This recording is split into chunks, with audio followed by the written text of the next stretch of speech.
Welshman Dylan Emery and China's Zhu Se were successful. But what of today? Well, over on table 2, it's an all-English Group 2. That involves our commentary colleagues Stephen Horworth, Ian Burns, Jamie O'Neill and Jeff Cundy.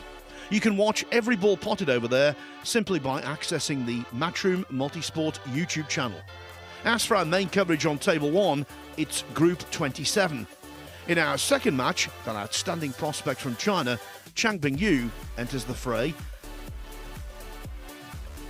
First, though, the opening session begins with Clark taking on fellow Welshman Ryan Day. I'm Phil Yates.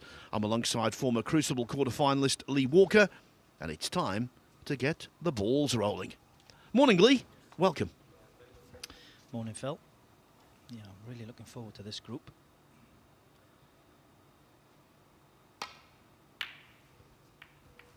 Yeah, the other player I didn't mention there was Phil O'Kane, who came through the qualifying school recently. After 14 attempts, he's finally on tour, so congratulations to him merely for doing that, because these days, that's an achievement in itself. Yeah, it certainly is. The Q school is extremely difficult to get through. Actually watched that last match that Phil played, and he was absolutely delighted to finally get over the line.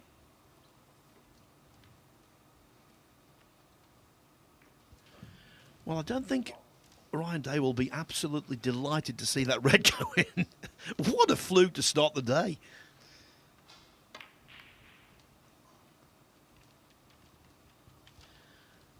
I feel a little like the odd man out here. Ryan Day and Jamie Clark, an all-Welsh battle. You're Welsh. Good job John Pellew, the referee, isn't involved in this one, or it really would have been a snooker Eisteddfod. Our director, actually, Rachel, she's Welsh as well, so it's, yeah. Yes, there's a strong Welsh contingent in this group.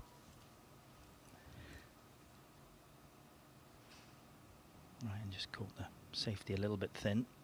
It's left a chance of this red for Jamie. No, he struck that very well.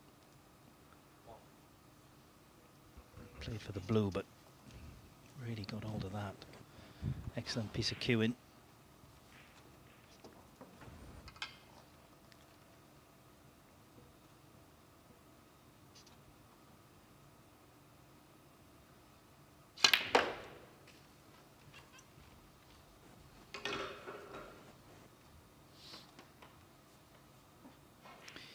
Yeah, played that very nicely.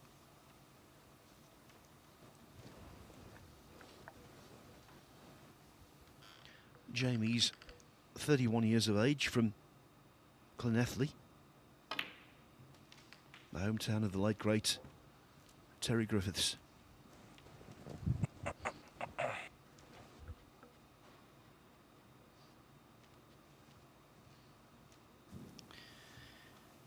Yeah, no, Jamie very well. Practiced with him many times. Got back on tour this year. He's already started off the season with a couple of good victories. It was 4-0 down against Anton Kazakov in the China Open qualifiers and came back to win that match 6-4. And then had another very good win against Ollie Lines before narrowly losing to Luca Bracel, so he's in good form. Former World Championship last 16, so very dangerous player. And has played that very well, and if he's not on a red there, he's extremely unlucky. It was a really robust split, and as you say, no luck whatsoever. Don't know whether it's just the first few shots, but he seems to be playing quite quickly. And I think that's a good thing. Yeah, this is a thin one.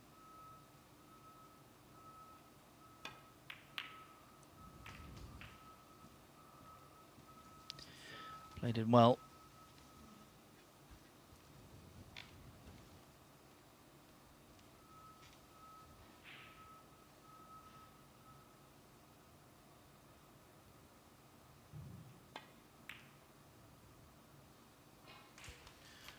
got his place on tour back through the second division Q Tour. He won 2 events last season, which is a real feather in the cap. Back-to-back as well, the 4th and 5th.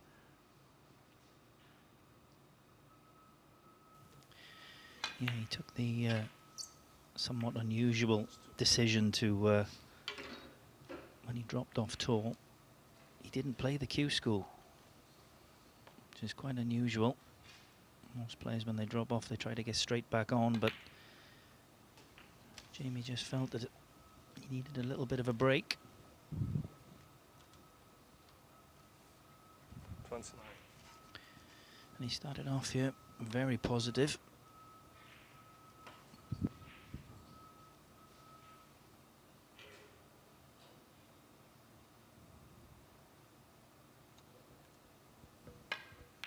Has been as high as number 43 in the world, so just shows you what an excellent player he is. Didn't really play that shot that well though. So big shot this one. Take the pink on. If he can get it, great chance to win this opening frame.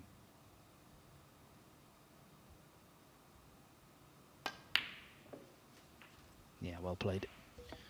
Now there, you saw a shot that really glues a break together. If you can knock those in on a regular basis, you're going to be successful. I suppose it's the snooker equivalent of a golfer who keeps knocking in 6-foot putts. Not only does it keep you at the table, it boosts the confidence.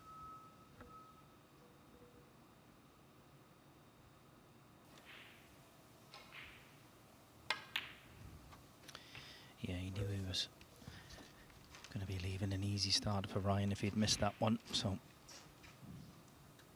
played it beautifully, and this is an excellent chance now to go on and win this opening frame.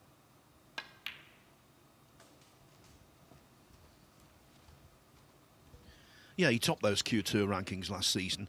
Won event 4 at the Northern Snooker Centre in Leeds, beat Craig Steadman in the final, and then a month later went out to Bulgaria and won event 5, beating Stuart Carrington in the final.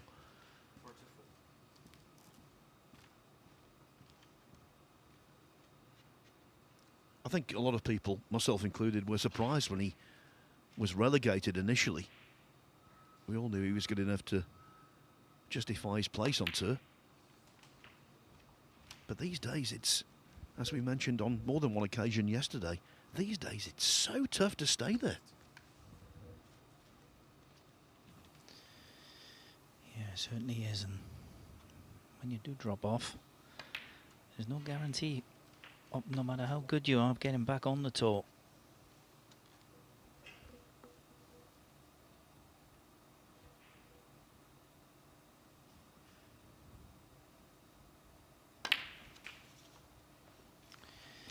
So that black puts him 59 points in front.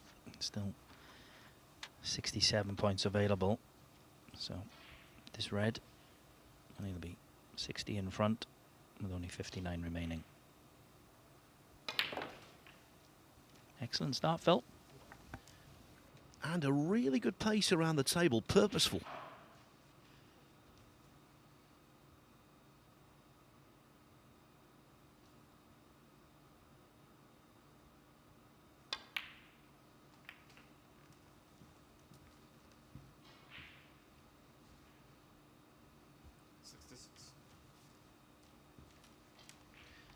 Now, of course, quite often, groups are decided by who makes the highest break, so it's worth Jamie Clarke maintaining concentration here and putting together a big number. Yeah, and he can remove one of the reds from the side cushion here. Just didn't get the cannon. Would have thought he would still be nicely on this red, but it's run a little bit awkward. This is a thin one. Yeah, the break ends at 73, but that was a really good start from Jamie Clarke to the day. Ryan Day has conceded, and so Clarke wins the opening frame. first frame over on table 2, still in progress. Jeff Cundy's at the table, up against our pal Stephen Horworth. Just 1 point in it. Cundy, though, potting balls. He's a blast from the past, Jeff Cundy. Back in the day when I started covering snooker, I was writing articles for a plethora of local papers, one of them being the Scunthorpe Evening Telegraph. So every time Jeff played a match, I wrote the article about it. There was Jeff Cundy and Matthew Couch, and every time they won, I was delighted because it meant an extra payday the following day to cover their match in the next round. Yeah, he's a real veteran and a real snooker enthusiast. He's playing in this event off the Q School top-up list, and all the best to him. Yeah, he won a lot of matches at Q School, and so he's got his invite for this tournament. So, like you said, good luck to him. So breaking off in frame 2 on table 1 after that really encouraging start, the 2014 Welsh amateur champion, Jamie Clark, who beat a bloke called Lee Walker in the final 8-6. You didn't mention that, Lee. Shh.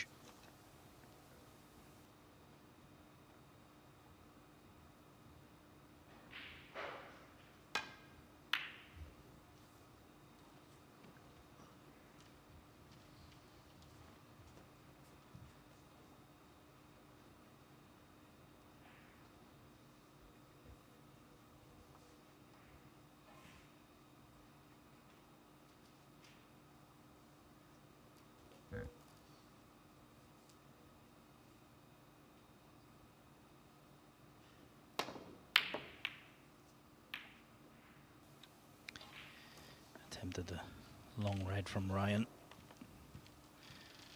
Not particularly close, but don't think he's done any damage.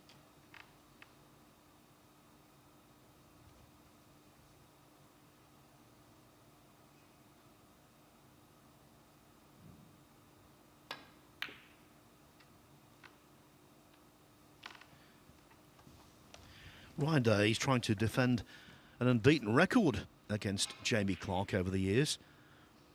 They've played 4 times in pro events, and Day's won all 4, including a 10-7 win in the first round of the 2015 World Championship. Also beat him in the Gibraltar Open International Championship, and most recently 5-3 in the last 64 of the 2022 German Masters.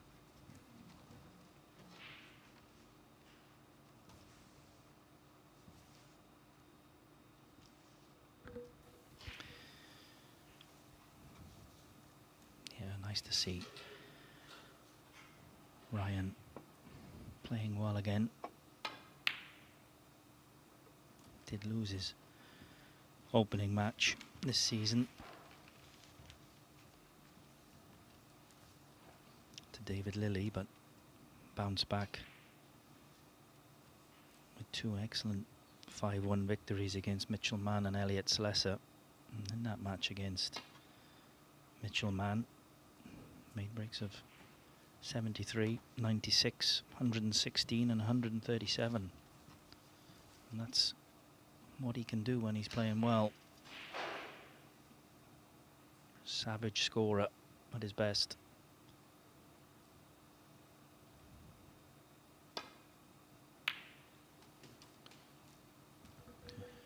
All agreed, but there's no doubt Clark's made the better start here. He looks really sharp. I suppose the phrase comes to mind, absence makes the heart grow fonder. Having been off the tour, I think he might appreciate being on even more than he was initially. Yeah, maybe so. I think sometimes it's easy, especially if results are not going your way, to kind of forget about how wonderful it is to be on the tour.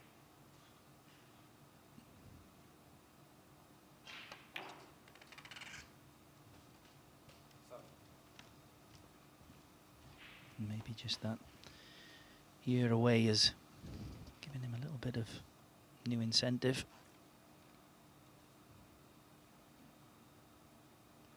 Slightly awkward bridge in here.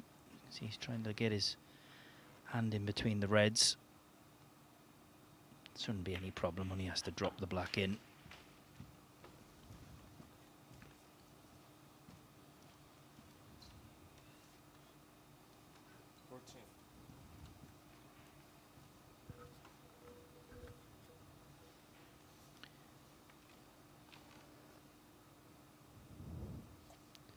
Famously beat Mark Allen on his run to the last 16. The Crucible 2020. And then very narrowly lost 13-12 to Anthony McGill. Well, he missed a pink to win that match, which will haunt him to this day. I think he was 7-2 in front, maybe 8-2 in front in that match, and a little altercation between the two. And it kind of changed the match a little bit.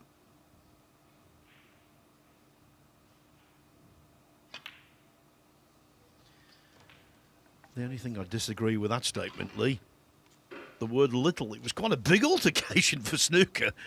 I was commentating on the other match, and there was all this noise going on from the other side of the arena. I just didn't know what was occurring. Oh, missed black off the spot. He was going so well, and that might stop him in his tracks. Yeah, just wanted to bring a few more reds into play. And the way he was going, it's a surprising miss.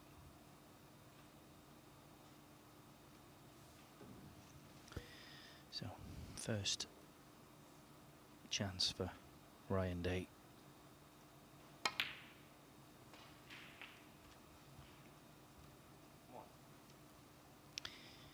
Has been as high as world number 6. Currently sitting at number 37, so you want to get back up the rankings as quickly as possible.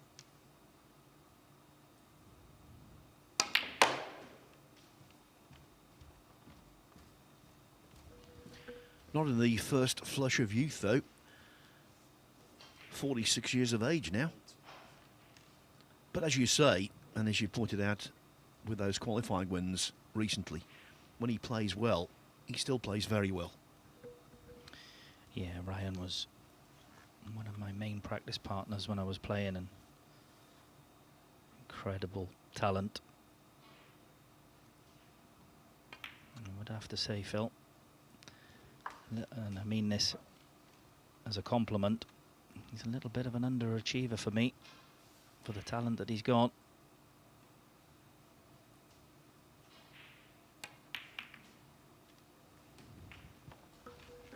Yeah, no doubt about that. Absolutely.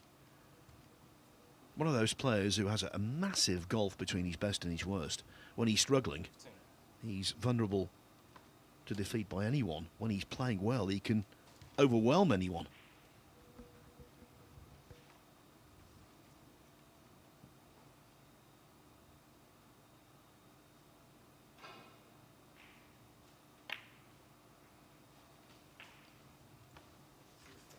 Could have done with that cue ball just running that little bit further. It was a fiddly little shot. Cue ball was very close to the red, so it's just going to be a safety shot.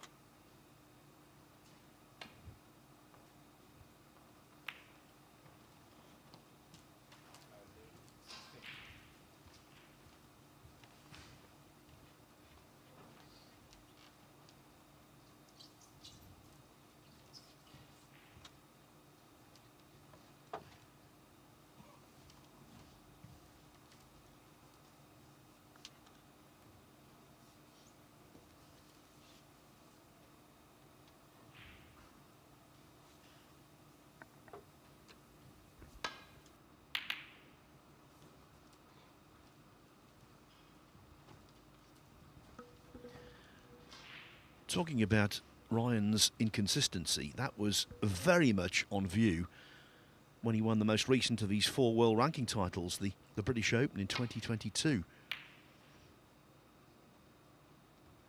He played really poorly in the semi-final against Robbie Williams. And he actually came off that and said, I might as well not turn up tomorrow. I'm going to get beaten, because Mark Allen, his opponent in the final, had played beautifully to that stage.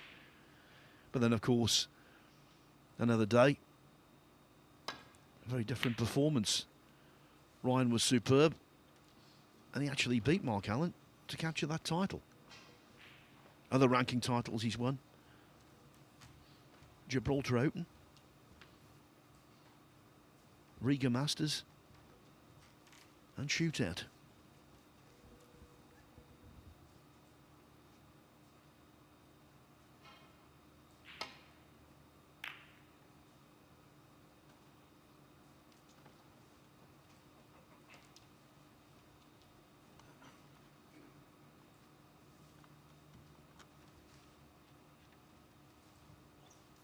Jamie just coming around to have a look if there's a red available to this right hand black pocket.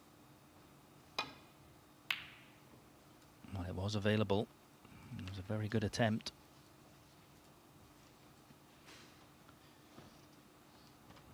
He's got a good cue ball though. If had he potted that red, he would have been on the green or the blue. You see the attempt again, very close to the pot. He's got a good cue ball.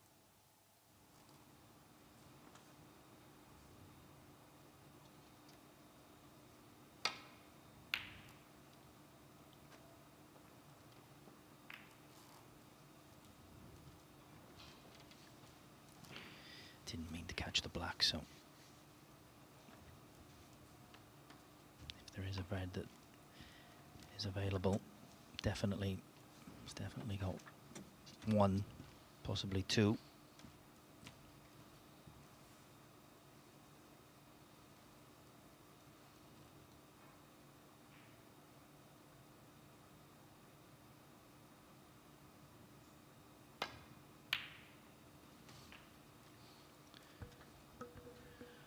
Early indications, Lee.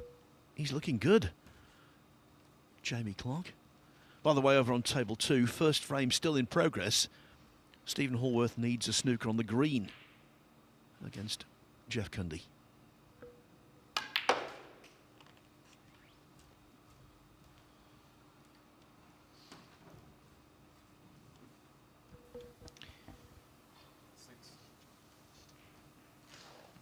Would have liked that cue ball to just run that little bit further.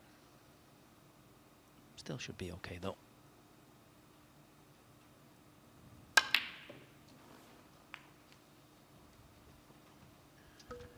Lee, as a coach of considerable repute, I'm sure you'll agree with this, one of the great dangers when you're playing snooker is overstretching, being off balance. Time and again, even at the very highest level, you see players miss because of that. Yeah, and you could see there that Jamie was, so I said he just wanted that, if that cue ball had run that little bit extra, that shot would have been very comfortable. And as you say, I felt just that little bit of overstretch cost him that chance. And now Ryan's got the pink back on its spot. This is a decent chance.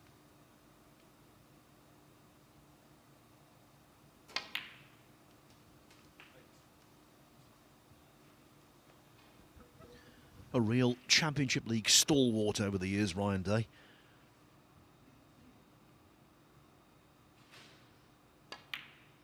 I remember one year in the invitation version, he played in pretty much every group.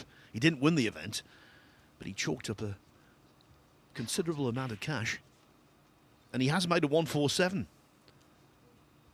in this tournament in 2020.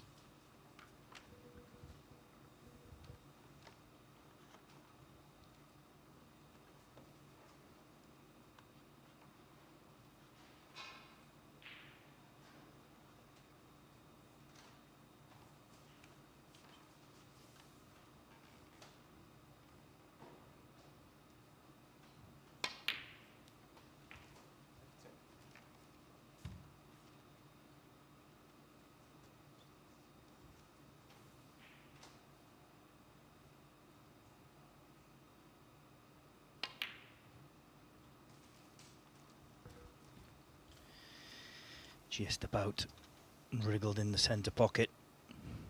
I think he thought for a minute he'd missed it.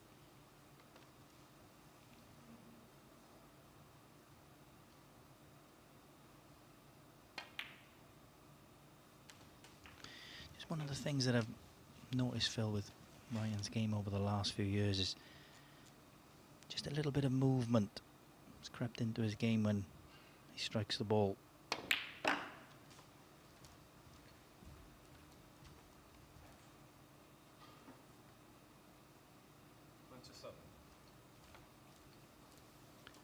Obviously trying to keep as still as you possibly can on the shot.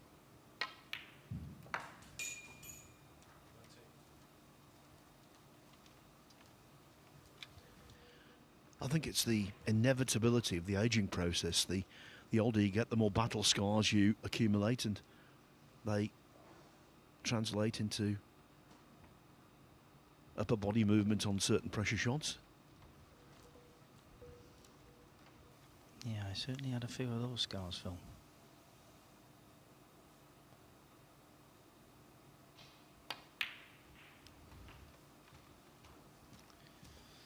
So that pink puts him 21 points in front.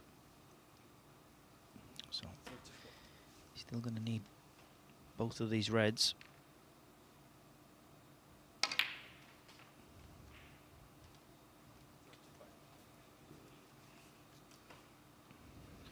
Well, the cue ball didn't react off the second cushion how he intended there.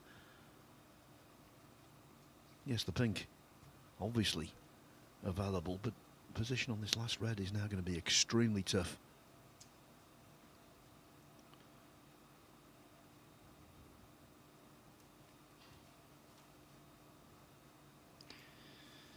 Yeah, I think if he plays the pink to the middle, he can't get on the red. So maybe look into an alternative here. Maybe try to push a colour safe.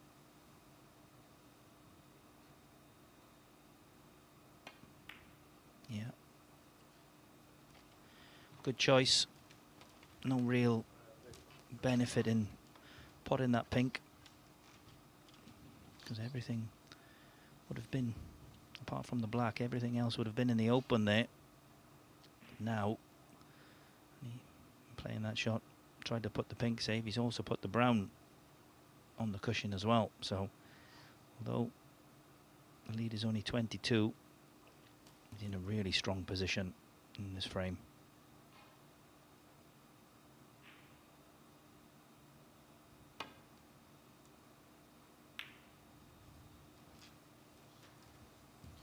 Yeah, this kind of scrappy frame, not Ryan Day's ideal environment. He loves to score and win frames easily in a single visit. But I think in this format you have to go into the trenches, if you like.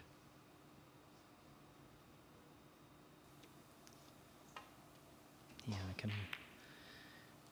remember working with Ryan when I first started coaching, and I set up a routine. And Ryan said to me, "What routine is this?" I said, "Oh, this is a safety routine." And he just threw the balls all over the table saying, no, we're not doing any of that. No safety, thank you.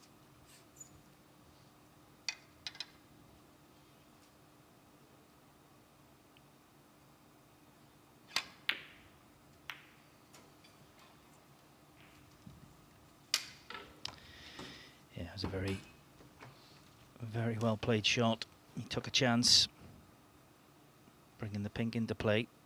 I think the red has just gone far enough.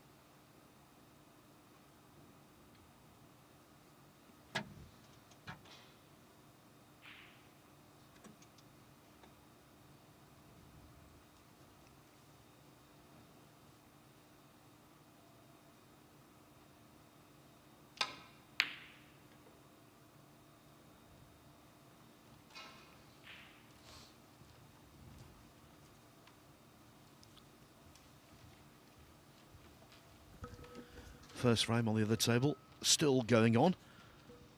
Stephen Hallworth still in pursuit of snookers.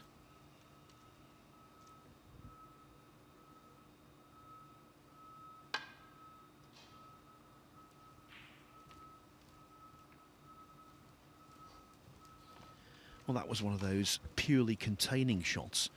But of course, when you play those, quite often, next time around, you're in trouble.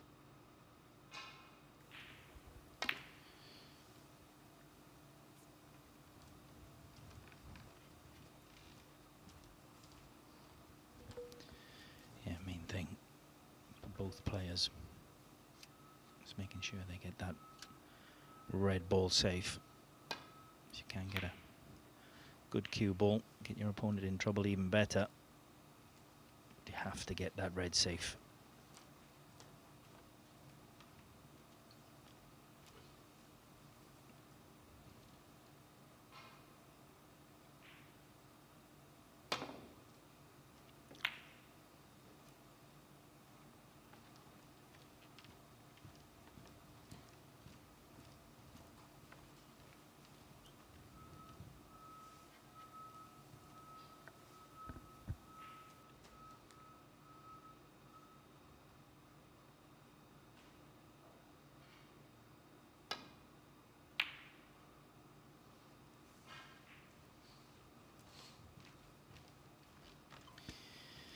Just wanted that red to run a little bit more.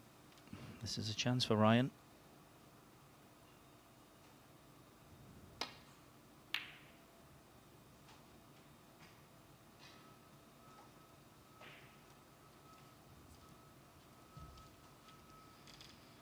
Didn't really get that close to the pot, but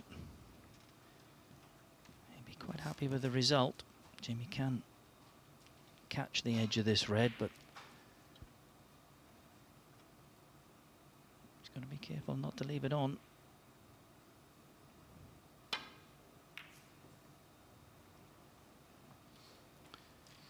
And that was the problem. It's always going to be pushing that red towards right-hand corner pocket, so chance for Ryan Day.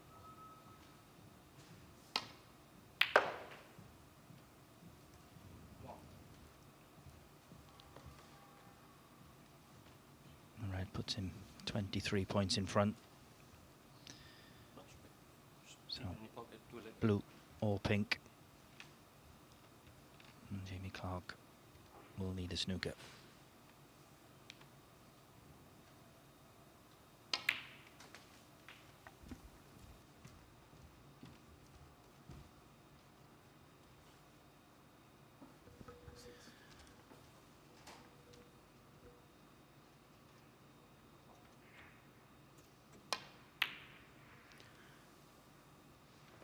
As expected, after being well in front on the colours, Jeff Cundy did win the first frame against Stephen Hallworth, just completed over there on table 2.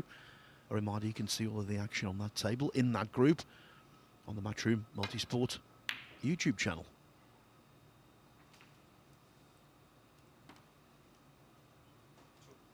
Still life in this frame.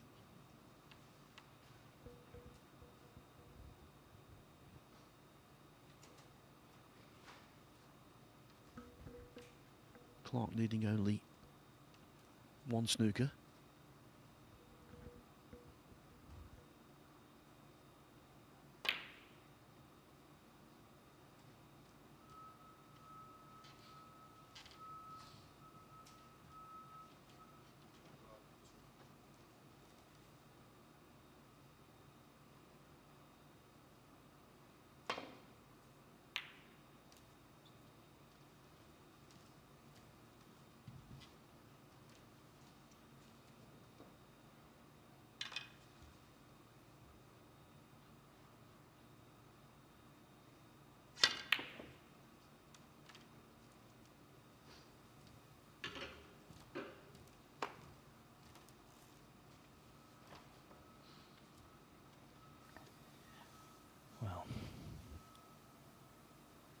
Absolutely delighted with that outcome.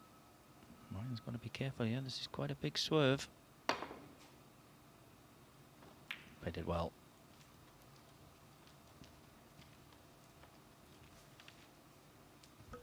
Yeah, two very well judged swerve shots in succession from Ryan Day.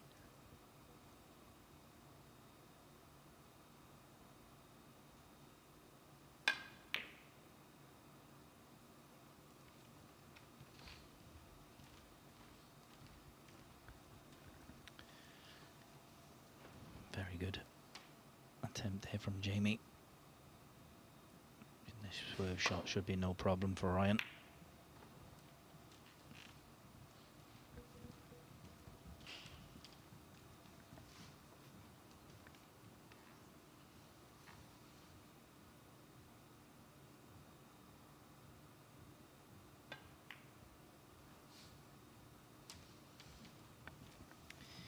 The pink is in very nice position for a snooker.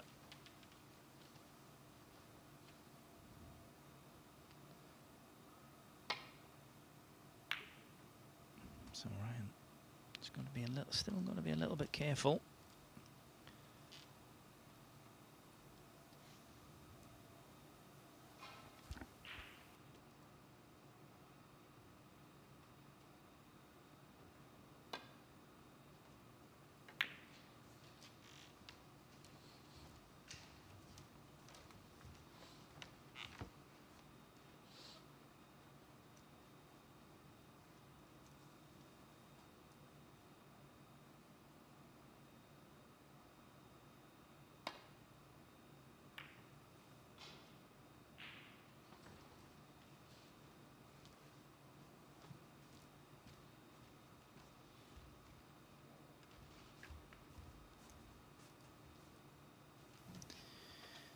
Jamie just coming around to have a look where he'd like to leave this cue ball.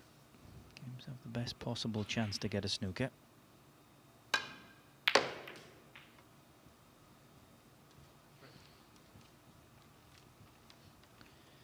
Decided to bring the brown into a better position.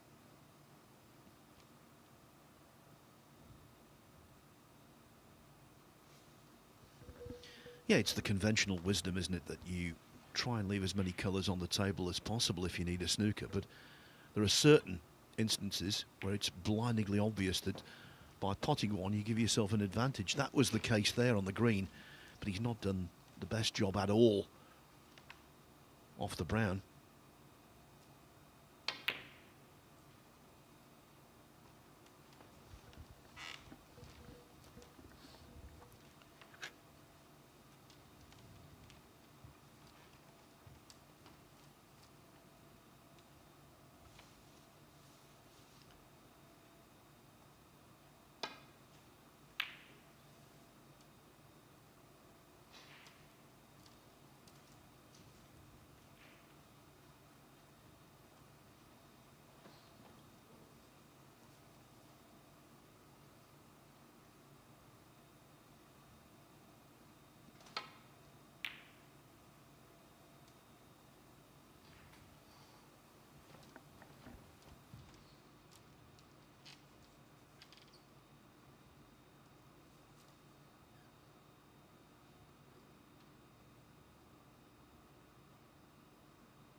Slightly too thick a contact on the brown, so chance for Ryan. Pot the brown. It should be 1-1.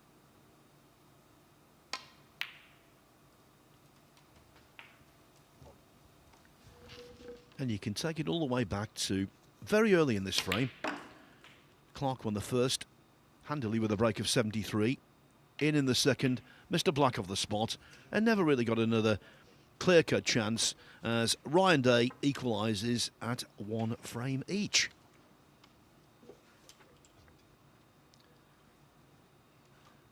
So, Lee, we were talking about the fact that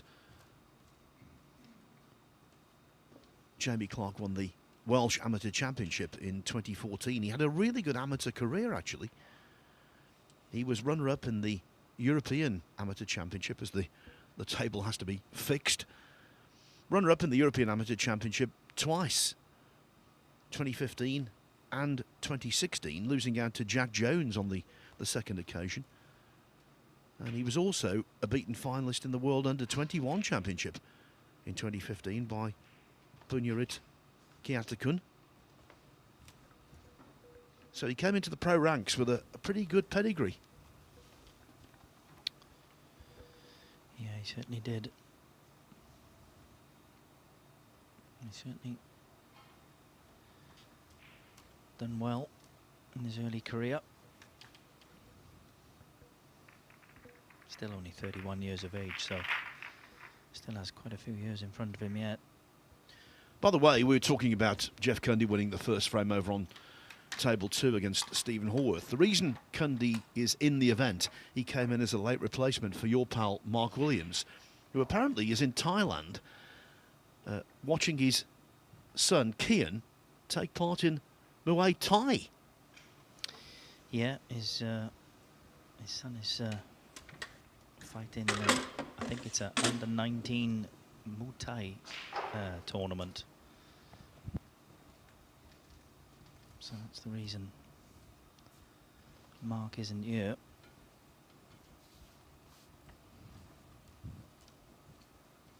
The third frame, Ryan there to break.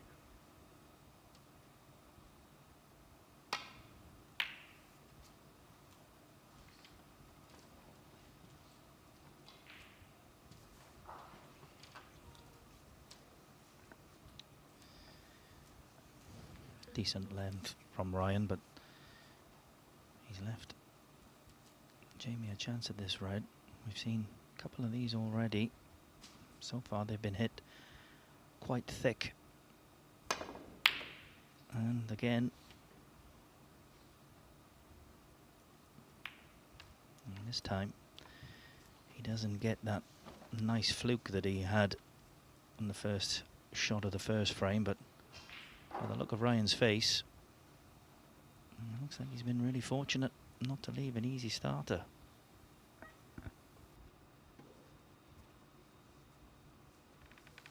Seen it all though, Ryan Day, over the years. A pro since 1998.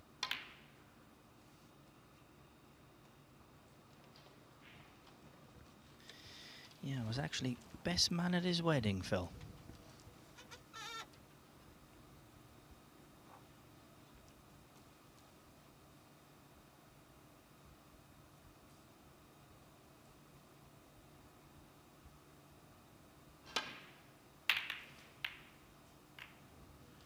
Well, if he gets away with this one, Ryan has got cause for consternation. Yeah, and I think he has.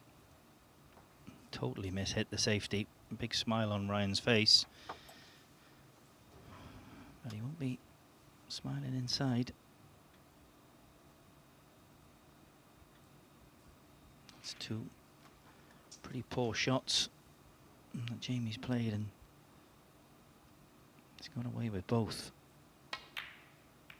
No matter how good you are at this game, you always need that little bit of luck as well.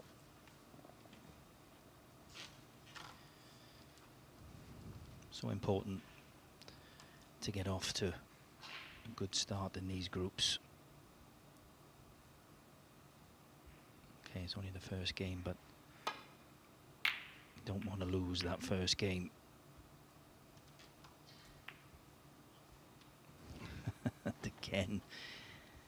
Again, he's been really fortunate. A full ball kiss on the green might have left red to the middle pocket, as it is. I think he's left a path. It's back to baulk for Ryan, but could have left an easy starter again.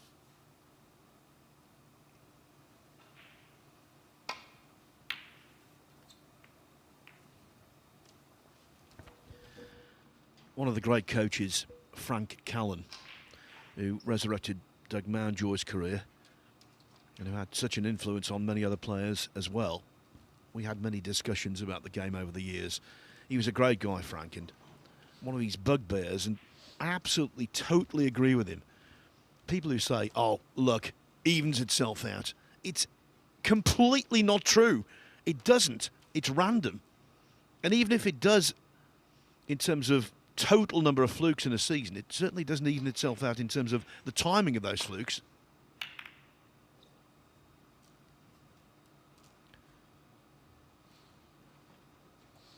Would you agree, Lee? Yeah. Like I said, it is totally random. I do See a lot of players on tour though only think that they have bad luck, when it's simply not the case. That's a nice shot from Ryan.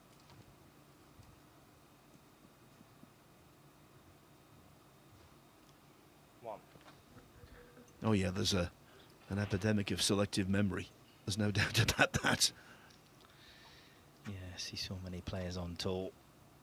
They could have 2 or 3 flukes and then have one piece of bad luck, and all they can remember is the one piece of bad luck that they've had.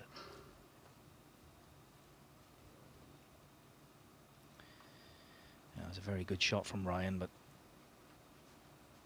this is not a nice green. Very close to the cushion, very close to the jaws. This is going to take good cueing. Yeah, that was far from easy.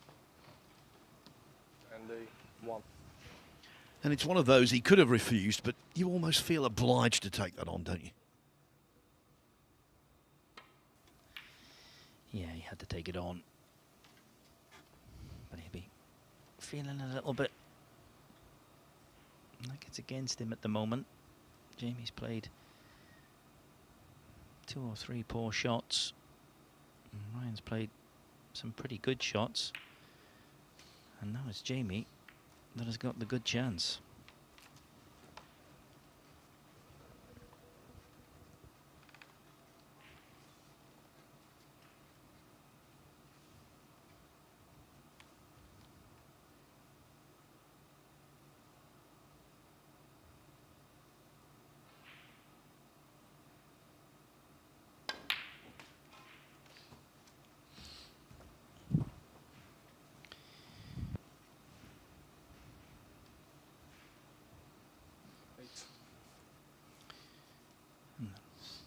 Reds situated very nicely.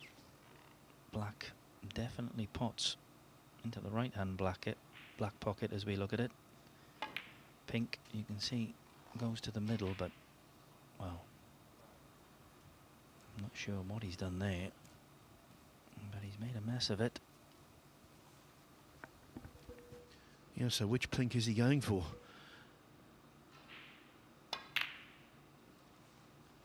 Day will be very relieved Jimmy Clark, 9. to come back to the table so quickly.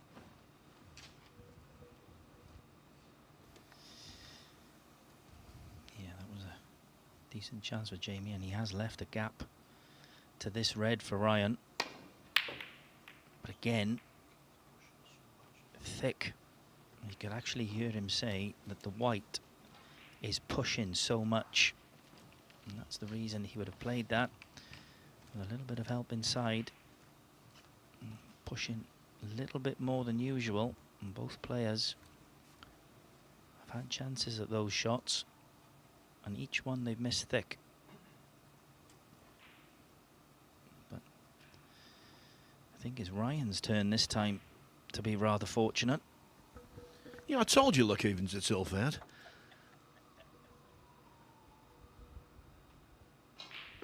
Who said it didn't?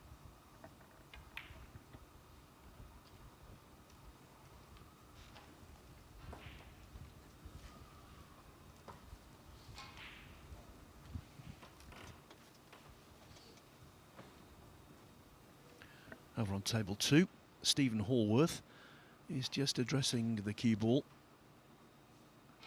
and potting the green. Looks like he's going to equalise against Jeff Cundy at 1-1.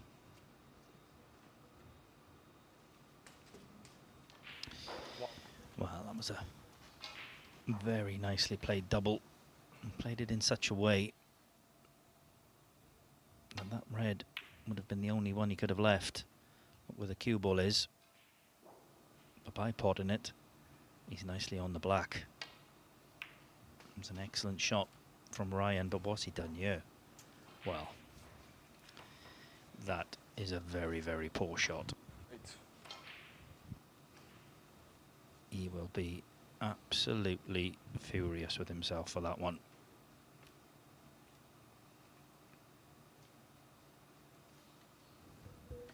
Yeah, because he had a large margin of error there. The ball's everywhere. We've talked about the fact that break building is where he excels, and that was a wonderful chance. A chance that now does not exist. Yeah, he may be looking quite calm. There's a little shake of the head there. He may be looking quite calm, but I can assure you he will be absolutely furious. Ryan D, 8. You might think, well, he should have potted that red. Let me tell you, he had no room for manoeuvre there whatsoever. There was just enough of a gap to get the red in past the jaw, but it was so difficult. These middle pockets on the match tables, whether it be Star or Rasson, play so tough, so much tougher than club tables. And to be honest, Lee, I don't know whether you agree, I'm surprised he played that okay. I think he did so knowing full well that he wasn't going to leave the red he went for. He was going to leave nothing at this end of the table, nothing easy anyway. But he has left a possible red to the yellow pocket.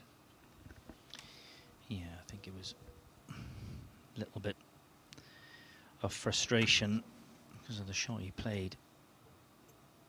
He would, like I said, he would have been absolutely furious with himself where he put that cue ball. And like you said, that the red that he took onto the middle was very difficult. Looks like Jamie can pot this red into the yellow pocket. Yeah, nicely played. And he's on brown or yellow, so that will make Ryan feel even worse. Yeah, frustration is a real enemy in snooker. It's a frustrating game, of course it is, but I think you need to try and control yourself. And in that situation, going for the red to the middle was really low percentage. Yeah, there was 4 or 5 different reds that Ryan could have played on from that black. And he certainly wouldn't have been wanting to take that red into the middle. As it is, he did. He's missed it. 5. And this is a very nice chance now for Jamie Clark. Starting off this match extremely well. Just missed a few. That one 6. only just wriggled in, but this is an excellent chance to go 2-1 in front.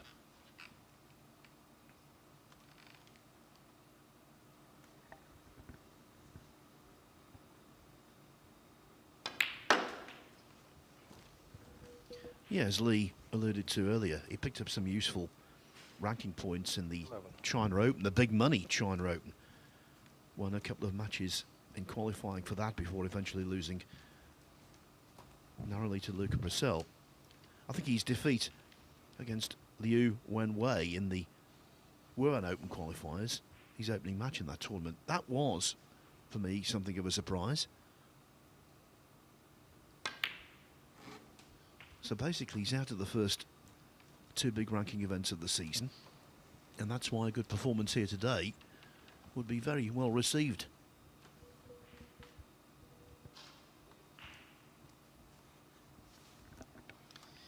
Yeah, this is an important visit for Jamie. If he can win the frame from this visit, he'll at least be guaranteed a draw.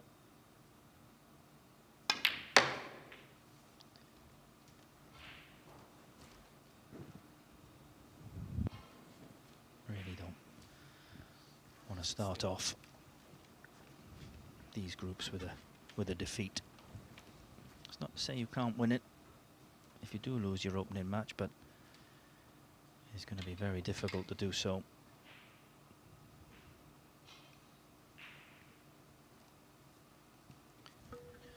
Yesterday, Zhu Se won a group with 5 points. Michael Holt came within a frame of winning that group after losing his second match 3-0, but that's a real rarity.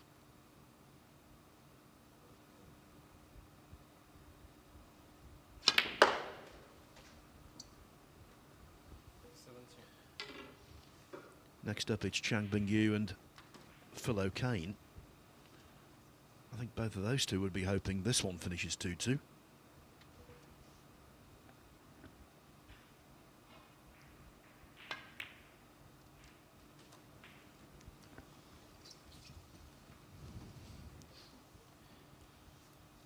It's just a little bit awkward for Jamie at the moment.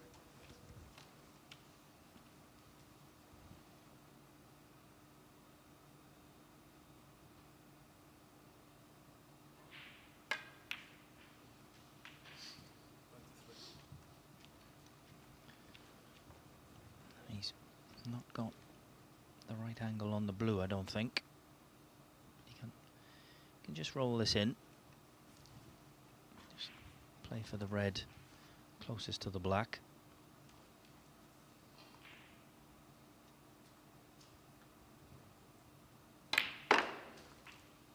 Well, he did have a little bit of angle. He has played for that red, but a little bit more angle than what I thought. He can get on the black now.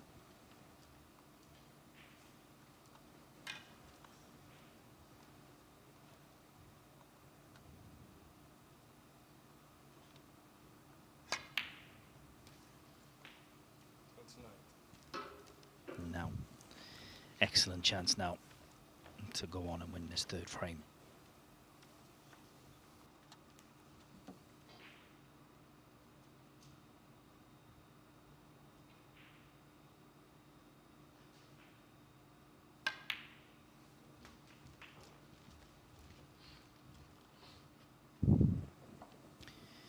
And when he pots this red, this will open up another red. He's already 36 points in front. So I'm just gonna keep nice control of that cue ball. And I should see him home in this third frame.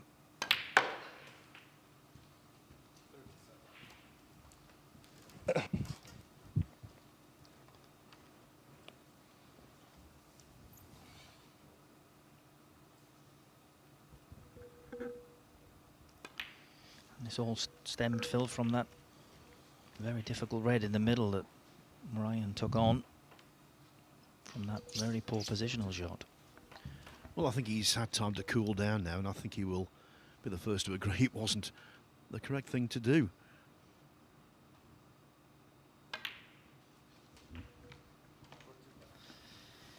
So, 45 points in front. Black will put him 52 in front with 51 remaining.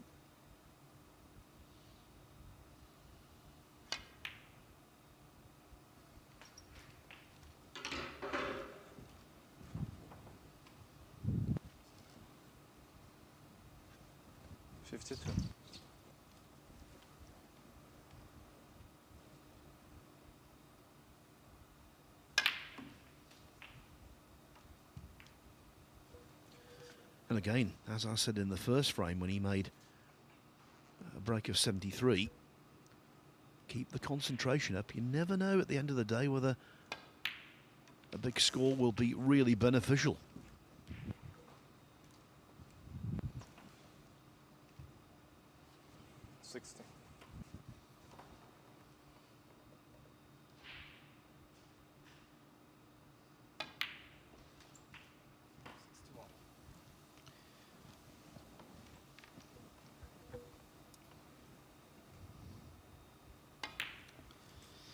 Break goes to 66, so 35 points remaining. If you can take red, black and all the colours,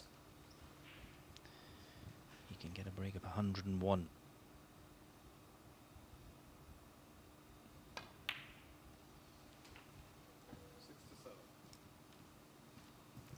Slightly undercooked that.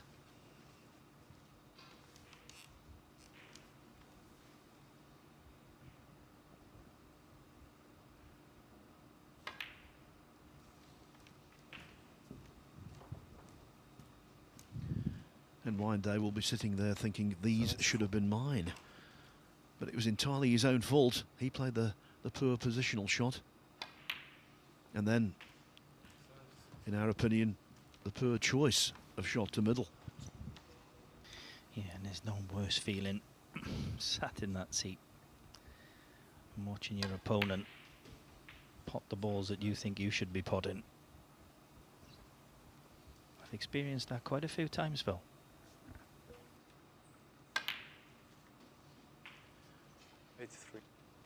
You've had your moments, Lee. As I said right at the top of the show, quarter-finalist in the World Championship. 88.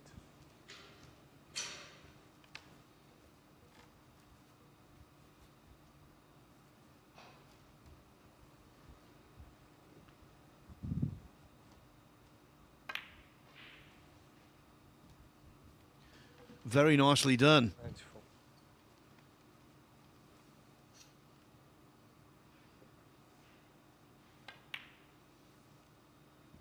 Good stuff from Jamie Clark. We've had 4 century breaks so far in this BetVictor Championship League of 2026, and all of them have been made by Welshmen. 1 from Clark there, 3 from Dylan Emery yesterday. He was a group winner. Will Clark be today? He's made a good start. Let's just take a quick look over on table 2, where the action is a little slower. Stephen Hallworth did pull level at 1-1 after losing a lengthy first frame. But Jeff Cundy acquitting himself pretty well. Always wore that glove he has throughout his career. Yeah, not such a bad idea today, though, with the temperatures.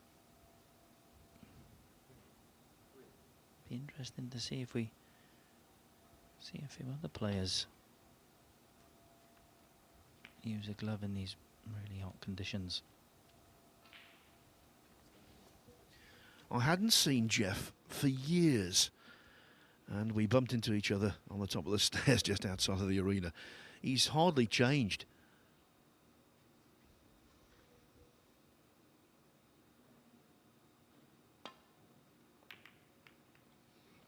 He actually very politely said the same thing about me, but it was without any conviction. You knew he was telling lies.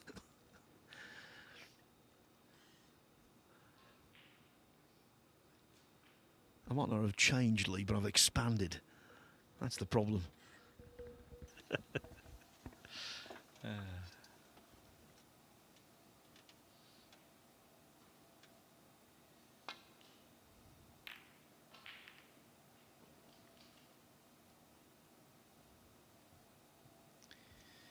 Actually, I was there at Q School most of the 2 weeks. Jeff played very well, won a lot of matches.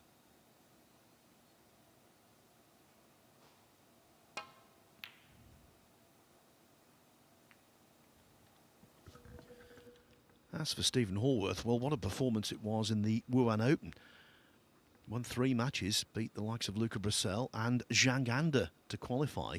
He won that match 5-4, having gained the snooker he required in the decider.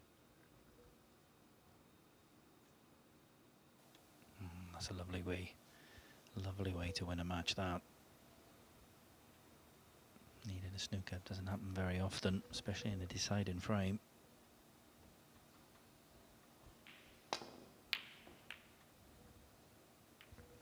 And by the way, what a star of commentary he's become, Stephen Hallworth.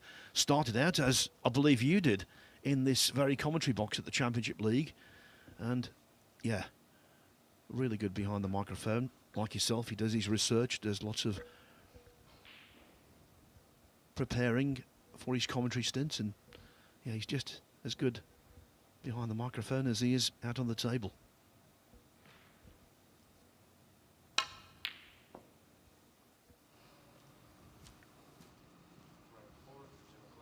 We'll keep you right up to date with how Hallworth and Cundy progress.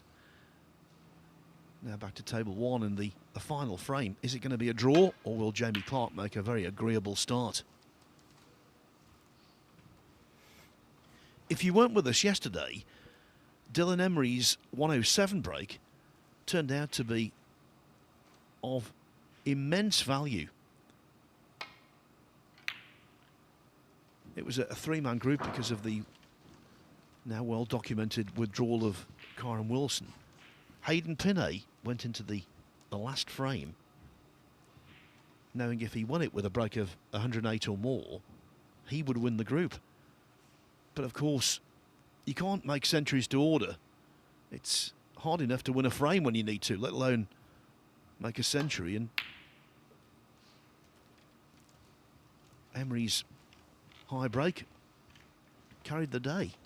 He actually won the group anyway because of points, but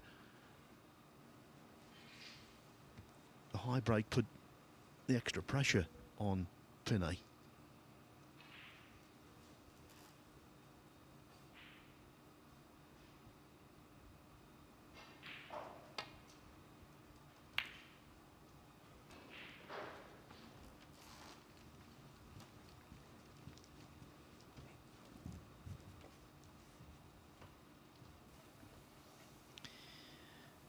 Jamie taking the opportunity to open the black up.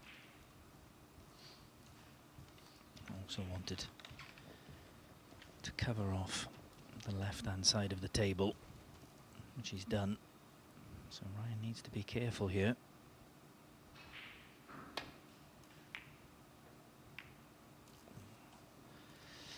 Well, he got away with that one.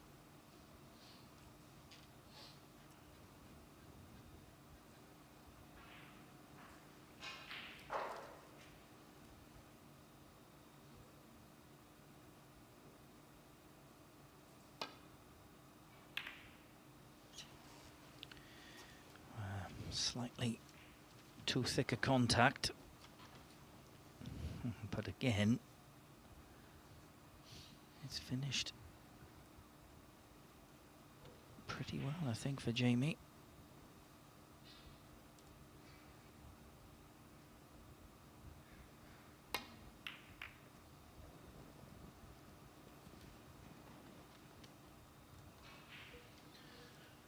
Well played from Ryan Day there. No contact on any other ball apart from the red he slid off. And very early in the frame, the Reds hugely developed. Whoever gets in first here could make a few.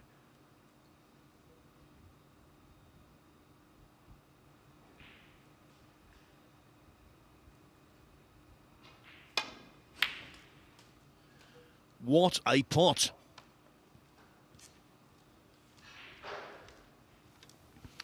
Yeah, that was excellent cueing from Jamie Clark. Struck that one really well. Nicely on the brown. Bring him back towards the reds. And like you said, Phil, these reds situated very, very nicely. Looks like the black available into both corner pockets, so excellent chance for Jamie Clark.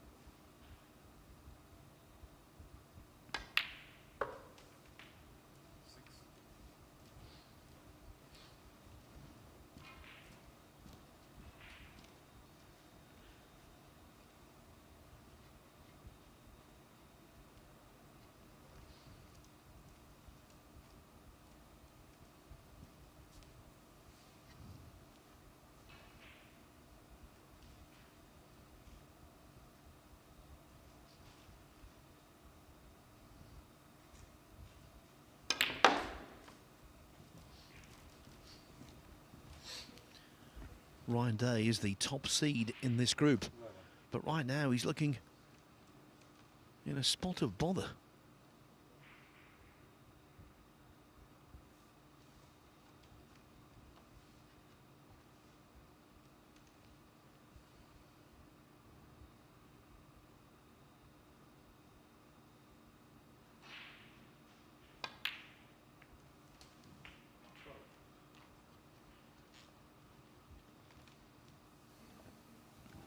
When Jamie pots this black, just play for the red closest to the black, and that will then open up the black into the right hand corner as well. So what a chance this is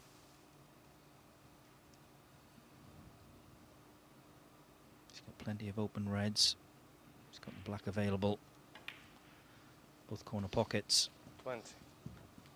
Maybe very disappointed if he doesn't go on to win the frame and the match now.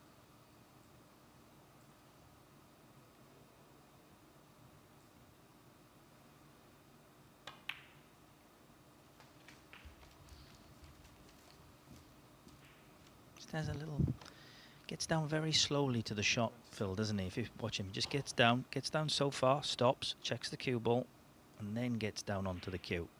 He does it every single shot.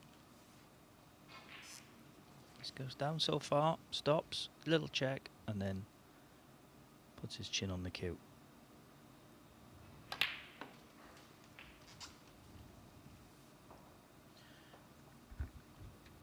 One thing very much in Jamie Clarke's favour this season, he has a 2-year card now. And so the spectre of relegation, Q school, whatever you like to call it, is not hanging over him for at least a season and a half. He can just enjoy himself and try and show his best.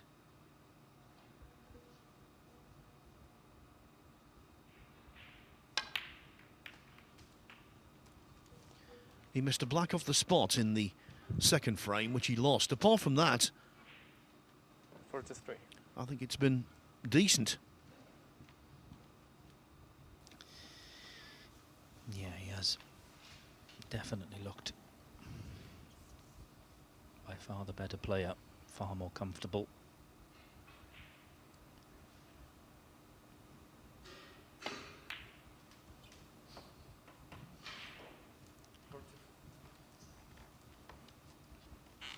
Got to make sure now, though, that he finishes this match off.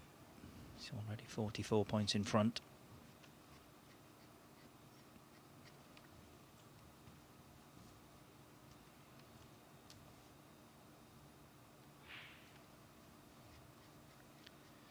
And this would be a fabulous start to this group for Jamie Clarke if he can get a win over the top seed in the first match. And just as we've said that, he's missed the blue. 44. It's definitely definitely left the red to the middle, but has he left anything easier for Ryan?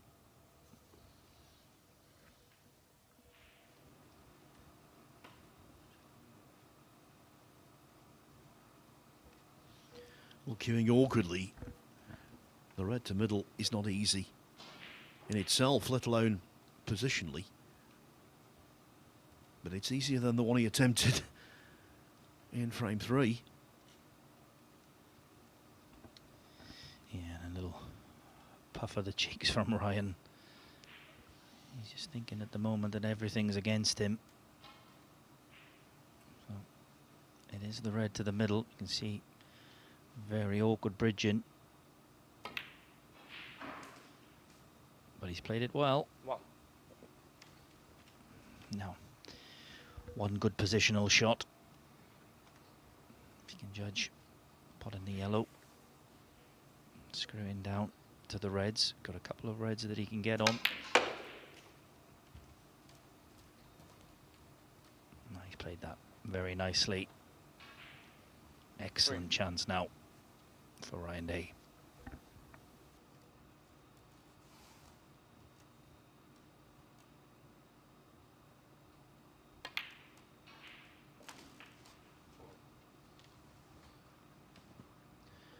Again, far from perfect position.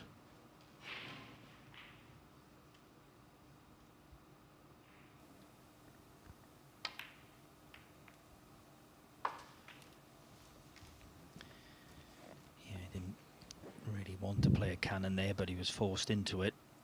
10.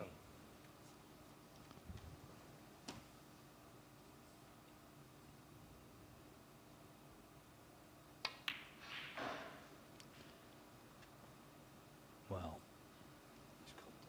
Ryan Day. I think that was a kick. Certainly Ryan thinks it was.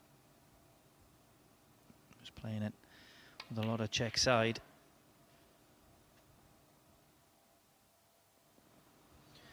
And these days, a kick is a real event. They don't occur very often.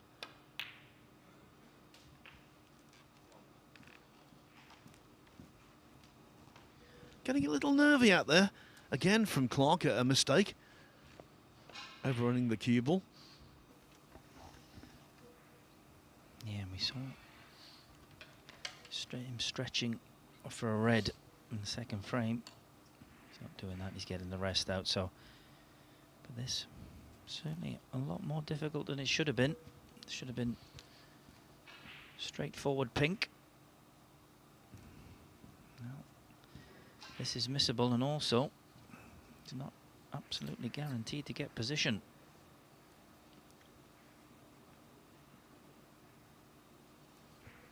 Small margins. Cue ball stops a couple of inches shorter, and he's banging to win.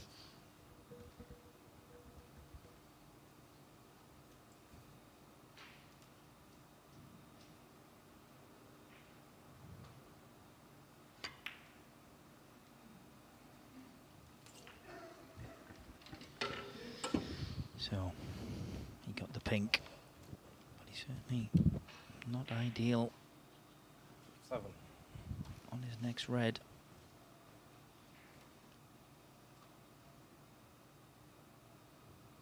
.41 points in front, so he can pot this red, get on the black, but he's missed that. That was an excellent chance for Jamie. So that's 2 very good chances he's had to finish this match off. Now, can Ryan Day hold himself together? If he could get out of this match now with a draw, he'd be extremely happy.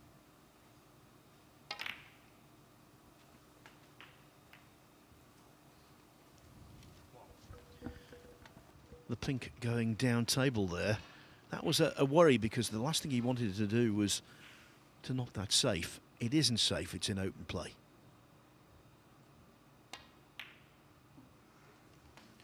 And now very important moments this for all 4 players in the group. 8.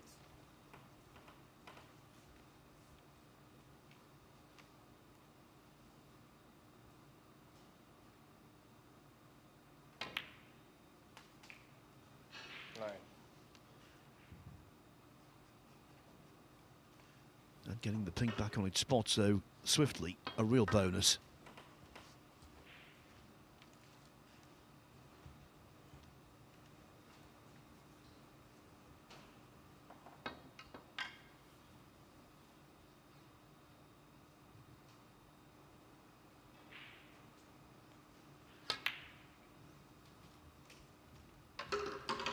If Ryan Day can win this frame and salvage a draw, that would feel like a win. 15. Yeah, I'm sure. Twice in this frame, he's been sat in his chair thinking this match is gone. 16.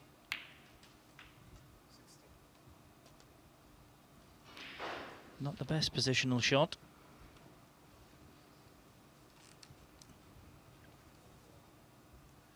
This is a real pressure ball. And I'm not entirely convinced he'll knock it in. Yeah, he's just coming around to have a look. If he can just drop the pink in, still have the red into the opposite corner.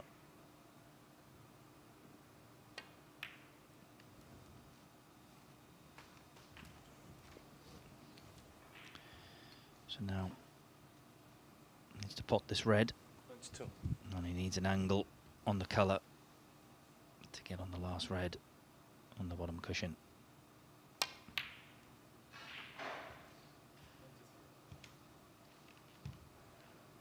Has he gone far enough?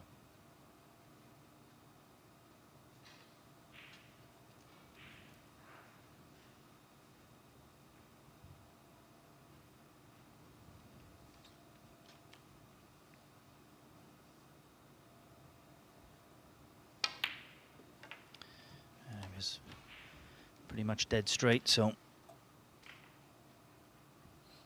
big shot this. If he takes it on, of course. On these kind of shots, these pockets so far have not played overly easy. Any pace injected, and that's been happening.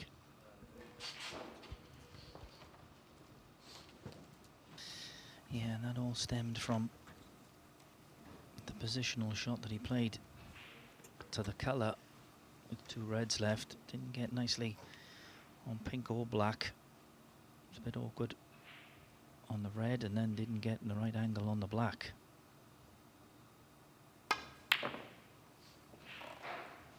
it's another chance gone for Jamie Clark. And this red, well, it has come up. Ryan can pot this, but could have been easier.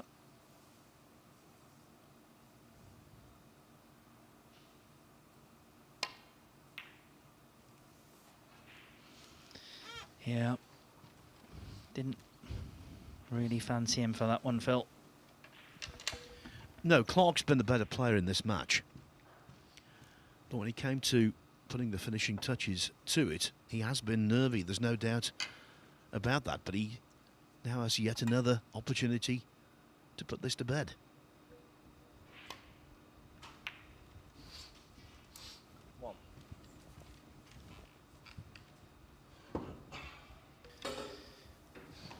And if he's got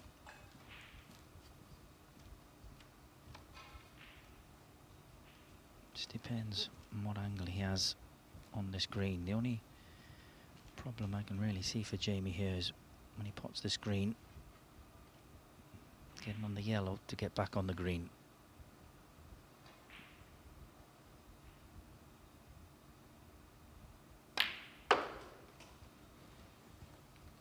So, key shot, 15 points in front.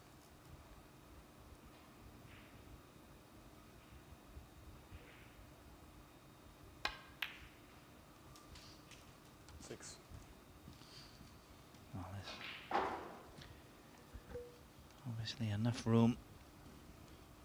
If he can just drop this in off the cushion. It's green and brown.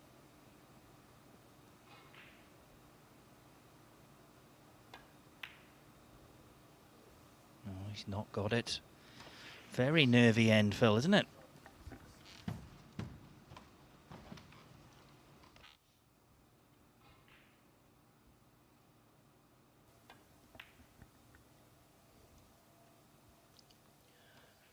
Bear in mind he made breaks of 73 and 101 to take a 2-1 lead. Oh, but Ryan Day trying to swerve the green in. Looked as though he might well have done it. And yet another chance falls to Clark.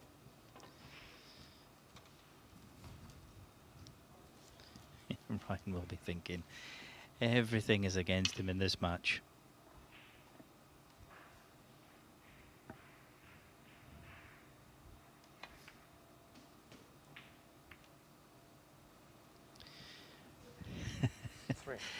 If that cue ball just slides past the brown, it's match over. A little cannon. And he's awkward cueing as well. And because of that, didn't even take the brown on, so still hope for Ryan Day in this match. Well, if Day can win this frame, can steal it on the black, Jamie Clark will be feeling awful.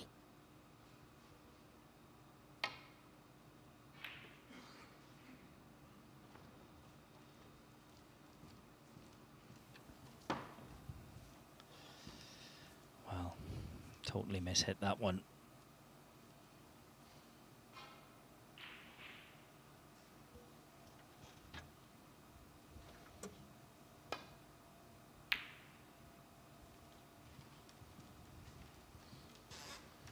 And that wasn't the best either.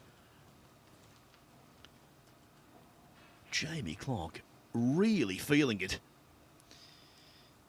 must get that object ball safe in this situation.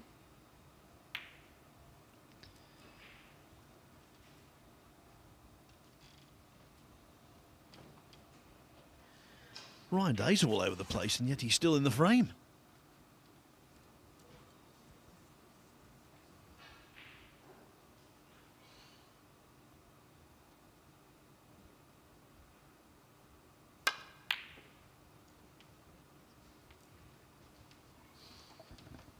There's another poor shot from Jamie. Okay. It's probably not going to cost him the frame, but neither the brown nor the cue ball anywhere near the cushion. Well, Ryan's gone for it. Love that cue ball to keep on running. It hasn't. Jamie can clip this in. He's 20 in front, so just the brown.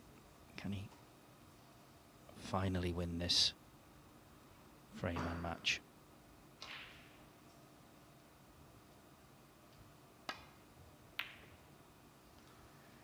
Nope is the answer.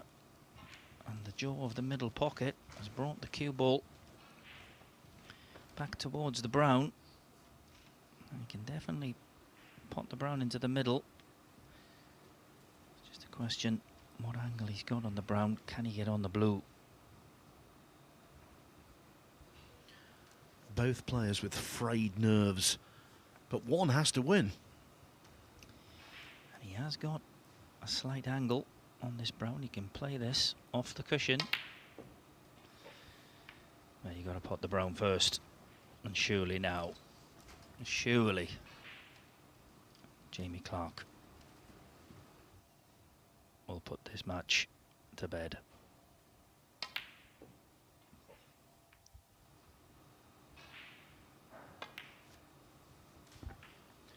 I've genuinely lost count of the amount of chances he had, Clark. It was more than a handful.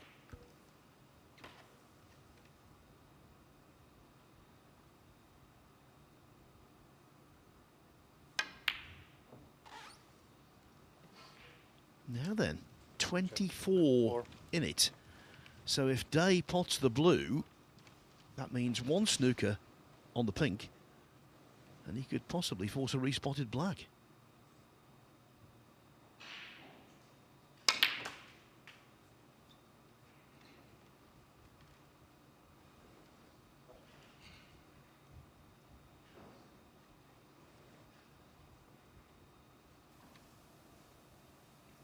Play this off the side cushion. Oh, he's underhit it, I think. He had a pretty good line, just underhit it. Only problem about needing a snooker when only pink and black is left is you usually only get one chance. As Jamie now can just keep rolling this pink towards the corner pocket.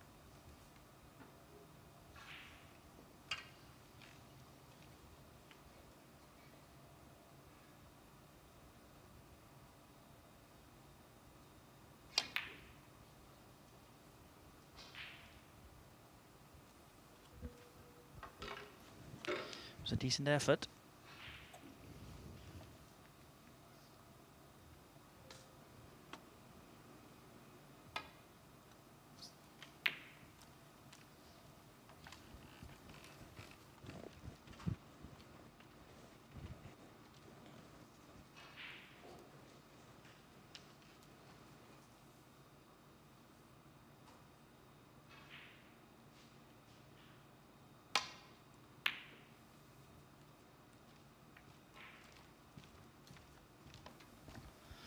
Well, a little bit fortunate. Got the kiss on the black.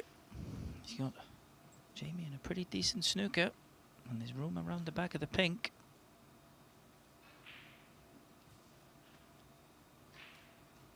Oh, it's very, very big swerve shot. Well played.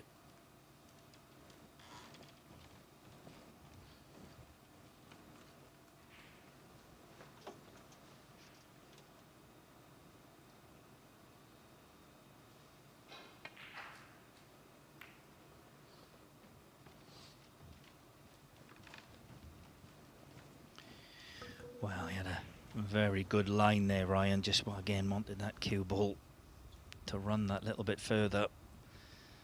Now Jamie can just drop this pink over the green pocket.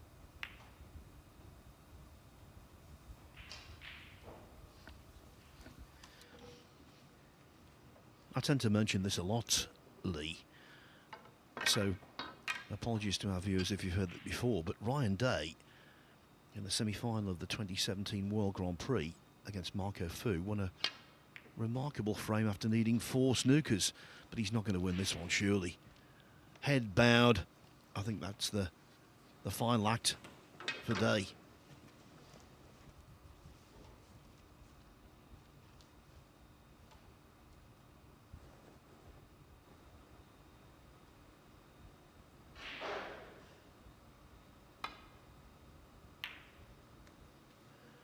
I'll tell you what, as we approach lunchtime, he's making a meal of this. Yeah, and look where the cue ball's finished. Very close to that right-hand black pocket. Ryan's hit this all wrong. Cue ball could be in. No. The way this frame has gone, you just feel as though there's going to be something of a twist, something unexpected happening.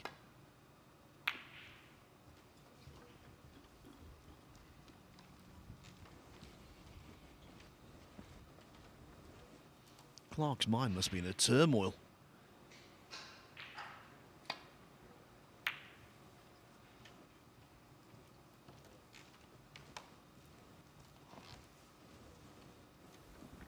Another very good effort from Ryan.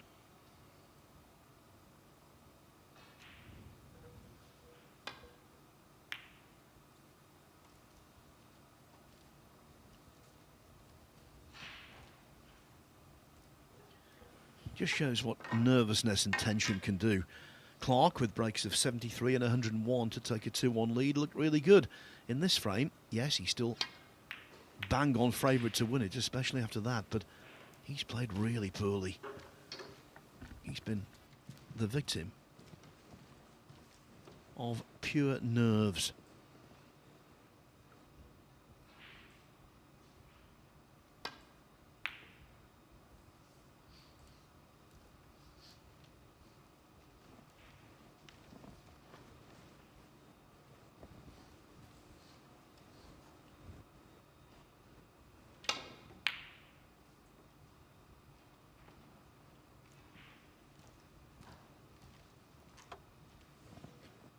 Day will settle for that.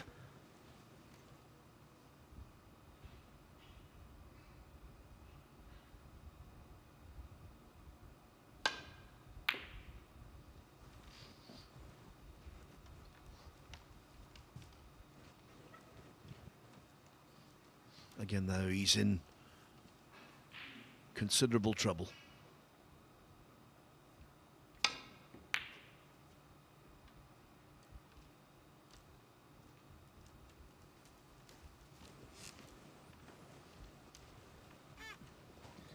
Is this finally the end?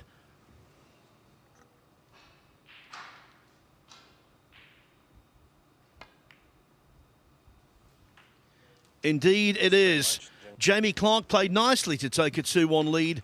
The fourth frame, well, that was mistake-ridden to say the least. But it's Clark who gets the result, the desired result, in the first match of the group. He defeats his fellow Welshman Ryan Day by 3 frames to 1. Over on table 2, looking good for Stephen Hallworth now. He's 2-1 ahead of Jeff Cundy. They're in the fourth frame. Still quite a number of reds left, and it's very tight. So Cundy could still possibly salvage a draw. Next up here on table 1, it is China's Chang Bingyu against a man who came through the Q School a few weeks ago after so many attempts, Phil O'Kane.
Every new beginning starts with courage. And round here, we have that in spades. One shot, the break, it changes everything. Made better by pressure. Two rivals at every table. A crowd free to live in the moment. From the four corners of the globe, the greatest players arrive, chasing more than a title. $500,000. 6 days of pure drama and unrivaled tension. And when it comes down to the final, they'll need every lucky seven. Take 8 seconds to steady the heart and sink the 9 for glory. The US Open. Witness history in Frisco, Texas.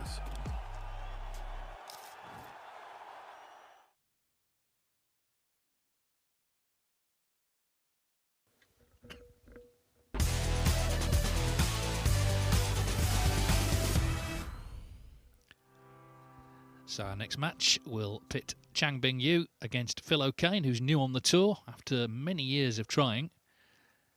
Just to confirm, Jamie Clark, 3-1 winner over Ryan Day. It's still 2-1 to Stephen Allworth against Jeff Cundy, the first match there. And in fact, Cundy does have a chance to steal a 2-2 draw. Ian Burns and Jamie O'Neill up after them. But this is an interesting one because Chang Bingyu impressed a lot, was back on tour last season, got to the Scottish Open final. Is already this season qualified for both the China Open and the Wuhan Open final stages. Phil O'Kane has come through Q School at his 14th attempt. So congratulations to him. He's got a 2-year card, of course, for the World Snooker Tour. So he's 33 years of age, but it's still, at this level, all new to him. Chang, 23, so 10 years his junior. But I think a lot of people, Lee, are looking at him this season. Maybe the next Chinese player to really step up. Yeah, he's a super talented player. Scores incredibly well, and like you said, he's. I think a lot of people will be tipping him to go very deep in a lot of tournaments this season. Already off to an excellent start, qualifying for both tournaments, and he's in excellent form in those qualifiers as well. Yeah, and I think he's become, in relatively short space of time, a name you want to avoid. If you're one of the top players, he's just very dangerous. And, well, we'll see how far he can get. He got to that final last year. Didn't play well in it, but that's not that unusual. First final. Was quite well beaten by Chris Wakelin 9-2 in Edinburgh, Scottish Open. But in general, he's on the up and up. In fact, 48th after 1 year's points. So he didn't have 2 years like everyone else. He had 1 year's points. 48th he finished.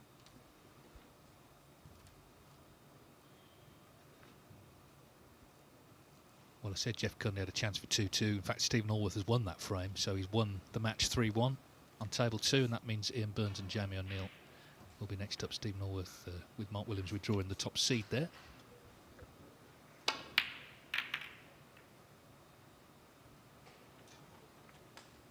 Well, he nearly fluked one actually to the right corner, but that one's gone in the left.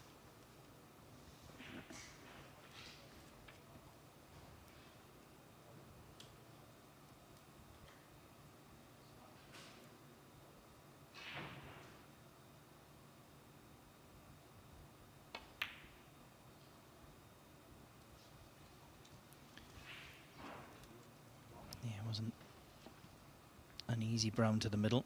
Expected him to get it, but very missable, so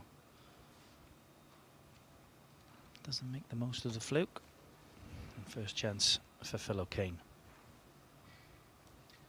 Yeah, persistence paid off. 14 attempts at Q School. Finally got through. Big Jamie O'Neill actually in the first of the two events, so he got through in the first one, beating 4-1 in the final round from Sid Cup. Yeah, and I was actually, like I said, I was most of the matches in Q School, and I think it was his second match he trailed Zach Richardson 3-0. Came back to win that 4-3, so did incredibly well.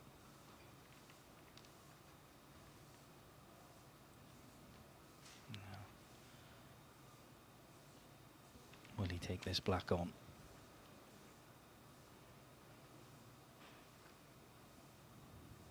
Slightly awkward queuing as well, just to make it that little bit more difficult.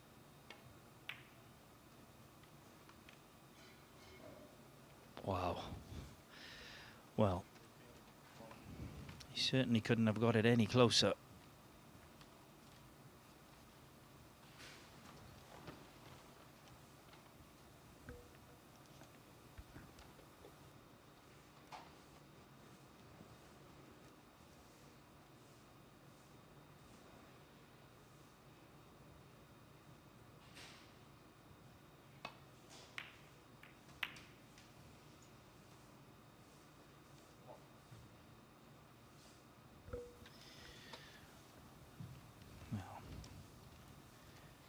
He's concentrated on potting the red.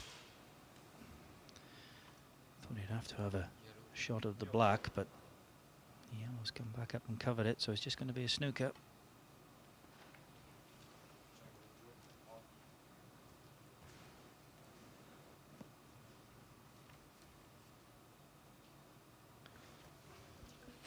Q School was held here at the Mattioli Arena in Leicester just a couple of weeks ago now.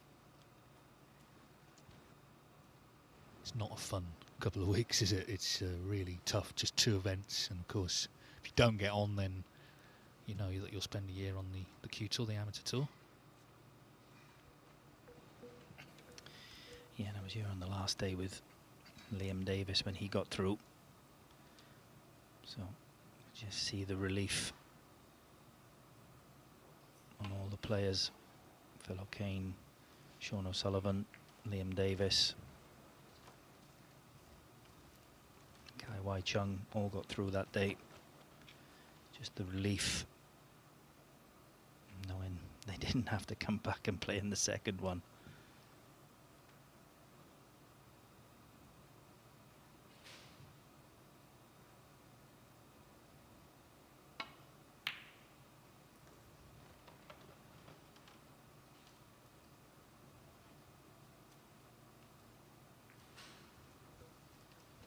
Well, it'll be interesting to see how Phil O'Kane does this season. It's tough, I think, coming onto these different tables. You know, it's actually Rasson's here, but star tables in the ranking events, and the lights and all the stuff that goes around these tournaments. Once you're on the Pro Tour, it take a bit of adjusting to, but of course you do get a 2-year card initially. Quite often players struggle a bit year 1 and then thrive in year 2.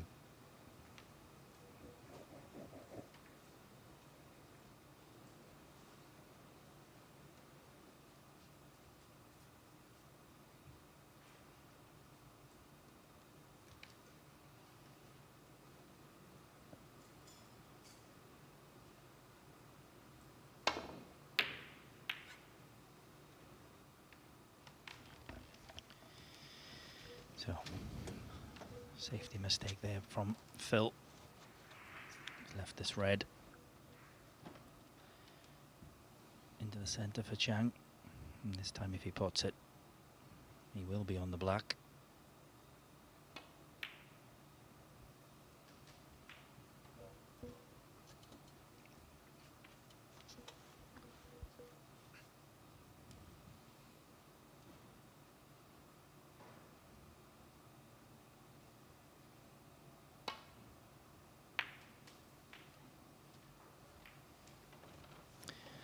Controlled that one nicely. This is 8. a decent chance. Well, he scored heavily last season, 44 centuries, including, of course, maximums in the UK Championship and the World Championship, and the bonus has gone now, but there was a 147,000 bonus for making more than 1 in the Triple Crown tournament, so that was a massive windfall. It actually doubled his prize money for the season.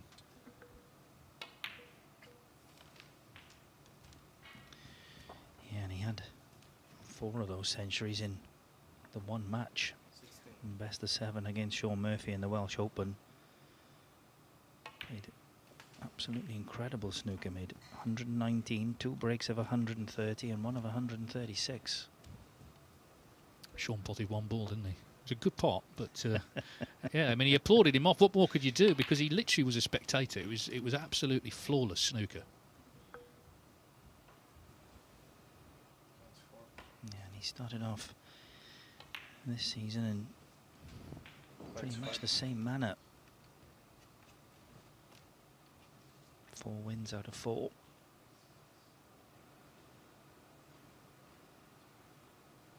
And again, scoring very heavily.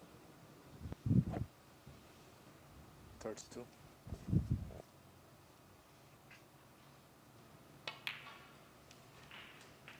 33.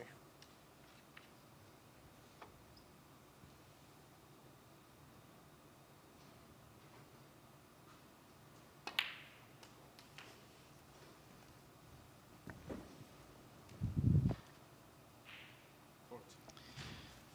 As you said, his current ranking's 48, but I think that is going to only go one way in the next couple of years. Yeah, because he got no points coming off, has he, this season? Because it was his first year until last season, so he can only really go up. Look at the players he beat at that Scottish Open as well. You know, real big hitters. Zhu, who we saw yesterday win his group, Stephen Maguire, Serge Alway, Kyron Wilson, Mark Selby, Mark Allen. That was just to get to the final.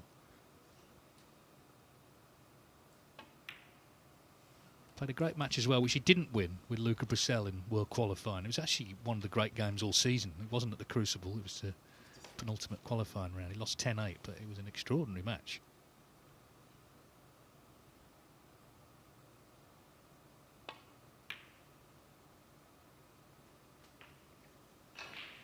Yeah, it's a little bit jawish that, but anyway, the black will leave Phil O'Kane requiring a snooker.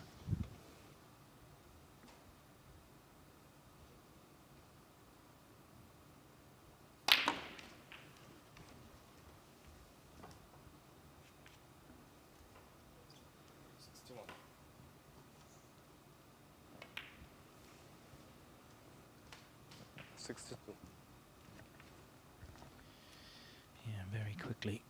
Break goes to 62.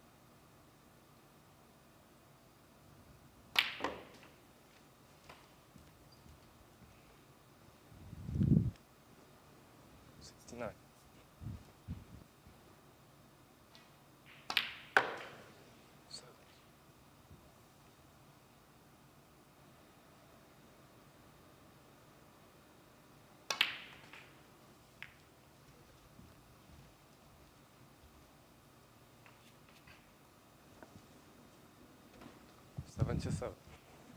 Of course, Jamie Clark made 101, and high breaks may come into things.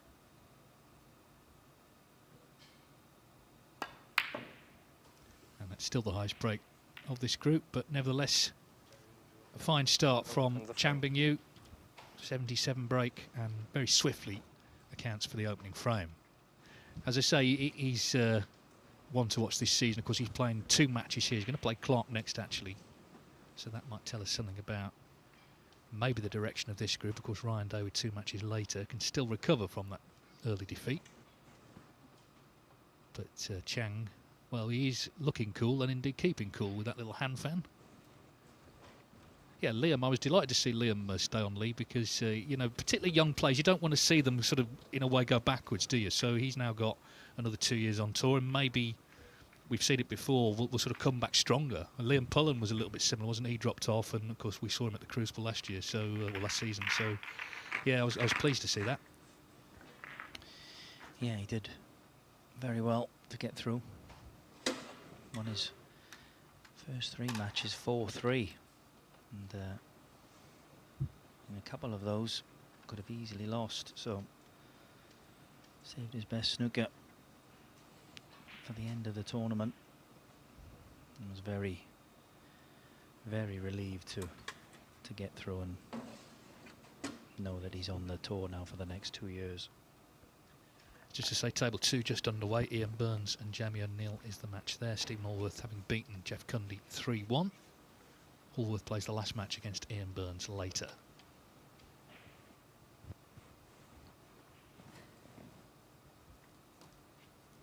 Second frame.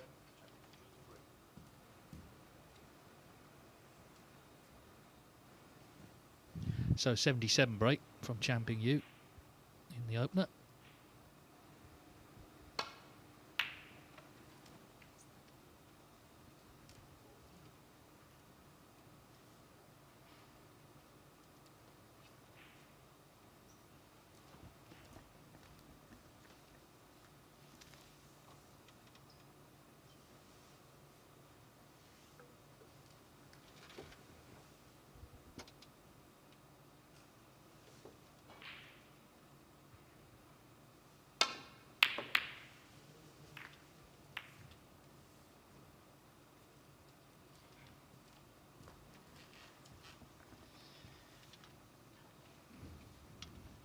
Done a long pot there from Phil. He's had a decent double kiss there. It's taken the white bag in the ball, but This young man pots so well.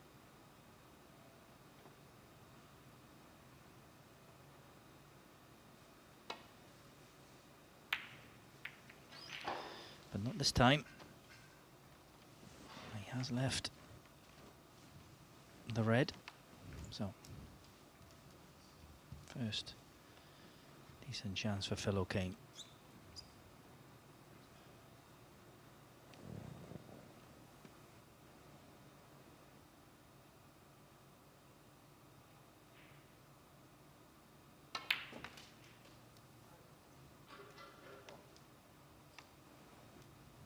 He did get his first win as a professional in the Wuhan qualifiers last week.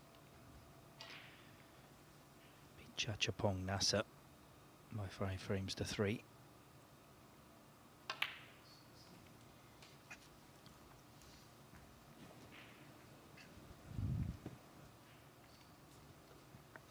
Yeah, and if you win your first match, you do get money and points, so it is very important to try and get through that opening round.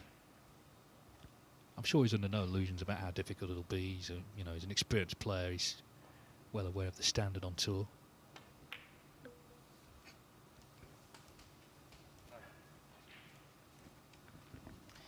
Yeah, I think it's important to try. It's very difficult to do it, but to try and enjoy it as well. He's waited a long time to get on tour.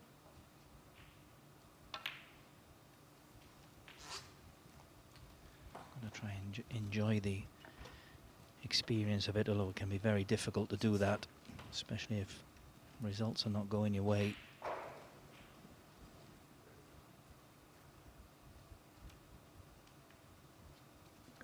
But of course, the beauty of this event is you're guaranteed 3 matches, so obviously he wants to get something out of this one, but whatever happens, he'll be back this afternoon for 2 more. Yeah, this is usually the first tournament of the year, Dave, isn't it? So it's kind of quite a nice tournament to start off with, but slightly different than this year. They've already had 2 China qualifiers. And always nice to get that first win. Get that first 24. win as a professional. You don't want to be going into sort of 3 or 4 tournaments and still not got your first win. So he's done that, and he's looking good here.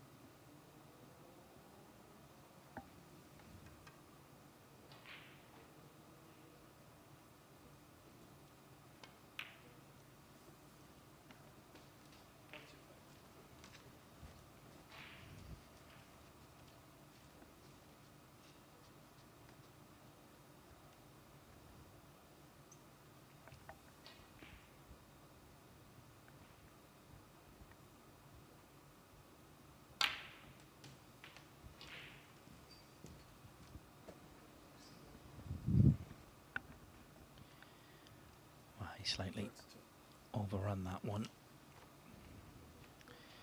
Played for the red. Top right of the black. Still going to take that red on, but it's a little bit more difficult now. Still potted though. Get on the blue.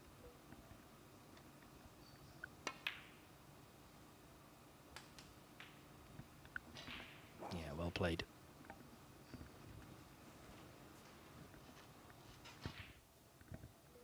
Yeah, good recovery this, and he has finished top side of the blue.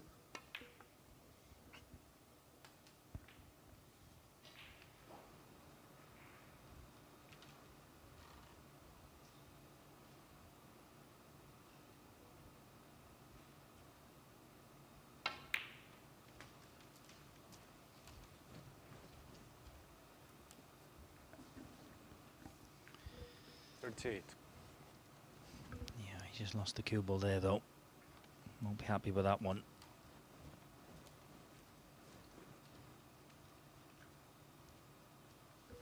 Yeah, I just think these cloths, the super fast cloths that he's going to play on the World Snooker Tour might catch him out early on, just as he sort of gets used to them.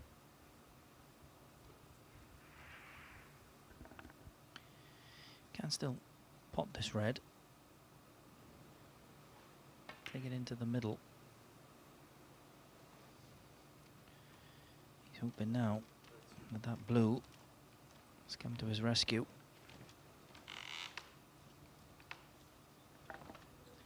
Meanwhile, Ian Burns 73 break. Frame 1 against Jamie O'Neill, so Ian Burns 1-0.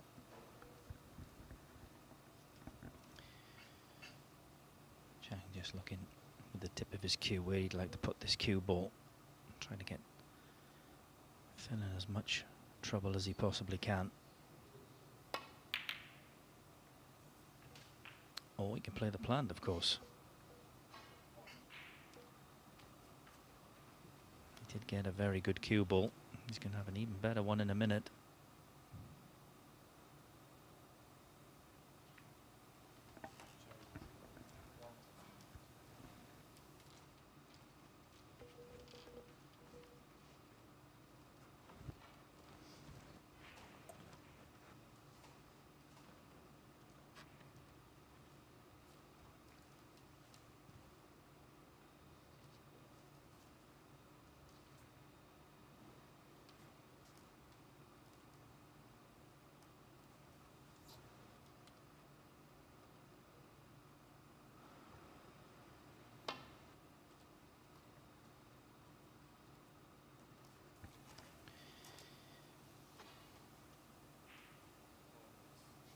Wow. I was just about to say, you can always try to make sure that if you do miss that on the first go, but it'll just look where that cue ball is finished. We've been thinking, doesn't matter if I miss it first time, I'll get another go. Unfortunately, he's left a free ball. Nice easy brown for Chang. He's got an angle on this blue. He can play a little cannon into these reds. He's got the red on the middle pocket.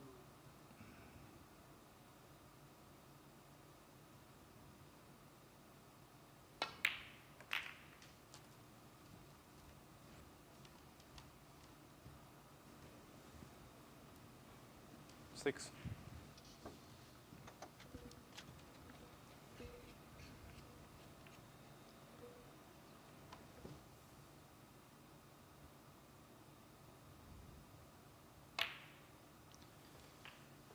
Most of that shot worked out very nicely. The only slight problem is his red has gone down and tied the black up.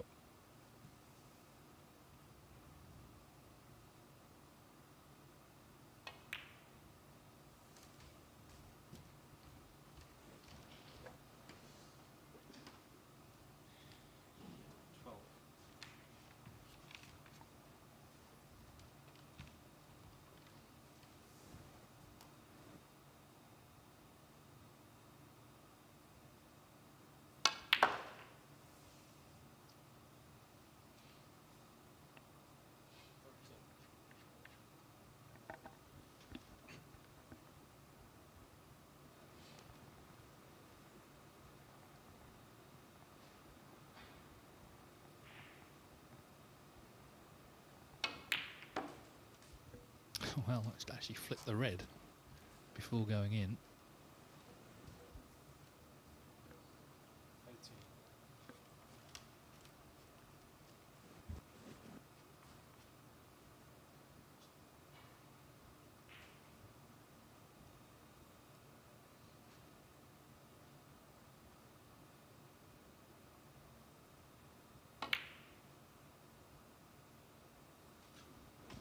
Wow, what a recovery. Yeah, that was a lovely shot. It's all good bridge in. He's potted it, and he's got top side of the blue as well. Oh, but didn't expect that one. 19. Queuing off the cushion, but still didn't expect him to miss that. And there you can see as the camera comes around that there is a red available into the right hand middle pocket.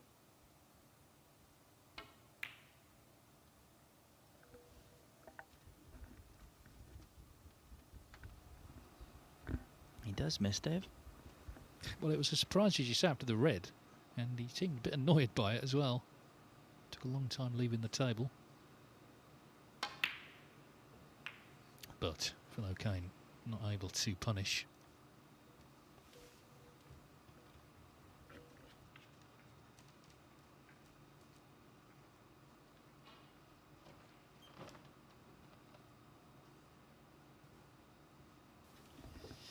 Yeah, Phil a bit disappointed with that one. If he could have got that red, he's already 14 points in front.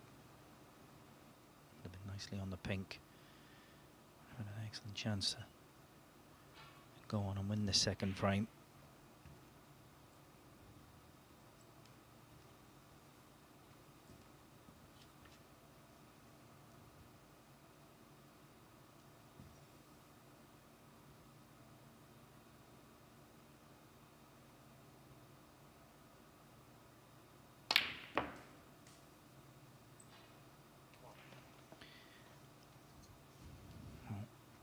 He's going to need another awkward bridging shot here to carry on this break. He played for the pink there. Oh, he's played that one very nicely though. Made that look very, very easy. 6. Cannon the red beautifully. 7. That looked like a very routine blue, but I assure you it wasn't.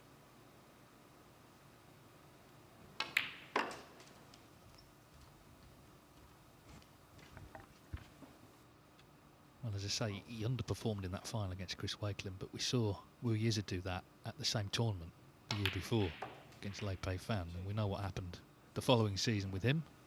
So he's got at least some experience of a final now.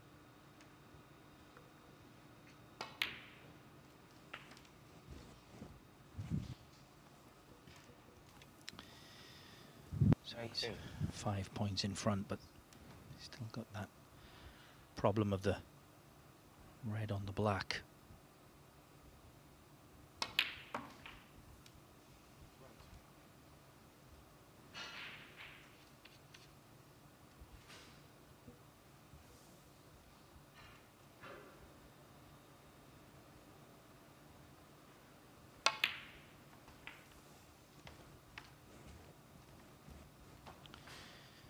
And it looks like he's got a nice angle on this red. 26. Can attempt a little cannon on the red, nudge the black towards the right-hand corner pocket. He didn't have the angle to do what I said, but he played the cannon off the top cushion instead. So it's gone wrong, so it's just going to be a snooker. So Phil O'Kane's still in this frame. 27. But he needs to not only hit this red, he needs to get it safe.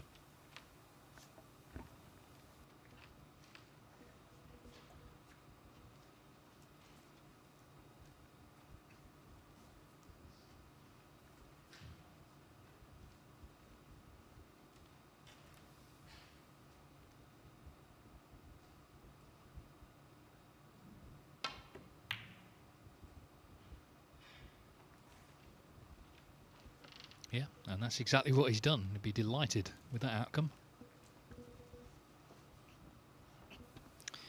Yeah, and he's still right in this frame. He's only 13 points behind. But all the colours pretty much on this spot, so one good chance. And this is it. One good pot on the red. And give himself an excellent chance to pinch this second frame.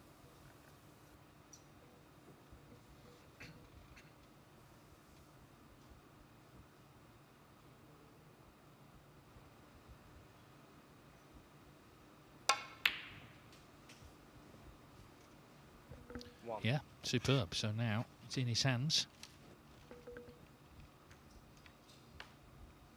And of course, if he can win this frame, we're guaranteed 2 more.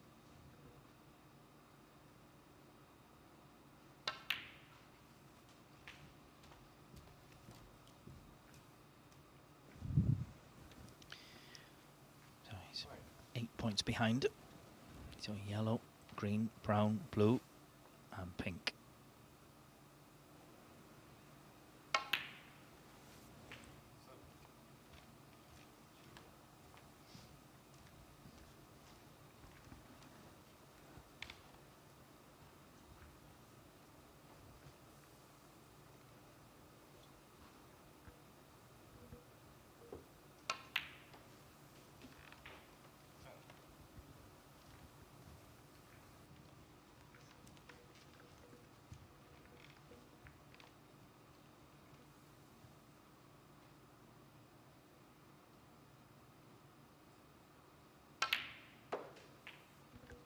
Well, we know he's got plenty of resilience just to keep entering Q School year after year with all the knocks he's had down the years.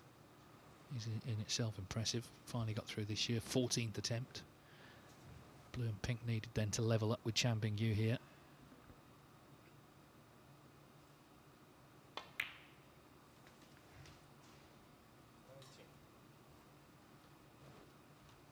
Well, it's got a classic betwixt and between here.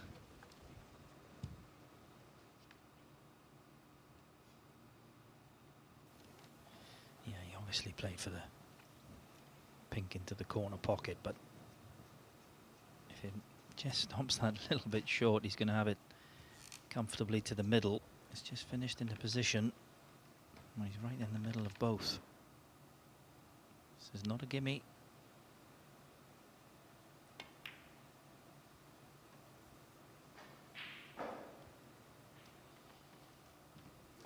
Well, he chose to take it to the middle.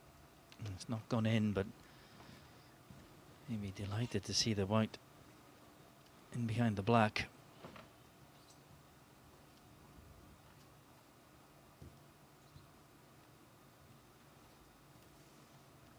It's one of these, it's not impossible he can pop this. Obviously he's got to hit it to do that.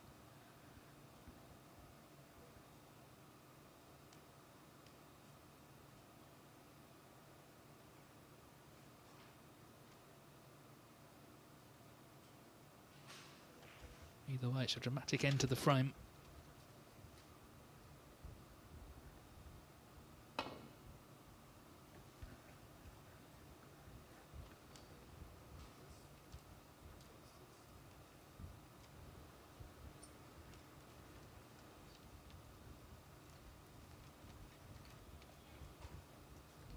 It's well behind, so must hit it this time.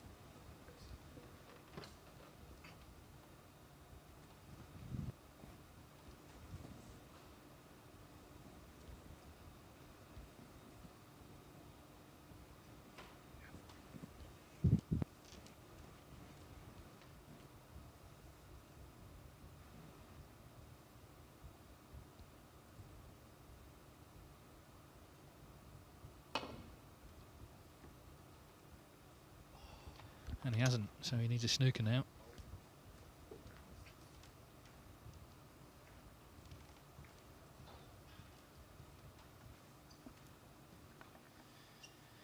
Yeah, Vinal Kane will be absolutely delighted.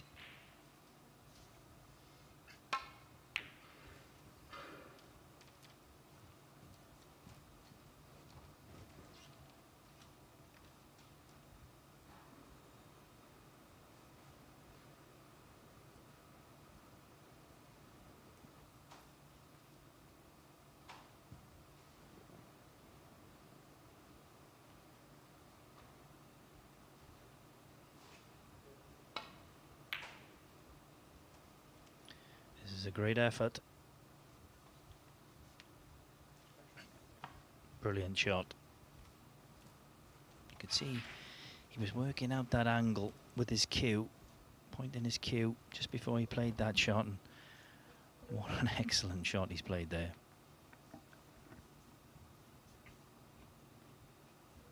Yeah, it's not nice this, a room around the back of course.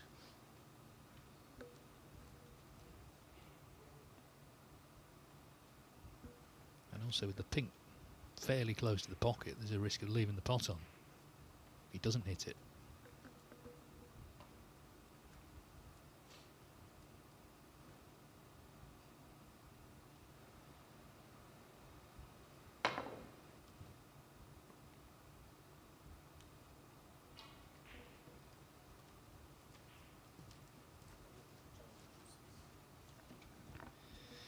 Yeah, and he has left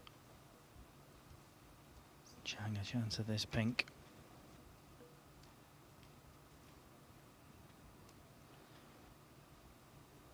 If he can pot it, cue ball is going to be coming back down towards this black.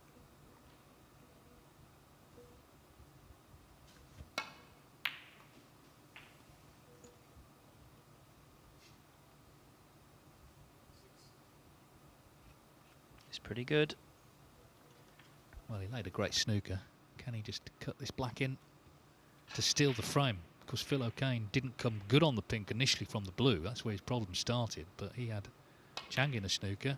But Chang has stolen the frame in style. He laid a really good snooker, and he's potted pink and black. It's a real body blow for Phil O'Kane, who looks certain to level up. But it is Chang who leads 2-0. So drama early on here on this second day, Tuesday at the Championship League. Table 2, Stephen Allworth has beaten Jeff Cundy 3-1. Ian Burns made a 73 break in frame 1 against Jamie O'Neill, who was called up. In fact, sorry, Cundy was called up, wasn't he? Because Mark Williams withdrew. So Allworth now the top seed in this group. Burns will play Allworth last up. Clearly needing to be in a position to still be able to win the group at that stage.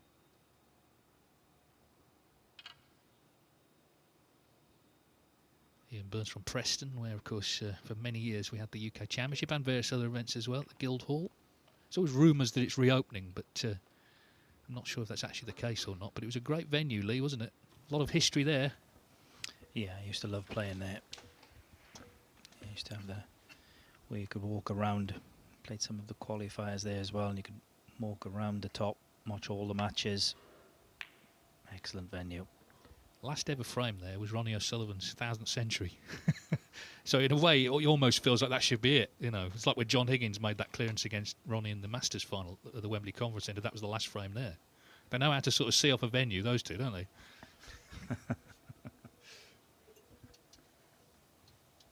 But you never know. We may be back there one day. I'm sure Ian would welcome that.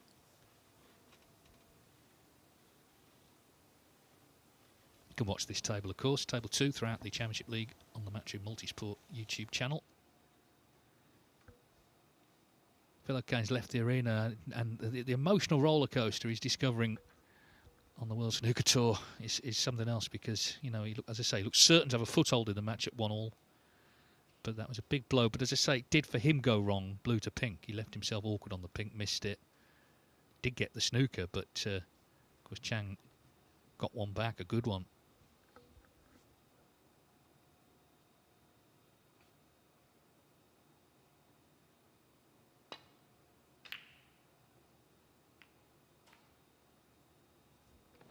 Well, possible chance for Jamie O'Neill. He lost to Phil O'Kane in that Q School final round. Q School won, but of course he's here through the top-up list as he prepares for a season on the Q Tour, the Amateur Tour.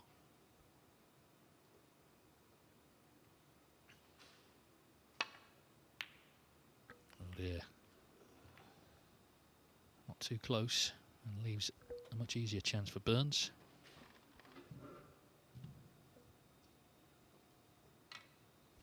So that continues on table 2, and Phil O'Kane returns here. So 2-0, of course, Chang, if he could win 3-0, he does actually beat Jamie Clark's result earlier.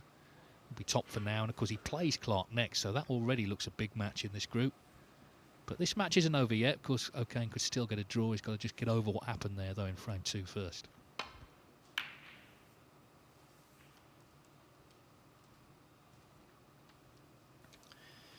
Yeah, well, that will really hurt Phil, that last frame. He knows he should have potted the pink at the first chance. Shouldn't have been playing that awkward pink to the centre. And just to make matters worse, he would have thought that he had won the frame when Chang needed a snooker. He got that excellent snooker. So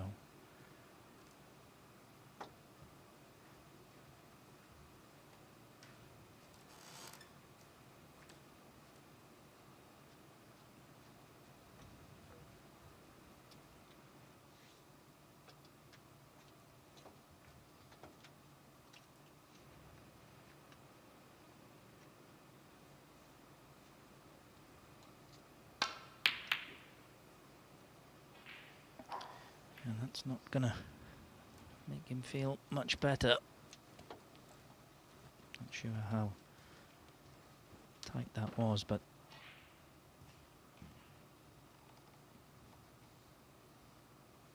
only good thing I think is he's not left an easy red for Chang.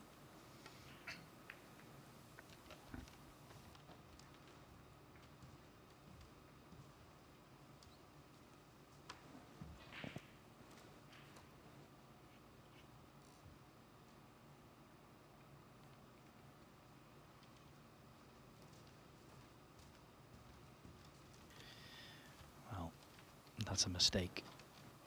He's left this red by the green.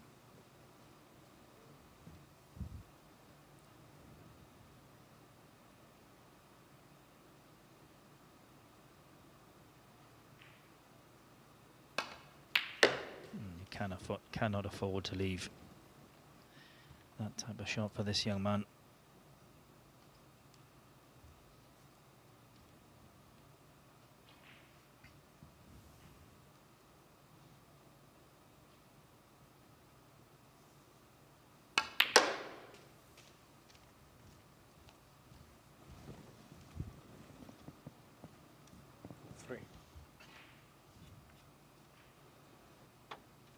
It's a funny situation in a way because he's 10 years the junior, Chang, but he's the man with the experience on the Pro Tour.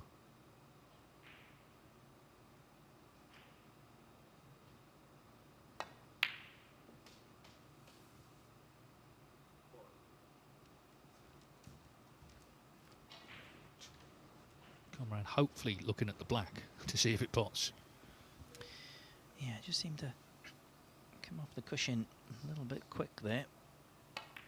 There's a couple of shots in the game earlier where Coupon seemed to come off quite quickly off that same side cushion. It's cost him position on the black.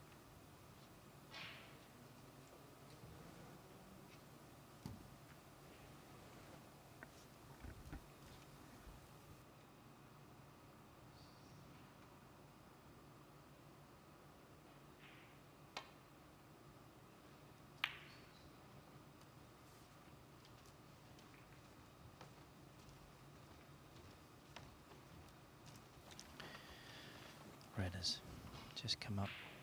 Chang can pot this to the left hand middle pocket.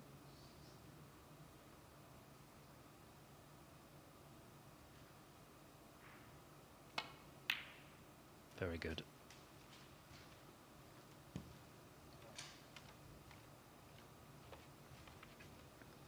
Yes, he doesn't seem to have any fear of taking anything on.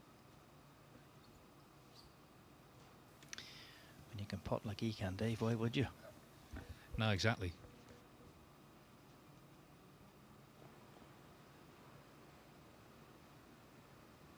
Yeah, it was about a year ago, just before the start of last season. Steve Davis and Stephen Hendry, they were in China doing some exhibition work, and he was part of the exhibition.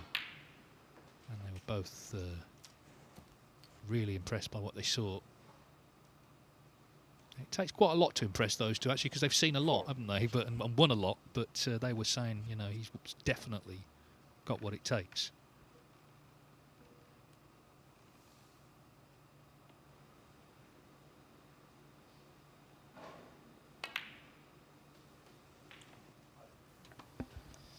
Yeah, and I think the bookmakers are certainly rating his chances of doing very well this season.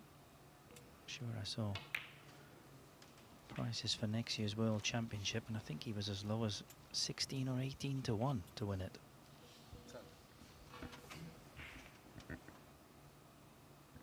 Well, I'll be fascinated to see where he is in the rankings going to the Crucible. You know, will he even be in the top 16? Certainly top 32 is a possibility.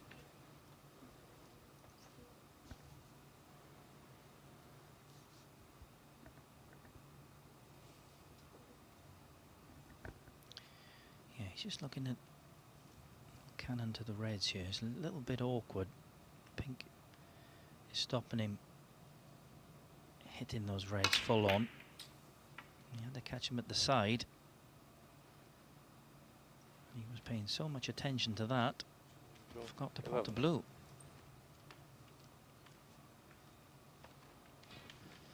So, a little bit of a let-off for Phil O'Kane. Left anything easy, but I think he'll just be very, very happy just to be back at the table.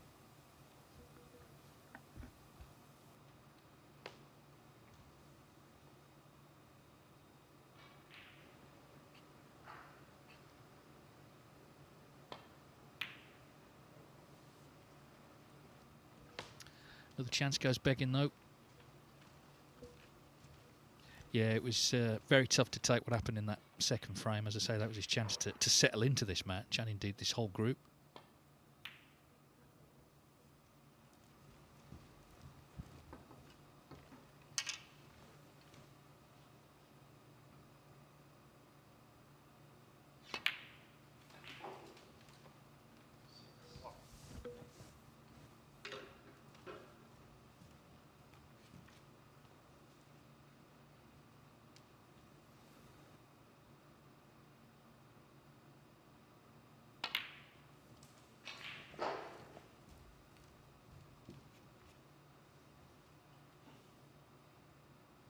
Seven.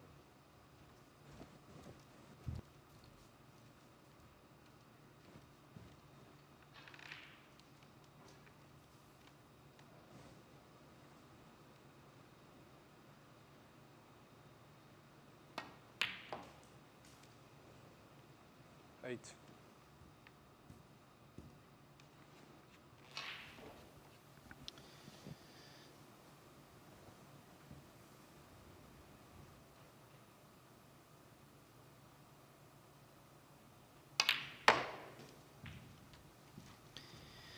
Not the easiest looking table here for Chang Bingyu. He's only really got ball colours or the pink to play on.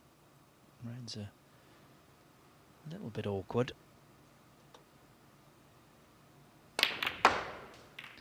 So went full-blooded to bring everything into play, and he's pretty much brought everything into play. And he's on the pink to the centre pocket. One good pot could be a match winner.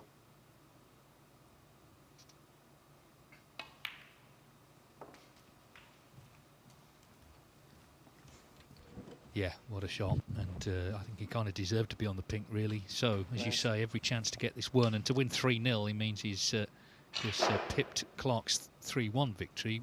He'll be playing Jamie Clark next. 20. Just overscrewed that a little.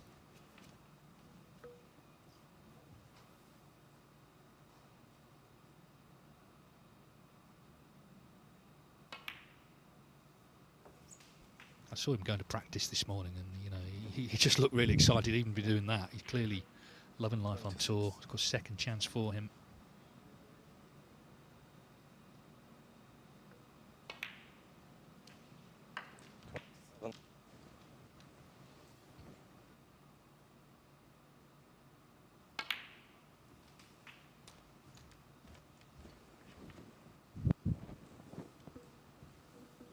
Three.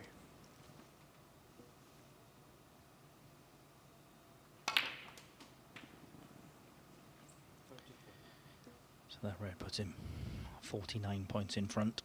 So black and one more red, and they'll be off to the perfect start.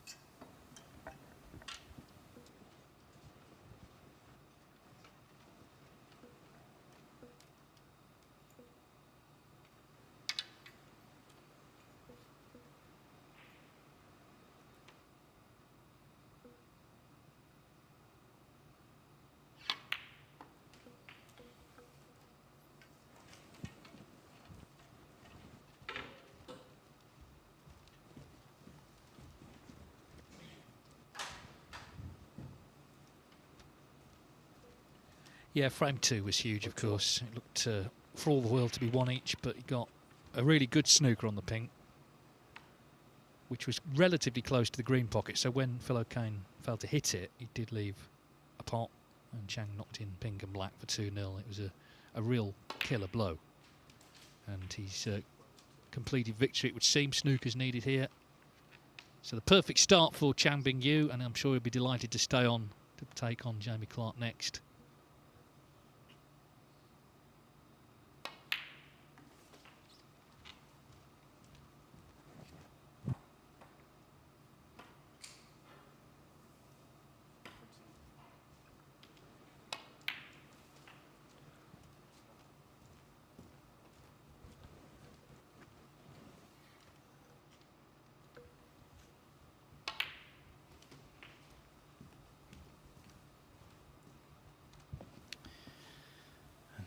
Does really set up this next match. Jimmy Clark against Chang Bingyu. One of those two wins that match. They'll put themselves in a incredibly strong position in this group. Ryan Day will be hoping that match can end in a draw. Before. Well, the one bit of good news for Jamie Clark here is that Chang can't beat his 101.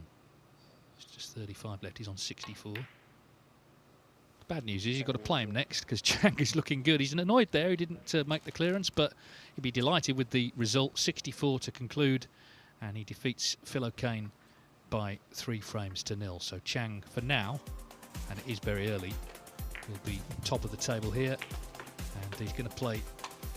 As you can see there, Jamie Clark, who beat Ryan Day 3-1 earlier. It's still 2-0 to Ian Burns over Jamie O'Neill. Stephen Hallworth beating Jeff Cundy on table 2 in the first match. So in 5 minutes' time, it's Chang v Clark.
Every new beginning starts with courage.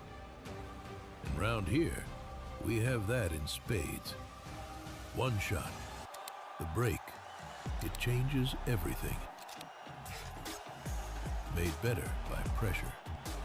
Two rivals at every table. A crowd free to live in the moment. From the four corners of the globe, the greatest players arrive, chasing more than a title. $500,000. 6 days of pure drama and unrivaled tension. And when it comes down to the final, they'll need every lucky seven. Take 8 seconds to steady the heart and sink the 9 for glory. The U.S. Open.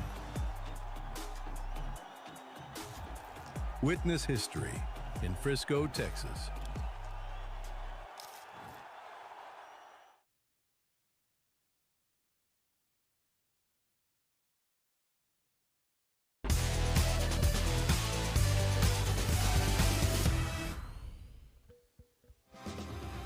So welcome back to the Mattioli Arena in Leicester. It's day 2 of the BetVictor Championship League. You can see Chang Bingyu and Jamie Clark striding into the middle for what's already a big match in this group, and that's why, of course, they've both won already. Clark 3-1 over Ryan Day, Chang Bingyu 3-0 over Phil O'Kane. So by virtue of frame difference, Chang top for now. But this match really is big, and as Lee Walker was saying, Ryan Day, I'm sure, would love a draw. He's not out of it yet, but it'd be more difficult if one of these two gets to 6 points. Phil O'Kane, of course, bottom for now. He's also got 2 matches, though, to play this afternoon. So, yeah, an important match already in this group. Chang was impressive there. We're used to seeing him score heavily, but it was the second frame he won, getting the snooker on the pink, which was really impressive. Jamie Clark looked good early on against Ryan Day. It was very nervy, Phil, at the end, though, wasn't it, to get it won? Well, it was a remarkable match because Clark, to 2-1, played nicely, breaks of 73 and 101. And then in the 4th frame, even though he won it, he made a plethora of errors, but he still got over the line anyway. I can tell you, by the way, a result just in from table 2. Ian Burns has made a really good start. He beat Jamie O'Neill 3-0. So Burns remains on table 2 in about 5 minutes' time to take on Jeff Cundy. As for this one, Dave, how often do we say this? Match 3 could well be the group decider.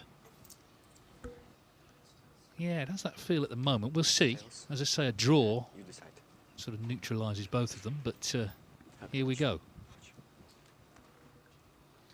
Chang is on the crest of a wave. I always thought he was favoured to win this group, and I'm even more convinced now than I was before.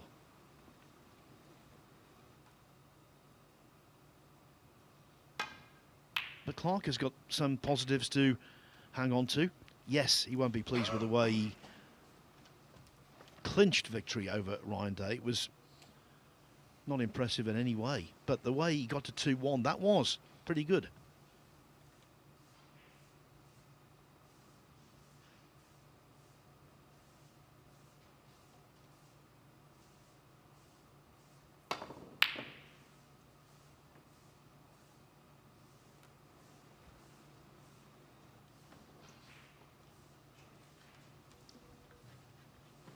Well, it's good to see Jamie Clark back on tour after a year away. Of course, he's got his own facility in Llanelli, a couple of snooker tables, so he sort of moved into the business world.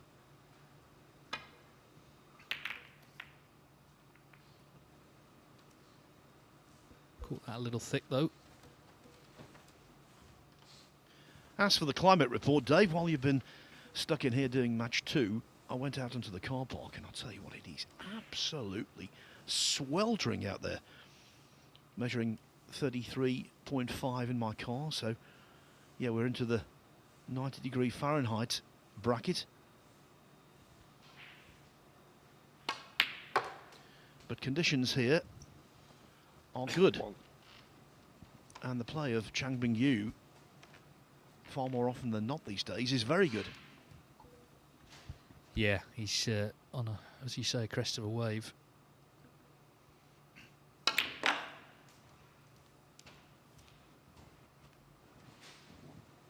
Ryan Day, the top seed in this group, but of course he plays Chang last. But the danger for Ryan is the group could be decided by then.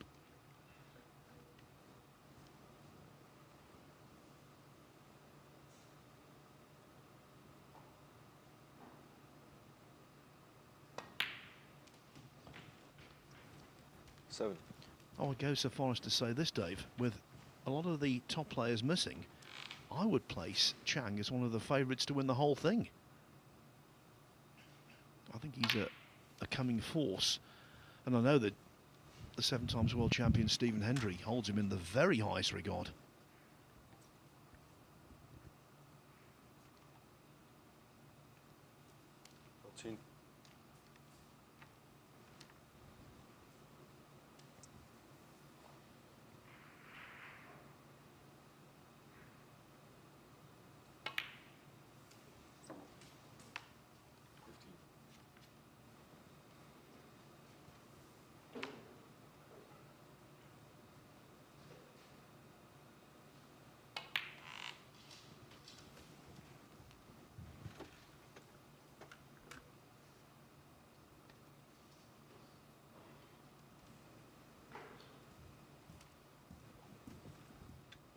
Two.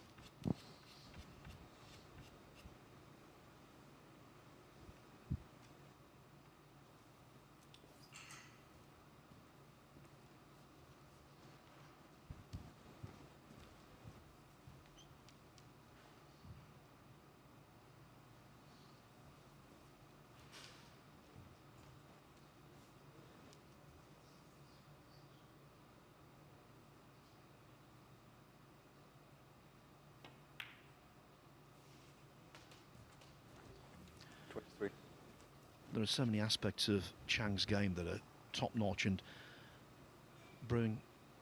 queuing over a ball like that is one of them. Doesn't seem to bother him greatly. Nothing much does.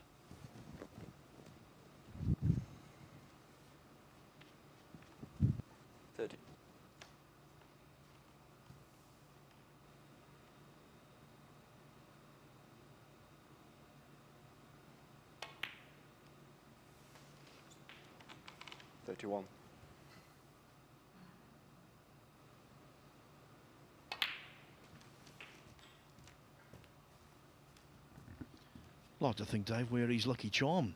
Chang, he made that 147 in the UK Championship qualifiers, didn't he, last season? I think you and I were commentating on that match, and 39. Remarkably, he knocked in the final black with the rest. Yeah, which must be a first, I think. And I also commentated on the maximum he made in the World Championship qualifiers, which of course won him that £147,000 bonus. 46.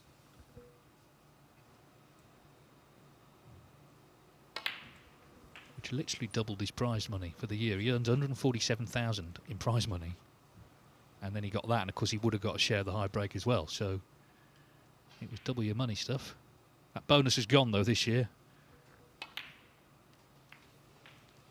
To be honest, I'm not surprised, because it always seemed as though it was highly likely it was going to be cashed in.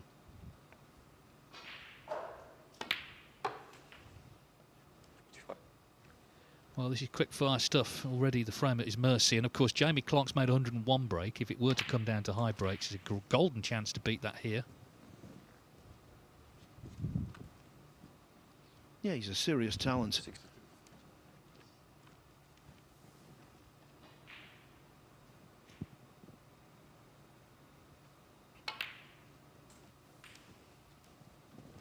He's another one of these players. He just sees the shot, plays the shot. There's no prevarication, is there? You know, he looks at things when he has to, but you can see the confidence he has in his game. But also, he's not rushing either. Just plays at a really good tempo. And he's got the ability to dominate. Ask Sean Murphy, OBE.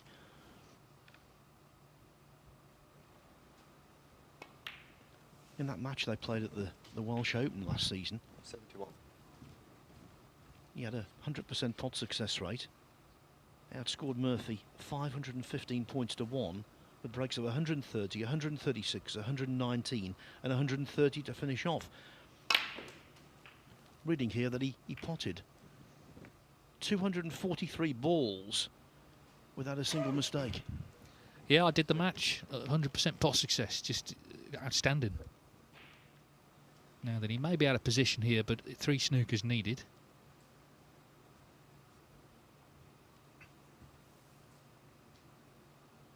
Well, looks like he can see the red to middle.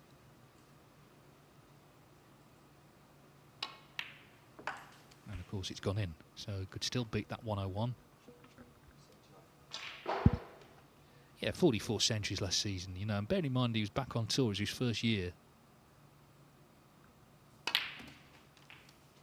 Played the cannon there, and little sort of grimace, didn't get it. Just trying to free the last 2 reds by the pink.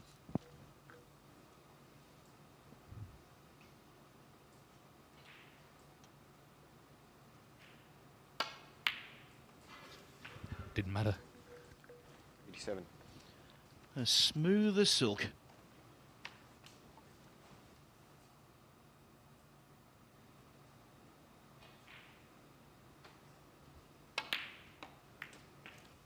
And this time he gets the cannon, so more than likely he's going to beat that high break. Of course, it may not come down to that, but Clark for now has it in his locker, maybe not for much longer.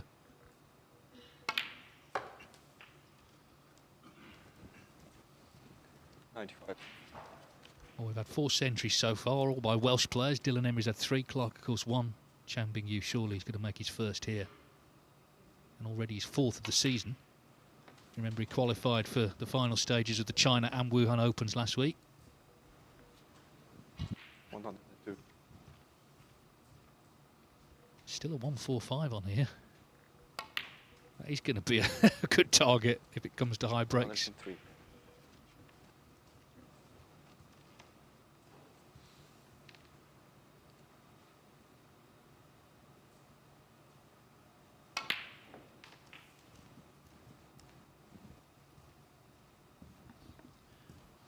On that list of best players yet to win a world ranking event, I think he features prominently. I think the sky's the limit. 11. Yeah, I mean, he was outplayed in that final by Chris Wakelin. He was disappointing, but he still actually made a century. He lost 9-2, but he managed to make a century in Scotland. But anyway, next time, I think it might be a different story. 118.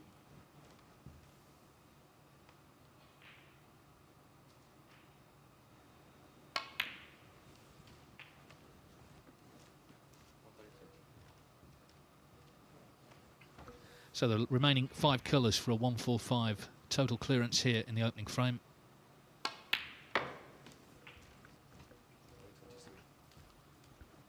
As I say, if he wins 3-0, the group is not mathematically done, but it's going to take something special to stop him. Ryan Day probably have to win his last 2 matches by whitewash, and of course the second will be against Chang himself. 127.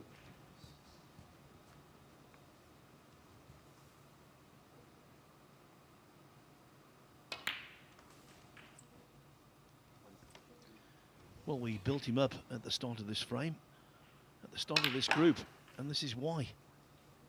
What a player. 138. Yes, the black for a 145 to open this match. Stunning from Chang Bingyu. Jamie Clark there leading the applause. Absolutely superb from Chang. A total clearance of 145 in frame 1. He's played 4, won 4 in terms of frames already today. Well, that didn't take long. Meanwhile, table 2, they're underway, and Ian Burns, dare I say, red hot here, because he's already won 3-0, of course, against Jamie O'Neill, and has won this opening frame already against Jeff Cundy. He plays Stephen Allworth last, of course, but if he could win this 3-0, then that puts pressure on Stephen later. He would have to beat him to win the group. 82.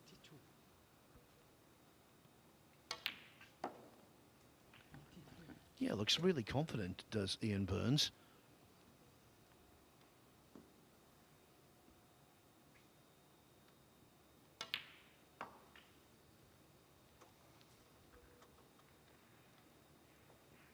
John Pellew being put through his paces here. The speed of play. Spoke to Stephen Hallworth after the first match on table 2, and he was saying how nicely it was playing.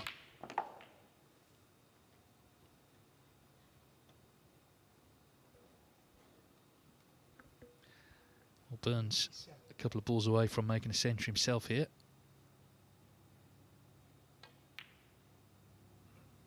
Oh, no.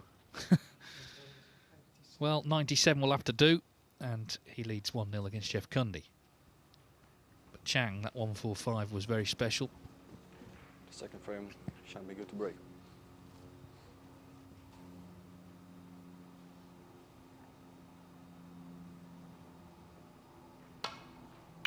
And the thing with Chang, the template is there for sudden success by a Chinese player, Zhao Xintong, obviously, and then Wu Yize. And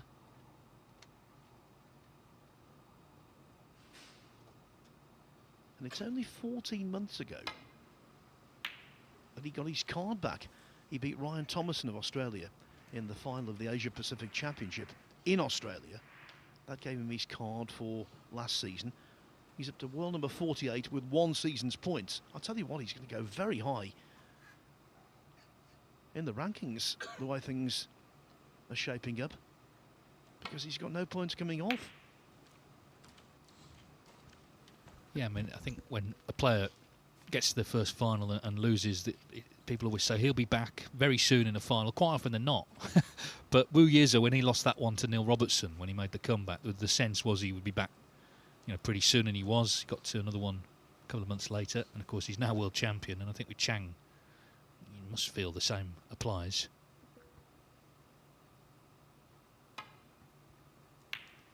Yeah, no guarantees, as you say, but I think he's got all the hallmarks of being not just a ranking event winner, but a multiple ranking event winner.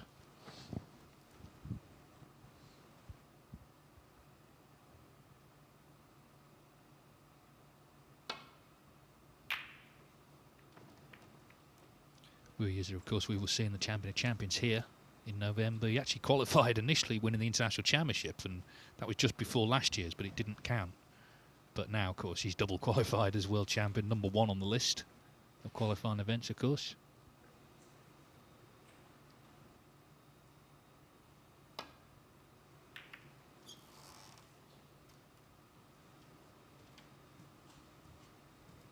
Jamie Clark, I'm sure, feels his safety will have to be good to keep him out.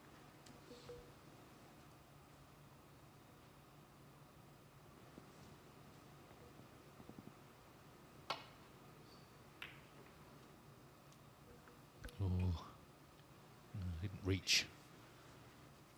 And it looks like Clark can get through to it.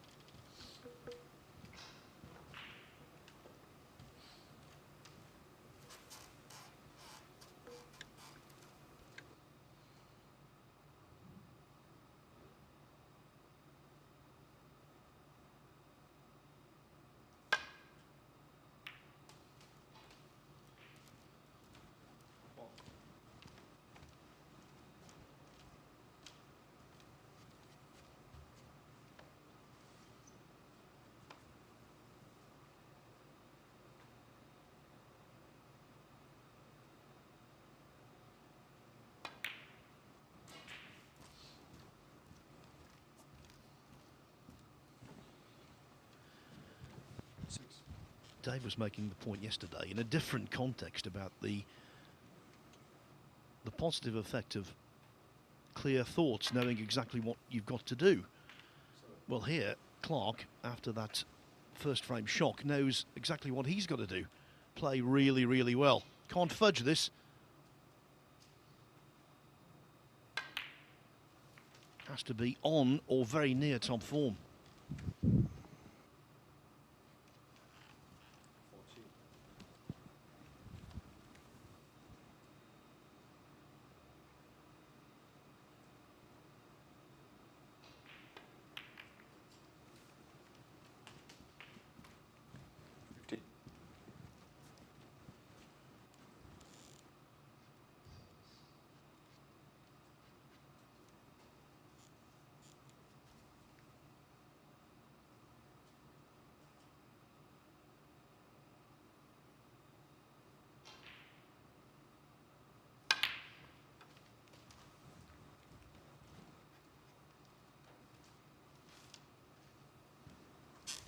22.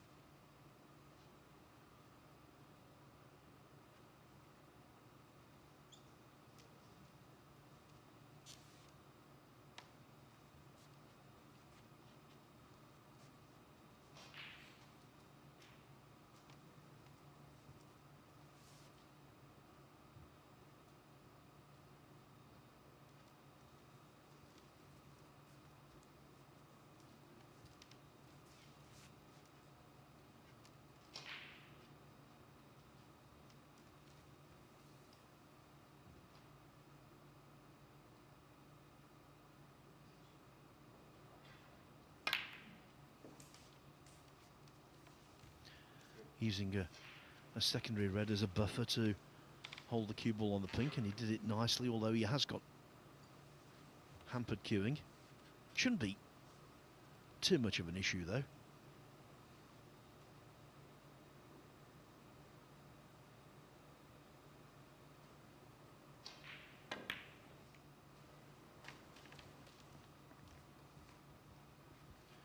Good to see Clark back on tour, as Dave said. And the fact he dropped off, I think, underlined what Dave was saying yesterday. Now, 64 players only guaranteed on tour, plus the top 4 point earners who aren't in the 64, so 68 players. And when you consider the strength and depth on the tour, that is brutal.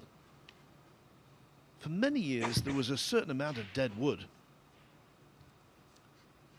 And you could say maybe there's a few players on tour these days who are never going to be world beaters, but generally speaking, that 64, 68 player cutoff, that's harsh.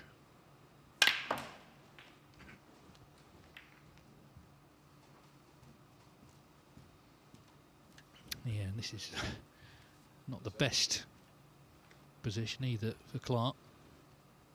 I mean, Lepe Fanny won that Scottish Open. He was 90 odd in the world, wasn't he? So, you know, it shows you that players even lower than 64 can produce the goods.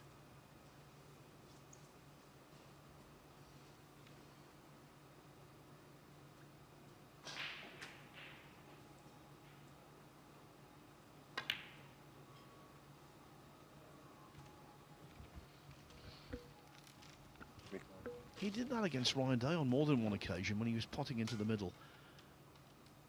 Caught that near jaw. So 37, that means he's vulnerable. Not a great lead.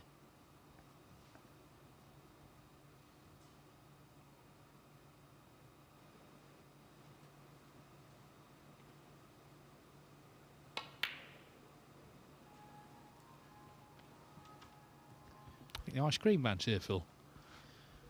Yeah, somebody should make a 99, shouldn't they? We're flaky, so that's the job done. I think that's enough now. Well, it's very persistent. To be fair, is the weather for it? It doesn't tend to turn up in January, does it, for the invitation version?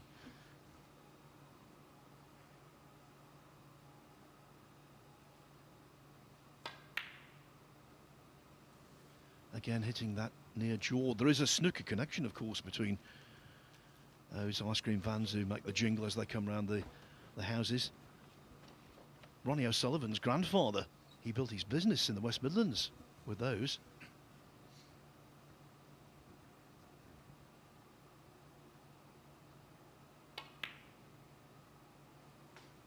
Well, it's a terrific pot. 1.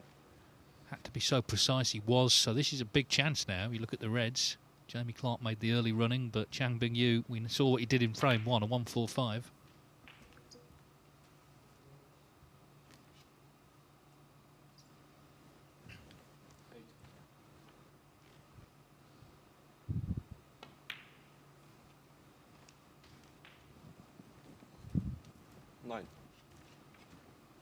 Colin Roscoe, wasn't he? He was an old Welsh player, wasn't he? An ice cream seller. I know this is a rather niche topic. He was, and of course in the tabloids at the time, every time he had a good win, It was Colin Roscoe licked whoever in the intro. I 16. remember he beat Dennis Taylor once at the Assembly Rooms in Derby. Fluked the final black to win. And claimed afterwards it wasn't a fluke. Dennis was 17. not best pleased.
You heard the Chang tut there. He wasn't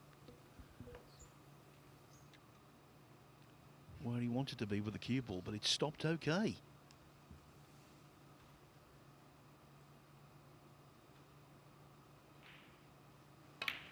And with the pinky, hits the front in the frame.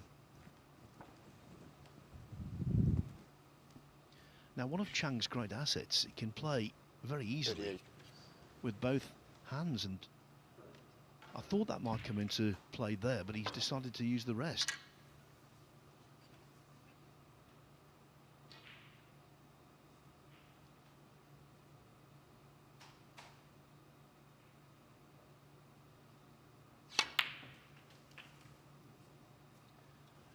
He's got a lot of game. 39.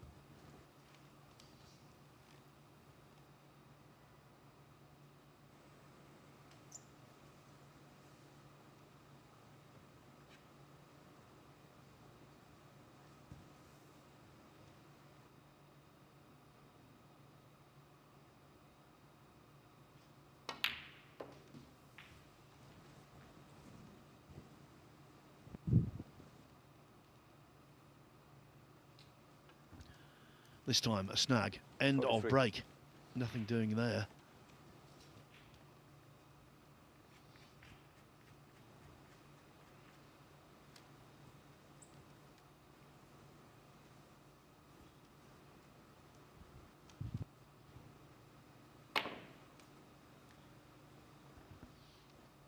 Well, that was a little bit impudent, but of course he was taking the cue ball 43.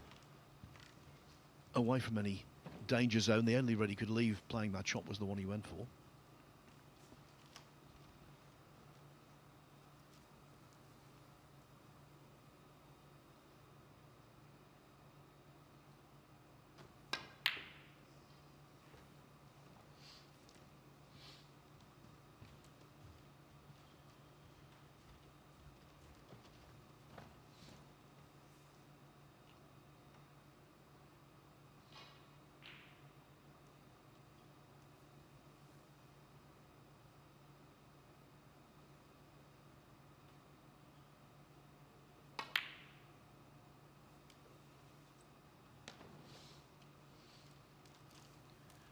Early starter was Chang Bingyu. Began playing the game at the age of 6.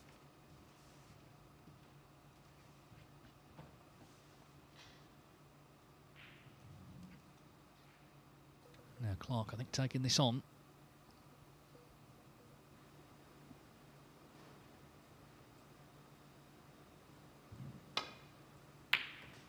Yeah, lovely pot that from Jamie Clark. 1. So the red that Chang took on to the yellow pocket is now where the golden ball is in that Saudi event, basically, on the bulk cushion. So that's going to be an issue.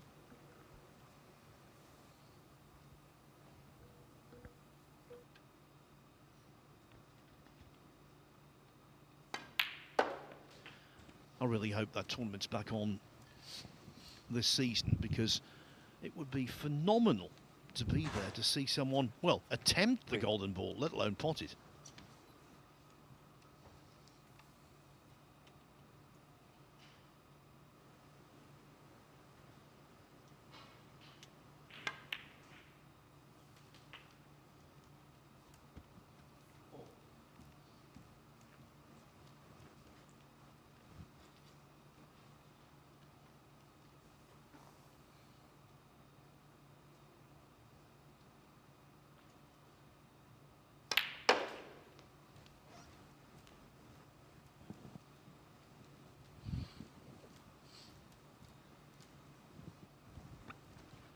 Six. In an ideal world, wanted to be straighter on this red.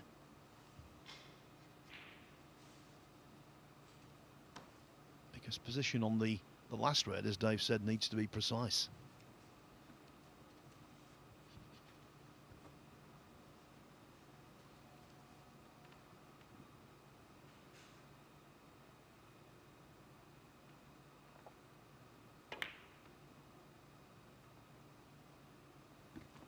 And that recurring theme, hitting the near jaw when attempting pots to the middle.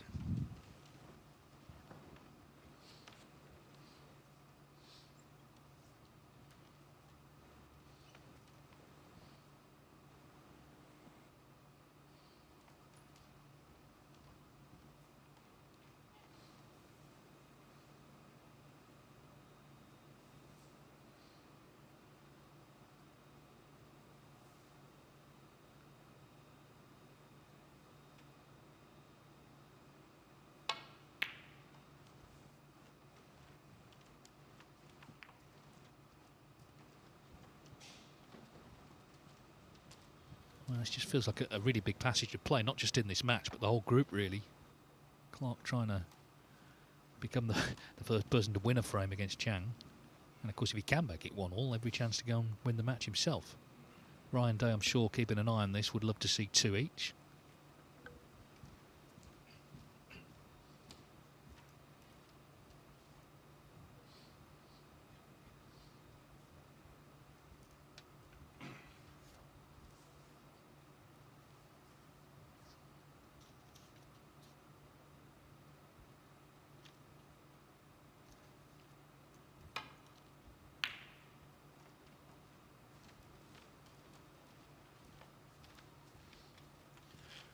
The way the balls are situated, you have to believe the next slice of inspiration or mistake could well be the beginning of the end.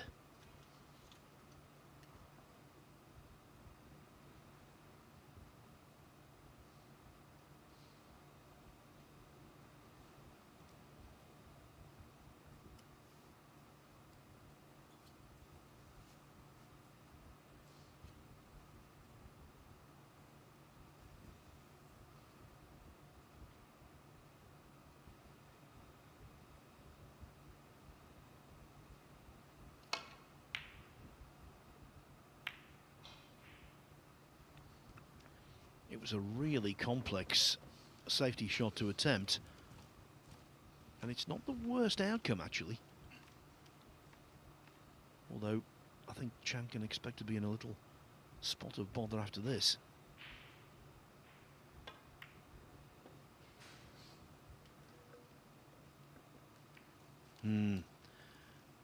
Hitting the black was an error.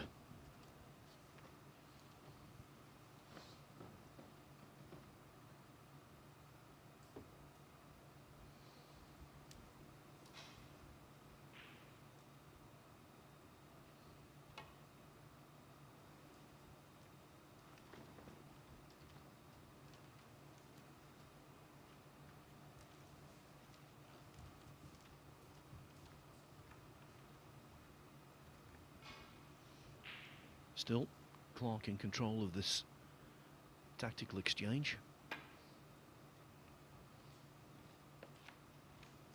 And very much so now.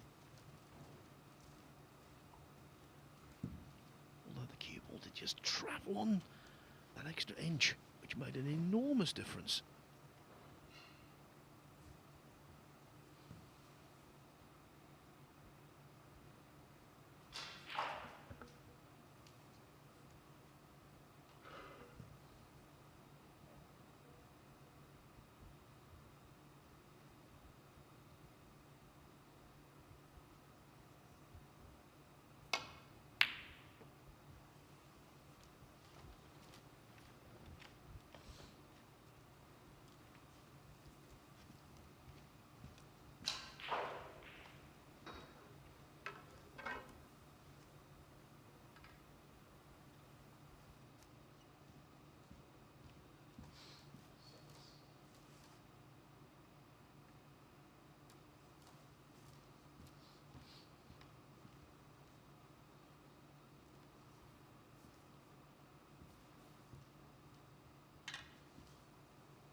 Clark ambles back to his seat with a look of concern. He knows just how sharp Chang can be with this kind of pot.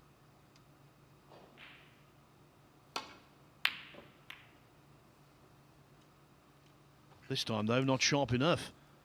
He's lucky where the balls have come to rest.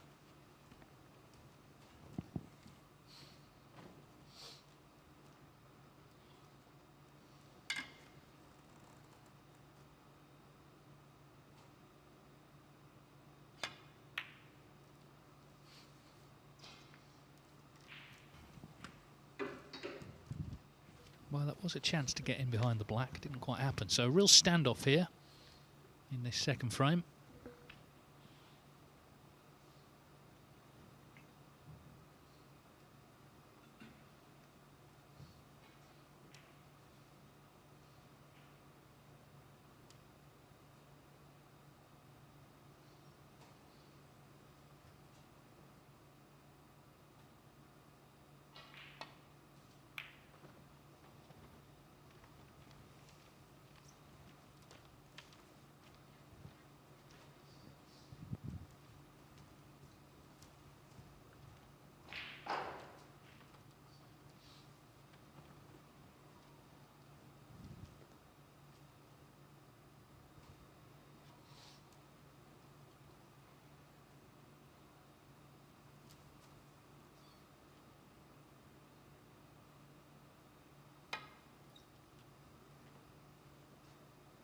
Wow. Barely room to do that, and it's going to be a free ball, is it? Not quite. But it's going back.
When he first came on the tour, Chang Bingyu was rather one-dimensional, just a potter and scorer. I'm not saying he's a tactical maestro now, but that side of his game definitely has improved. And of course, to compete at the very highest level, it had to improve.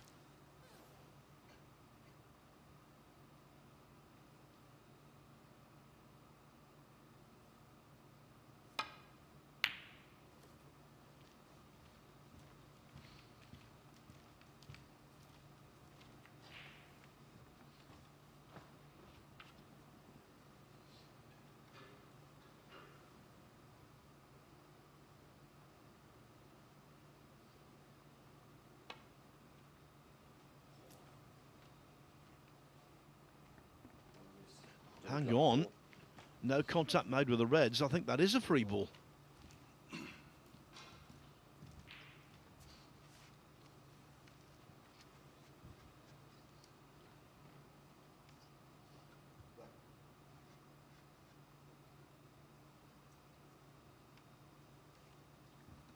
Well, the points are level here, 47 each. Free ball, so you can take the black as a red, colour as normal, and then try and attack these last two reds.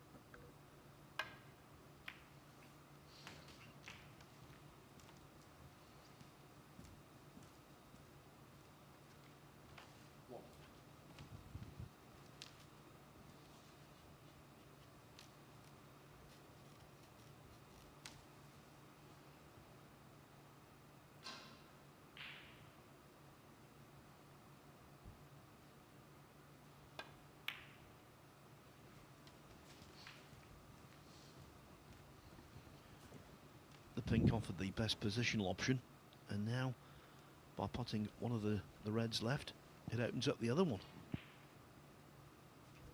Yeah, so 7 points in front.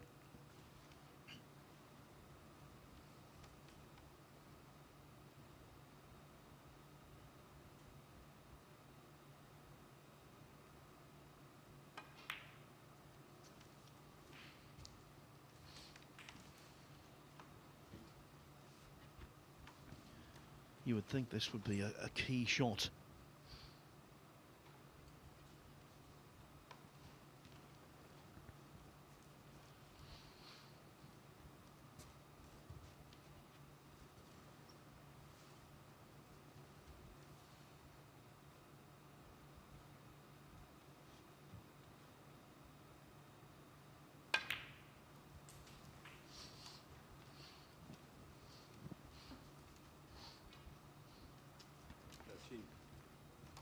Decent, but this is missable.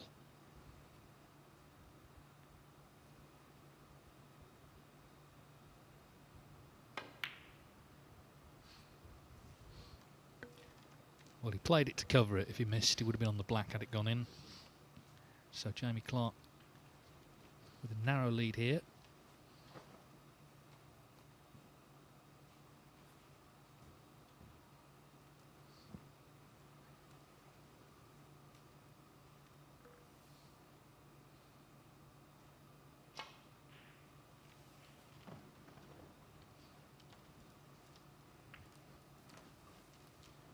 .13 in front, Clark on the last red.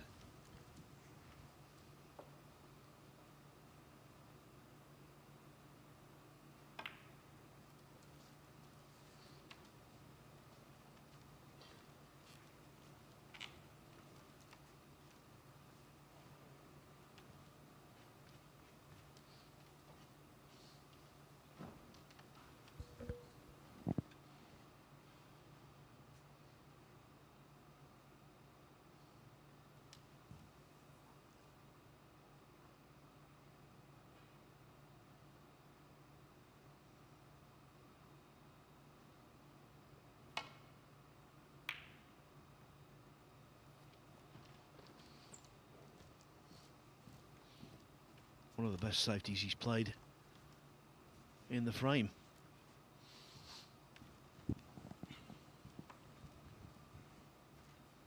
Big chance there of catching a ball colour, but he avoided them all.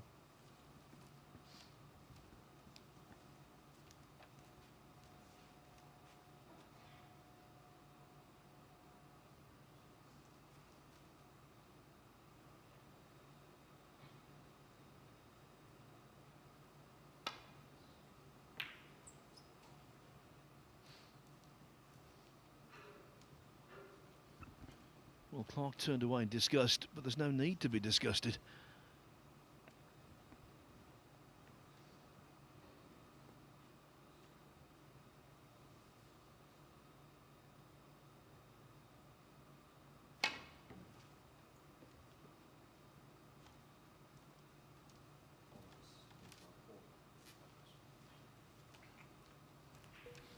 Got to go back.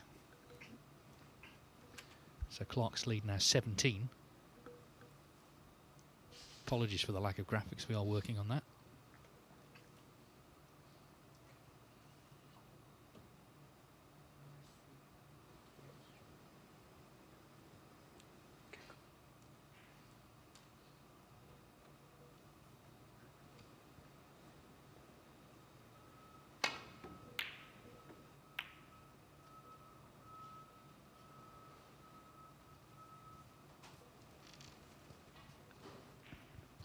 all in all, not a bad result.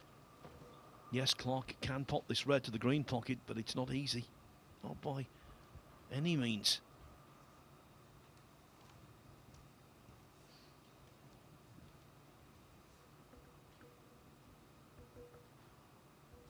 How'd love, for example, the ping on the cushion or something, a bit of security, but he doesn't really have any.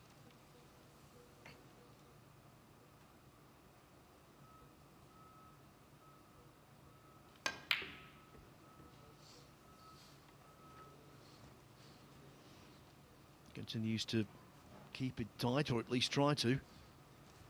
Well, of course, as a boy, he played in Terry Griffiths' club in Llanelli, and he was very, very close to Terry, who, it's fair to say, knew his way around a safety battle. 1979 world champion, sadly passed away, of course, a couple of years ago.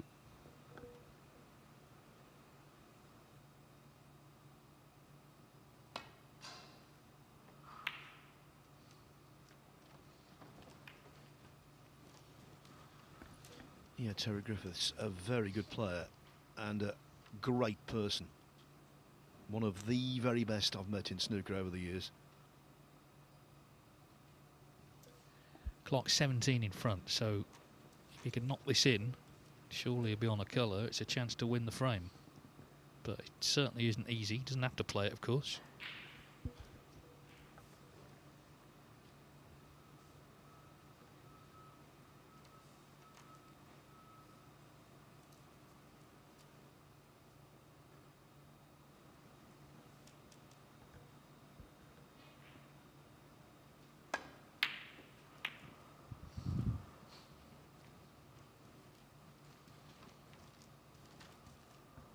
No, don't be confused with the close proximity of the red to the middle pocket. This is a horrible, horrible pot to take on, even if you can see it.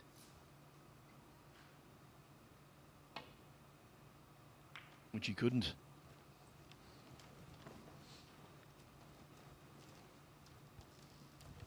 Can't tell you, Ian Burns going about his merry way, now 2-0 up on Jeff Cundy on table 2. The second frame was quite lengthy. It was all about a terrific brown that Burns rifled in.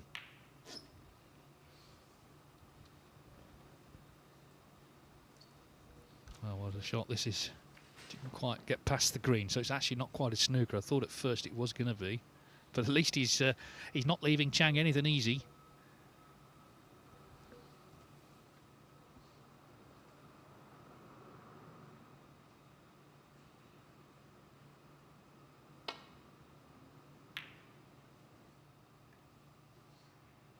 .33-minute frame now. Clark still 17 points in front. Yeah, Chang won't be involved in many half-an-hour frames as the season progresses, but this is purely circumstance. Has to grind.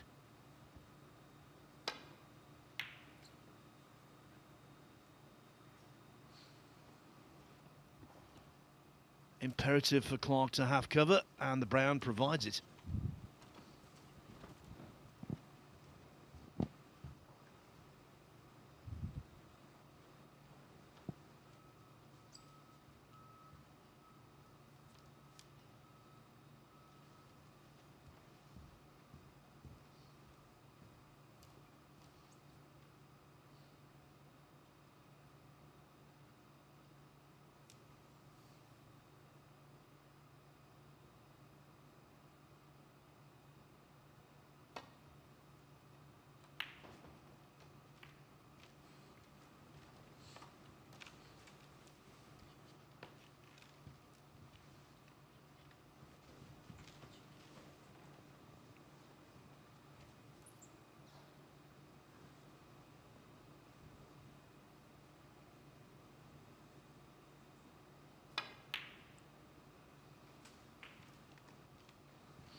Well, the only problem now, of course, is the yellow. He's not in a great spot. And he's going to need it. The green will put him 21 in front. So he'll need yellow and green as well.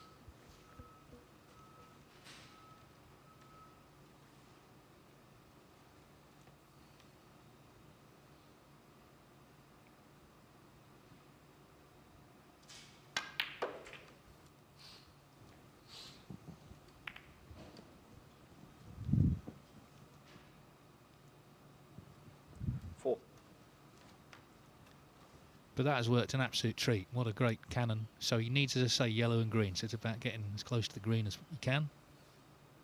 He's played a good frame in the end. He's managed to keep Chang out with some good safety.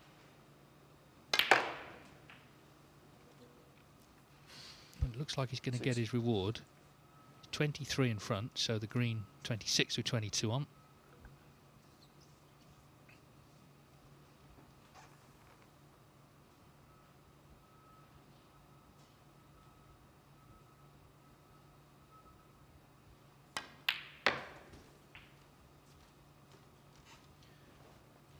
That's the kind of frame that professionals take great pride in winning.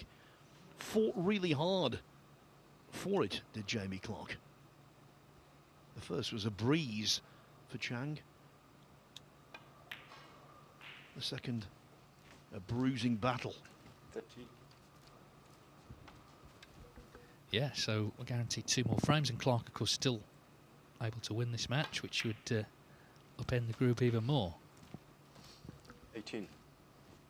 Ryan Day still cheering on the draw.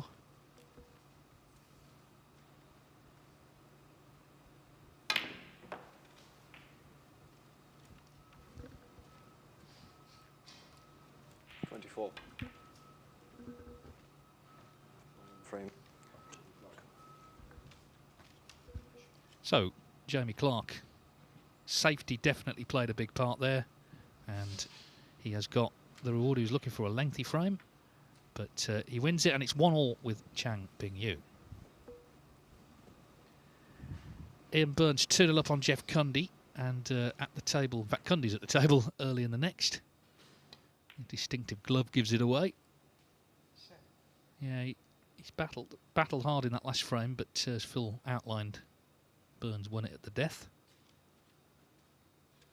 Yeah, he potted a really good brown to the green pocket, then added blue and pink to shade it. Then after the 97 break from Burns, that won him the first. So I think Cundy's hopes of topping the group are pretty much over, having lost his first match 3-1 to Stephen Hallworth. The best he can do here is gain a draw. But if Ian Burns were to win, well, especially if he were to win this frame, he'd be looking really good after that 3-0 win over Jamie O'Neill.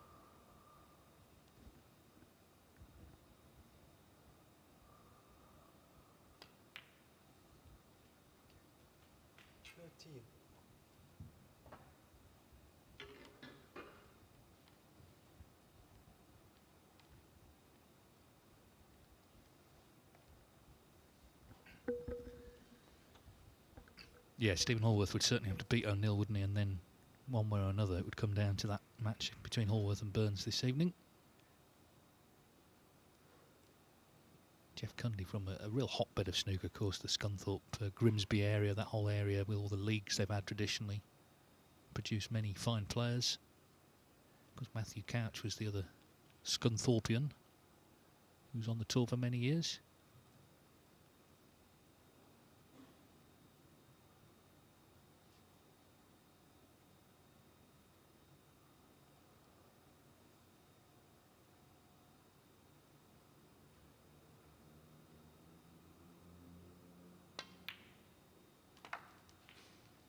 That's not quite gone to plan. I think it's interesting though, you know, some players, they do drift away, don't they? But Jeff Cundy clearly still enjoys playing. And it was, well, thanks to Mark Williams, obviously, withdrawing, that he got the late call up here. Yeah, really good to see him after so many years.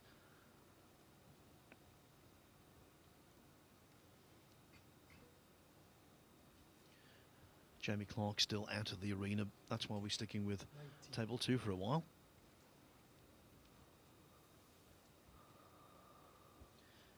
Yeah, throughout his playing career, both as a professional and as an amateur, Cundy's always worn that glove. It's not just a case of him wearing it today because it's warm in there. That's been his calling card, I suppose. Well, we'll see another one tomorrow, won't we? Ross Muir, another glove wearer. He'll be on the main table with Zhang Anda, Zhang Jun and Daniel Womersley. And table 2 is a good group actually. Jackson Page, Long Zhuhang, Artem Zhuzhens and Ashley Hugel.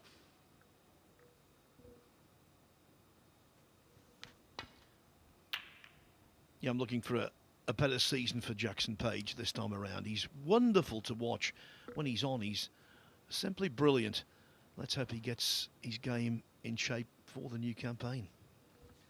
Matchroom Multisport YouTube channel for Table 2, but we're back with Table 1, where it's 1 apiece between Chang Bingyu and Jamie Clark.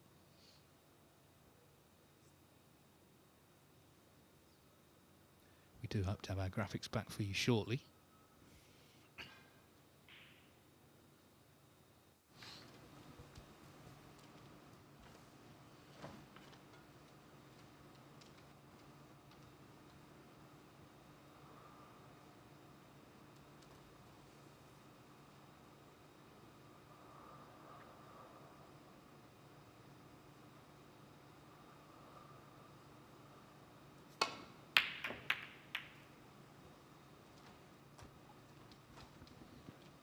Well, if you take that kind of risk, you sometimes pay the price.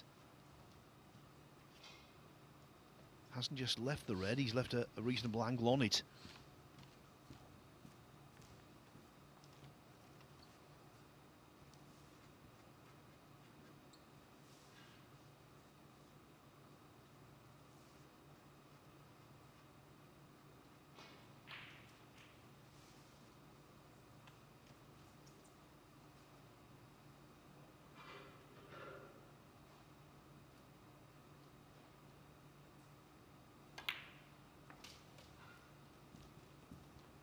One.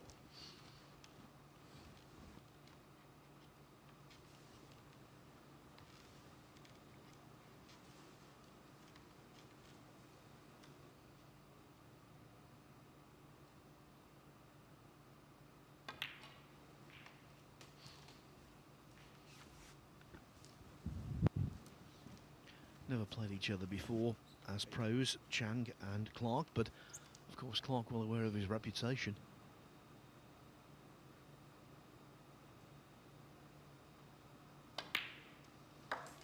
Knowing only good stuff will do.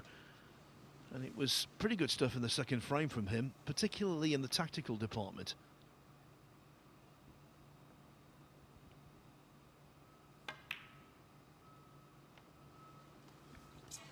Oh, but his least favourite ball is missed. Nine. Had a wonderful chance to make it to the quarterfinals of the World Championship a few years ago. Missed a pink he should have potted. Lost out to Anthony McGill narrowly, and the pink there went astray as well.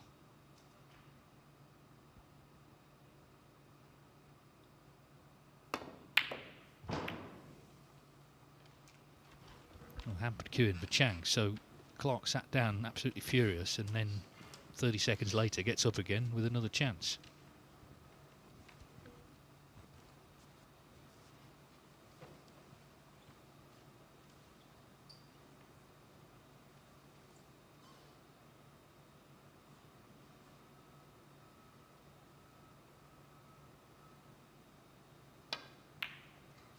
Oh dear, but he wasn't close to that one.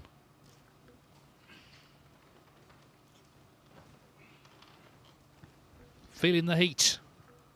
Yeah, I think I've watched Jamie Clark enough to say this with a certain amount of authority. He's one of those players who, if he makes a mistake, quite often he makes 2 or 3.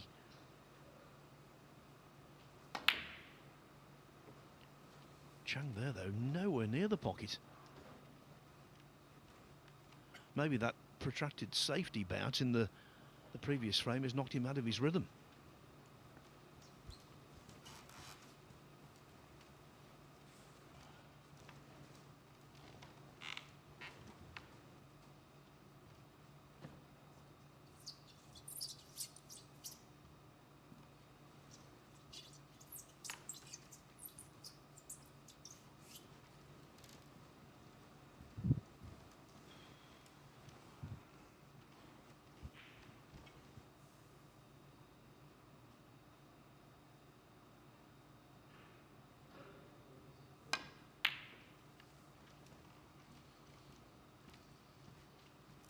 So both players just struggling at the moment, but still, of course, every frame in this format is of equal importance, whether it's a struggle or, as we saw in the first frame from Chang Bingyu, a 1-4-5.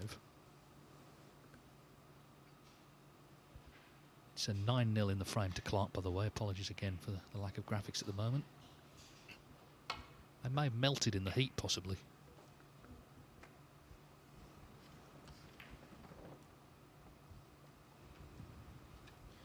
You're like one of those scorers at the cricket, Dave.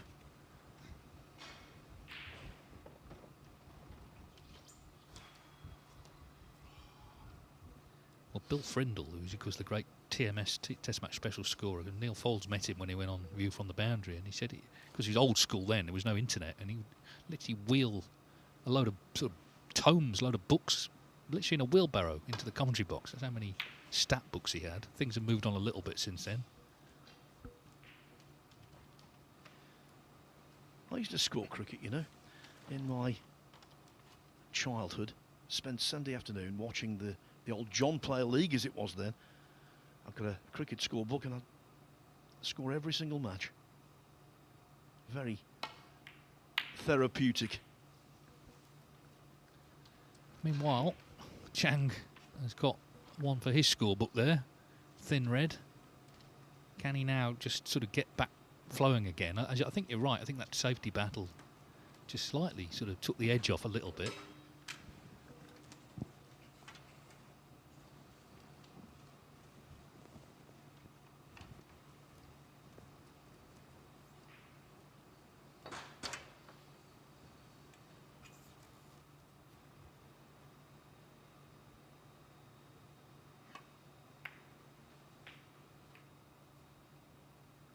Well, no good, I think. The Reds covering one another.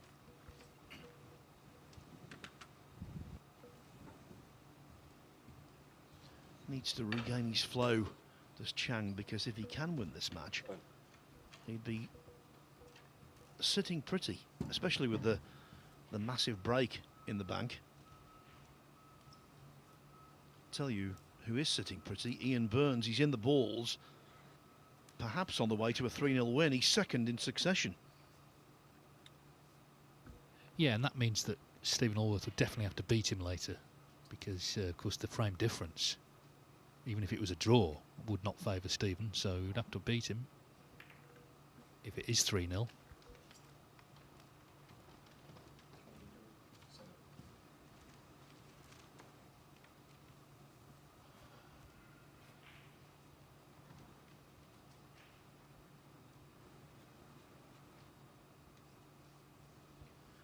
Of course, we've been talking a lot about the weather here, and Ian Burns some years ago was the victim of a very different weather event. His practice room was flooded.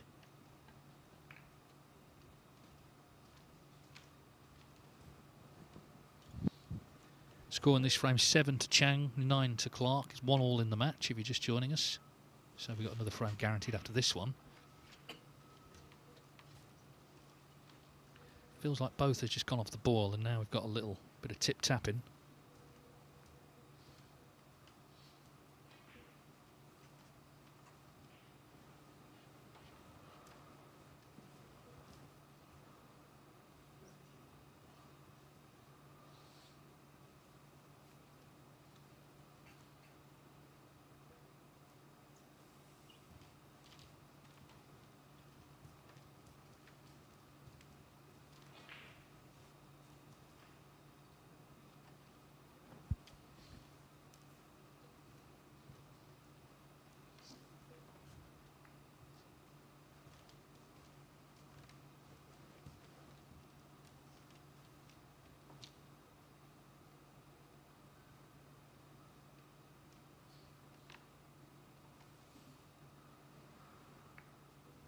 Well, neither player in any mood to open things up.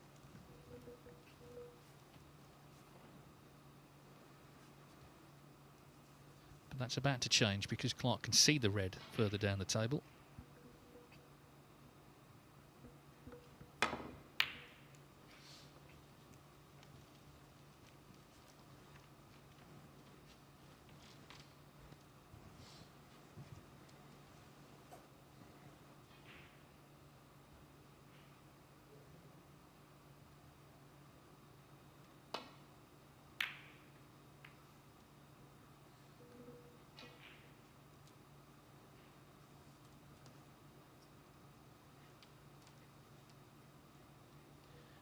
Ian Burns, meanwhile, on table 2, just a couple of pots away from securing victory. And I said Stephen Allworth would have to beat it because Allworth at first he'd have to beat Jamie O'Neill, because if he only drew there 4 points, well, it's the same difference actually. If he won, it would be 7 points. But Ian Burns making the running.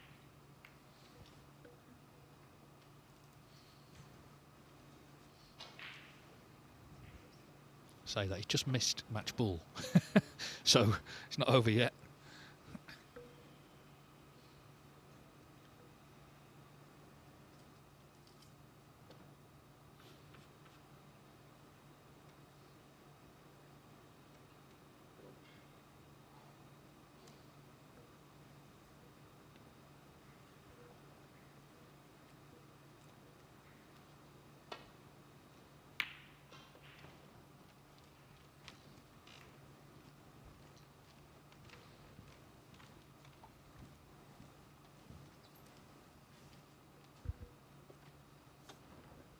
Well, if it was Jamie Clark's intent after that first frame to make the exchanges tighter, he's succeeding. First frame buying a flash, the second really lengthy, and the third could also be that way.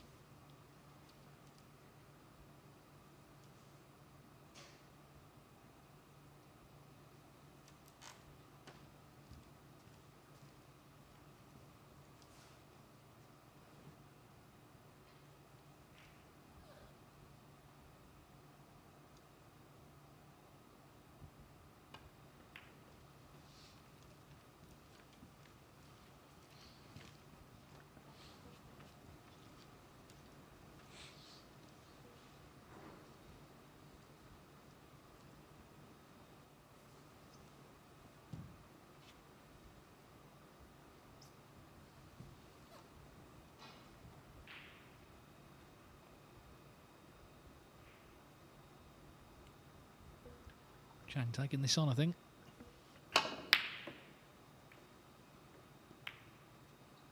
But also focusing on the cue ball.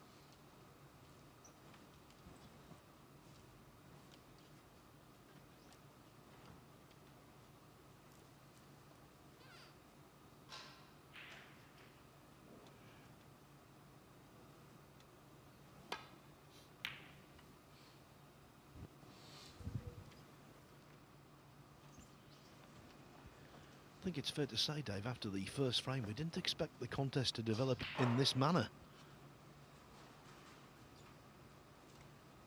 No, it was sort of late on in frame 2 when things turned. We had that protracted safety battle. And now we've got another one. Still 9-7 in the frame to Clark, 1-1 in the match.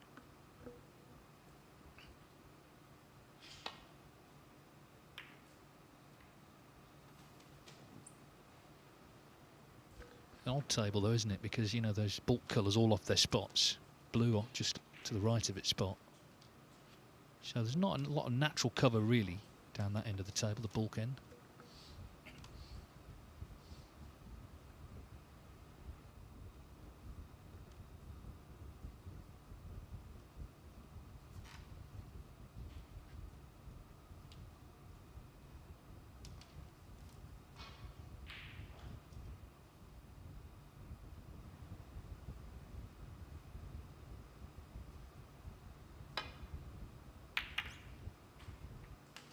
Well, every little helps. That's clearly a fluke.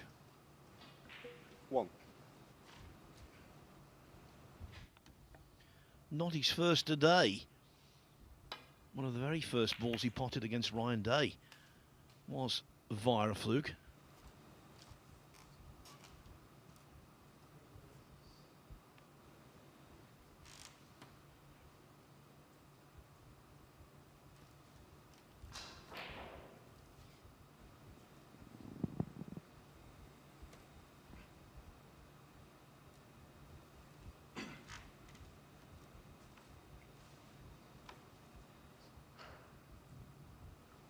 Now, is he taking this brown on? Maybe there wasn't an obvious red to play for. So just, again, keeping things tight. I guess he feels, well, it's a strategy that's worked.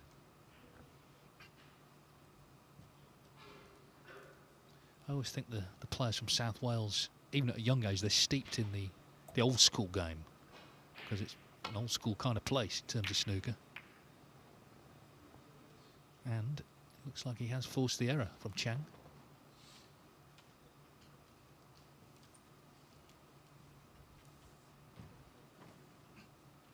Problem is, though, when you get a lot of safety, the balls can go awkward, so still needs a bit of navigation, this table.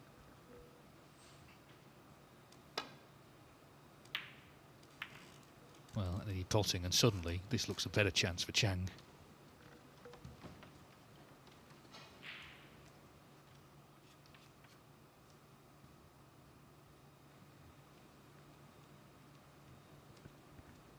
The important thing here to re-establish his rhythm.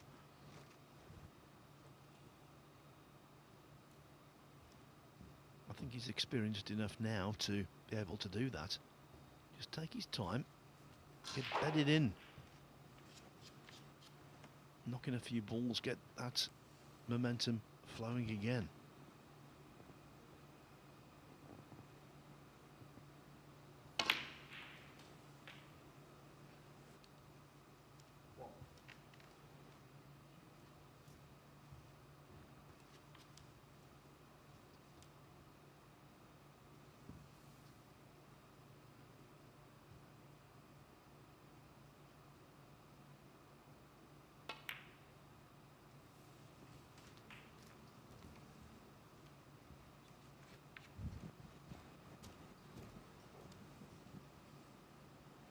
Three.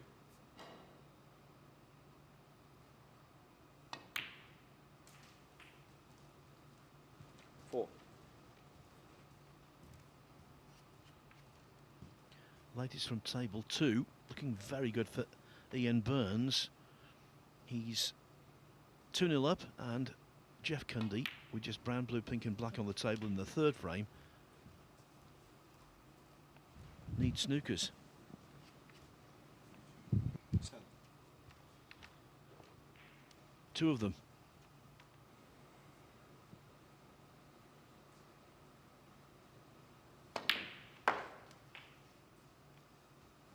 Eleven.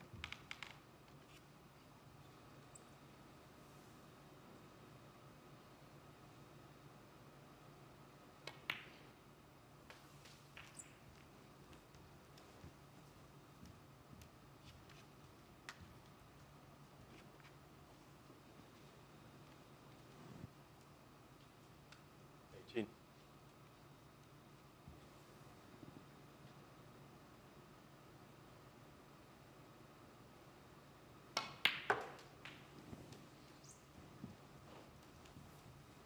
19.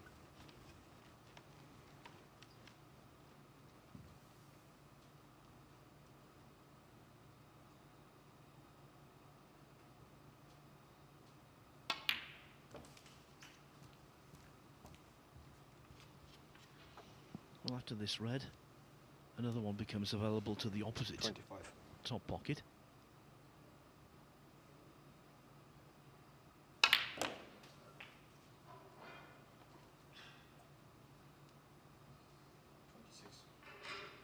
As you can see, the scores are back on screen.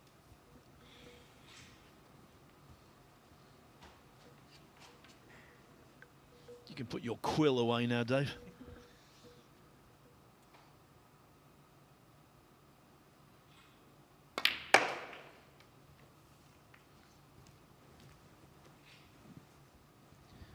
Well, he's nudged one red out of commission, but he's left another. And this is building into a useful lead.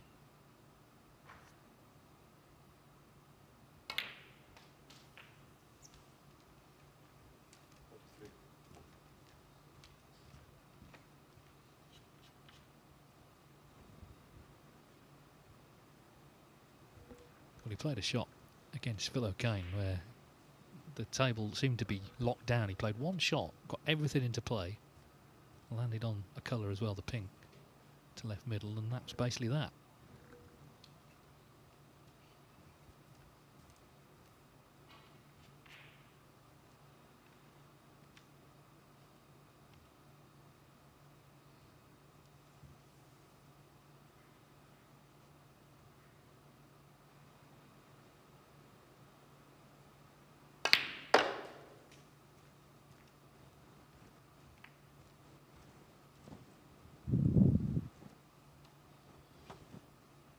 Try to make something happen there.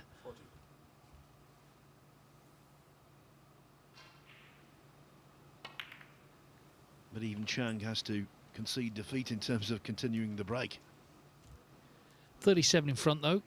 Got a good cue ball. A couple of reds there that are potable as well.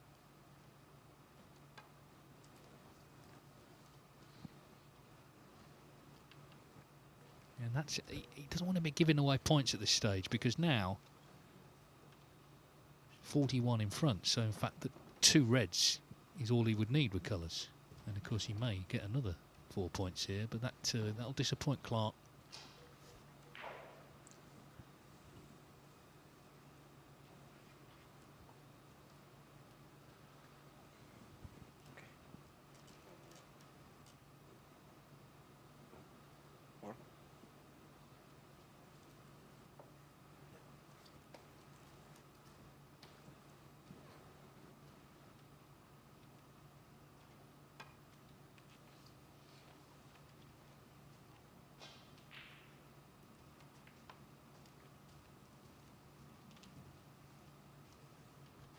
That ties up one of those loose reds.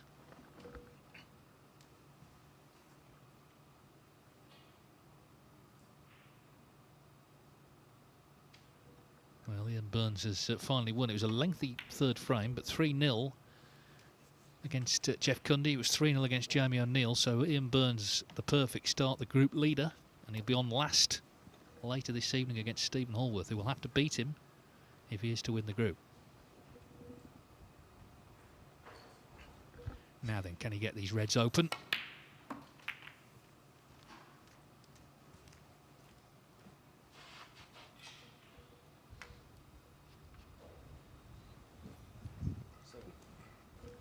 Well, it's a big shot, this. He just needs red and a colour.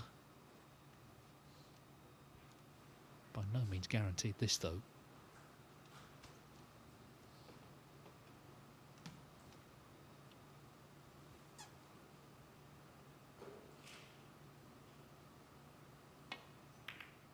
Yeah, you can understand not attempting the one he was closest to. Waiting for a better chance. 48 in front, 59 on.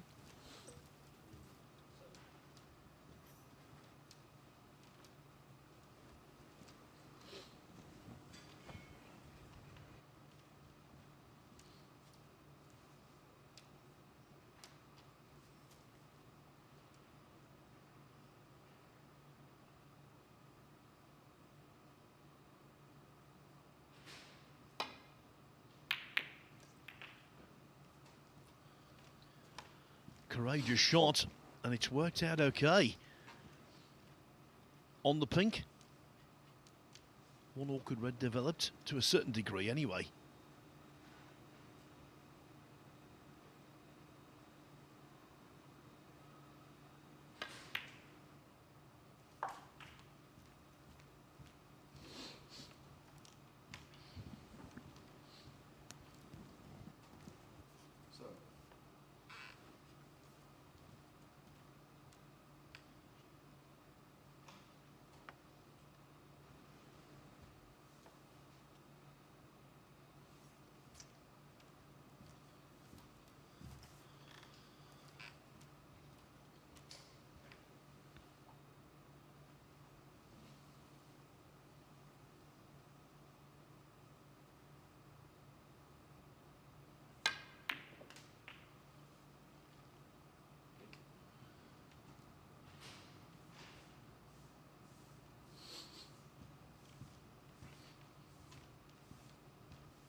Prospects for Clark suddenly upgraded.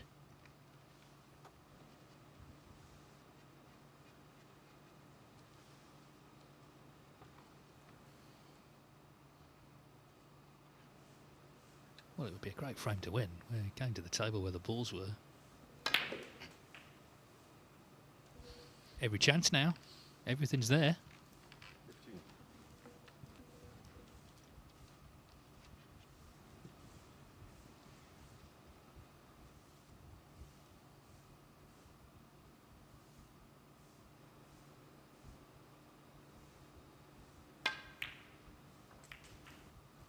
Oh. Caught the pink. Now, can he still see the red? Maybe just? No, maybe not.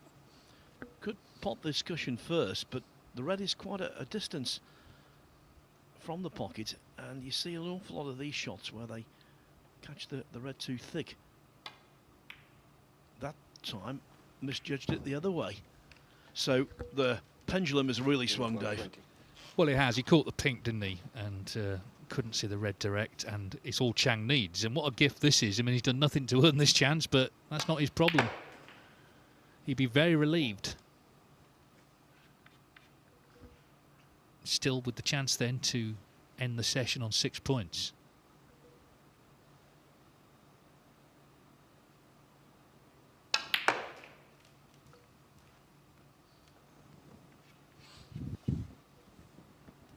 Yes, and if he does so, he would take all the beating.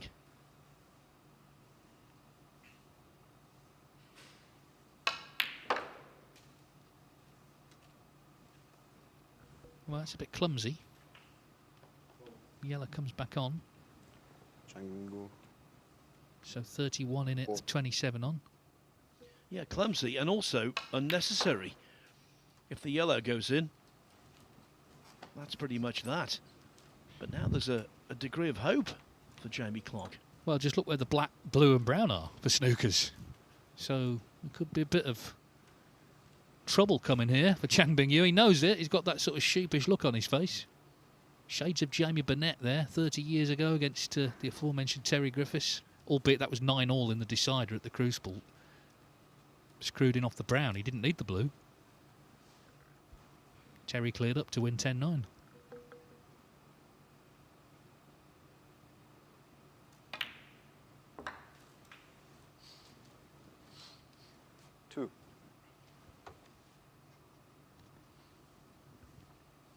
Chang won a frame, of course, against Phil O'Kane with a snooker on the pink.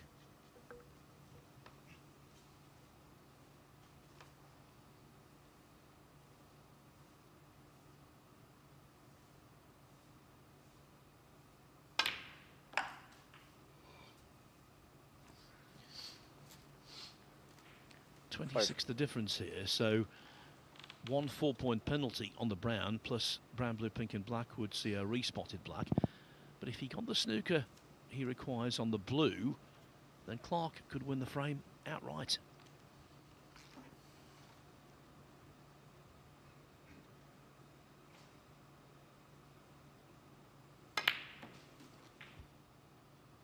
And that's clearly his intention.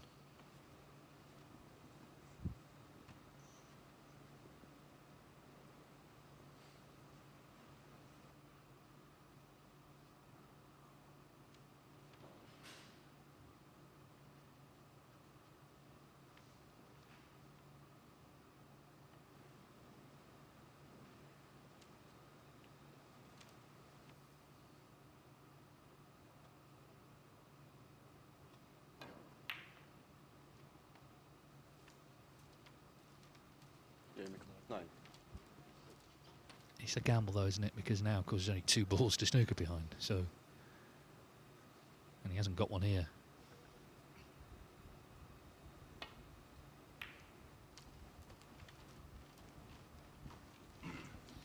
Yeah, I think Chang's concentration will be heightened by that, well, rather stupid mistake. Let's not beat about the bush.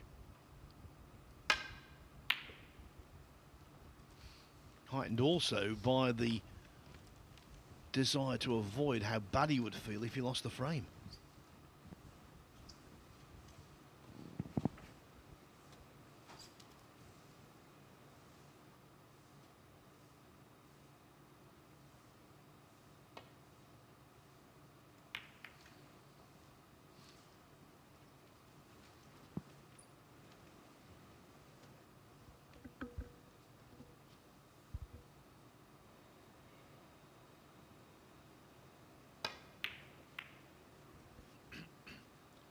Well, now he's got one ball to snooker behind because he's fluked the blue.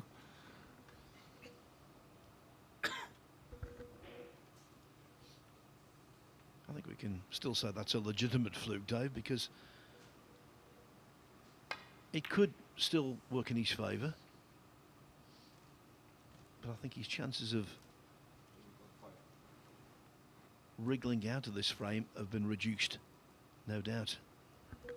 As I say, though, Chang himself did it in the last match, so he knows better than anyone it's possible.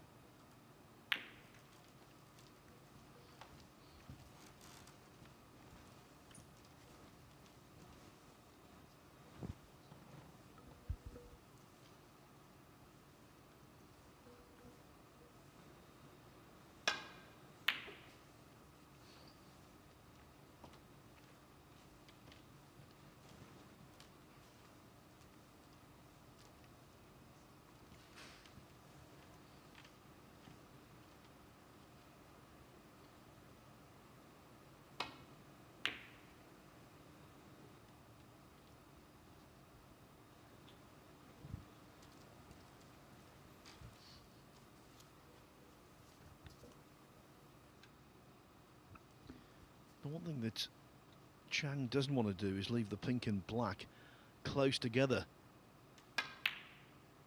And with that shot he did. Asking for trouble potentially, although no trouble has arrived.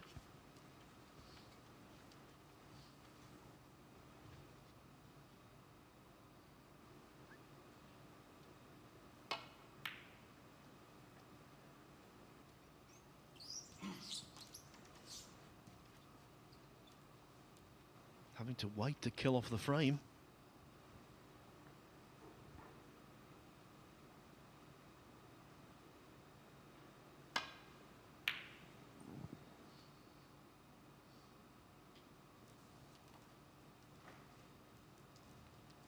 Yeah, the longer this goes on, the more danger that Clark will get a good snooker.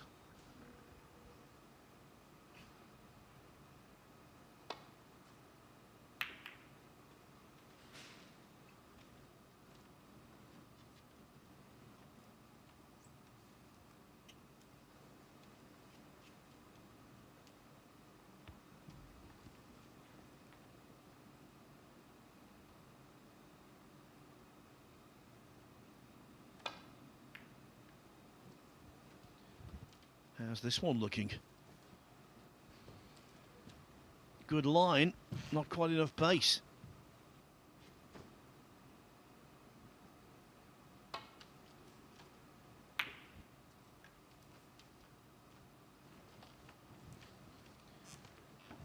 Regular watchers of the BetVictor Championship League will know that they put on a very nice lunch for us here at the Mattioli Arena between sessions. Dave and I might be eating ours rather quickly today because it's only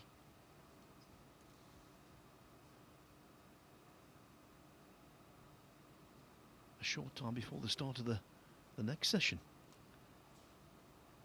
4:30, that is.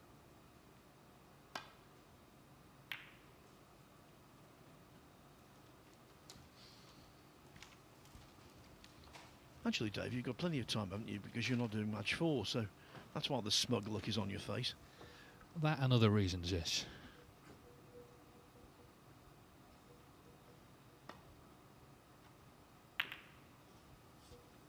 Playing with fire a bit. If he's got a snooker there, he's been very lucky. Don't think he has. But Jamie Clark just trying to wrest control of this exchange. Well, it is a snooker, so he's lost control of it. Chang dicing with death a bit. Clark just hoping for the best here. And that last kiss has left a chance at the pink. Chang will be pleased to see the back of this frame. This all started when he screwed in off the yellow.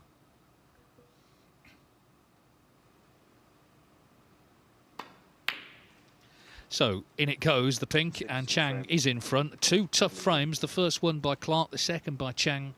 So Chang Bingyu leads 2-1, and if he can win the fourth frame, he of course will take all 6 points from this session from his 2 matches, which is exactly what Ian Burns has done on table 2. The perfect start for Preston's Burns. Of course, Stephen Hallworth won the first match there 3-1 over Jeff Cundy, but Burns 3-0 over Jamie O'Neill, 3-0 over Cundy. So at the moment, he's played 6 points and 6 frames.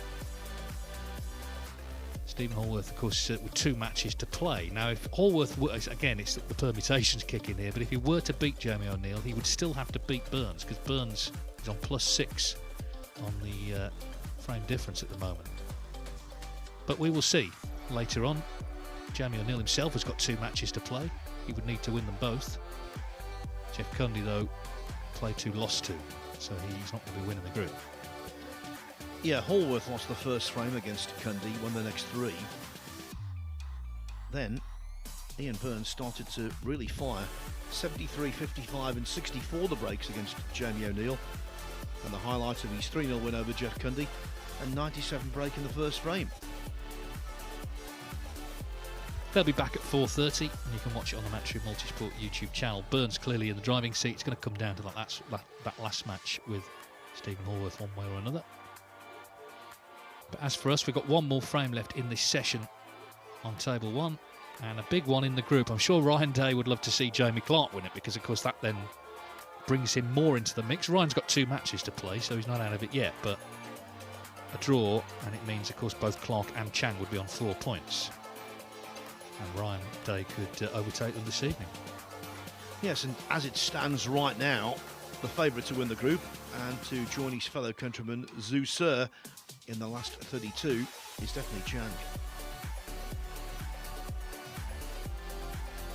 Get the feeling here, Dave, that many players from China will be involved in the final stages of this tournament. The final day sees the Elite 8 come together in 2 groups.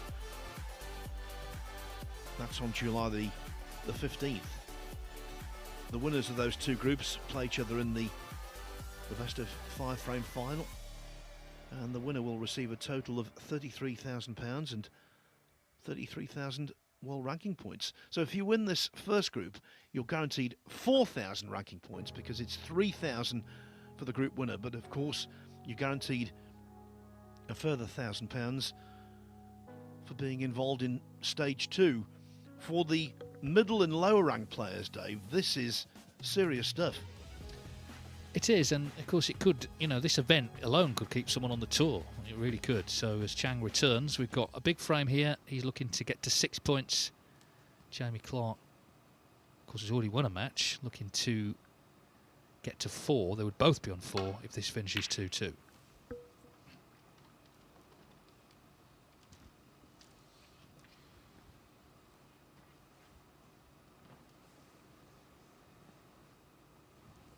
Clark did have the chance in that last frame. He didn't get on the last red. He just caught the pink and attempted to pop the red cushion first, but he didn't really get close to it. As that one goes in.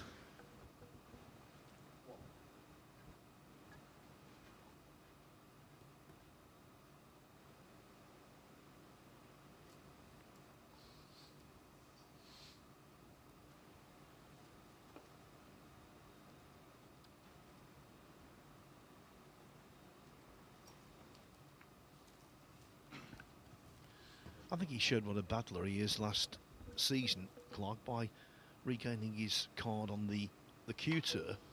It's the second division, if you like. Played in clubs. No TV coverage, very little exposure. All about just getting the results. And Clark did that by winning back-to-back events. And ultimately finishing top of the Q2 rankings. Well, we've seen, haven't we, the players who come through, like the established players, it's about attitude. Michael Holt, Zhao Xingtong, Jamie Clark, none of them thought, I'm too good to be here, it's beneath me. They just got on with it, just played snooker and managed to get themselves out of that environment. Zhao Xingtong, I mean, he basically just destroyed everybody, made maximums and won pretty much every tournament.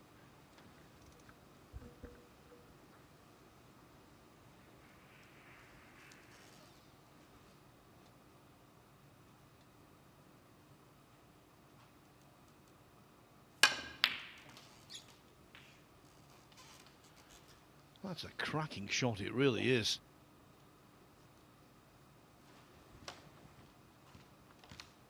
And the green affords an angle for position on reds.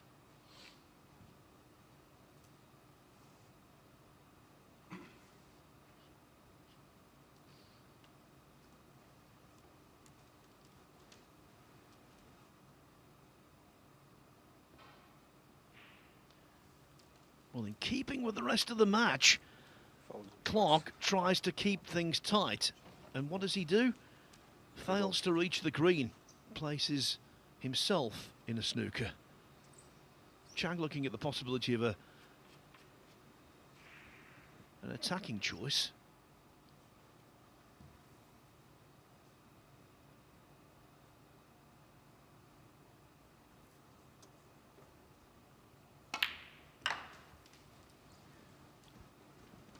I think that just sums up Chang. Many other players would have asked Clark to play that again. Chang, though, sees pot, goes for it, has full belief.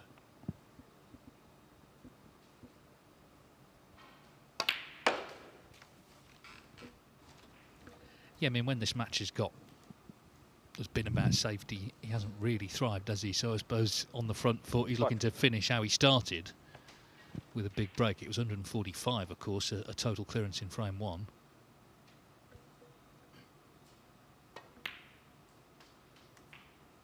Red wriggled in. 6.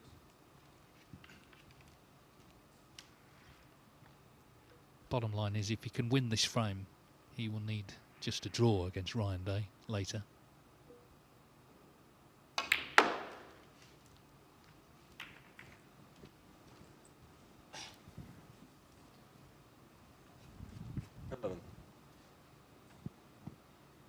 Although we saw Zhu Se last night, he needed a draw, and it seemed actually to put him under more pressure, trying to win 2 frames than trying to win 3. He did get it in the end, of course, against Michael Holt. He won the last frame from 2-1 down. Yeah, credit to Zhu Se because he made his highest break of the day when it mattered most in that closing frame.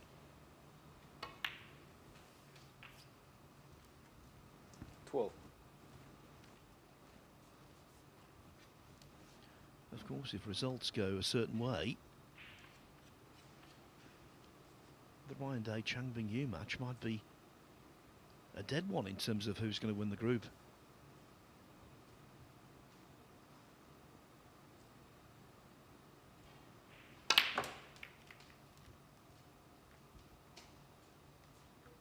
Well, I don't think this has worked. It's not on a red. Played the positive shot into them, but hasn't landed, so 21 in front. It'll be safety.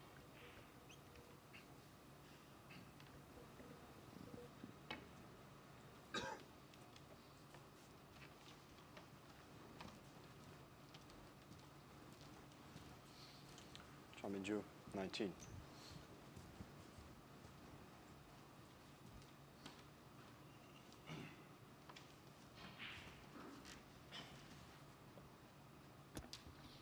By the way, all of the snooker is finished on table 2, but if you can hear balls being potted, that's players on the practice tables. I would assume Stephen Hallworth's there. He's a really hard worker.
the impression here, Clark just clinging on to Chang, clinging on to hopes of getting a chance and coming out of this with a draw, an invaluable draw it would be.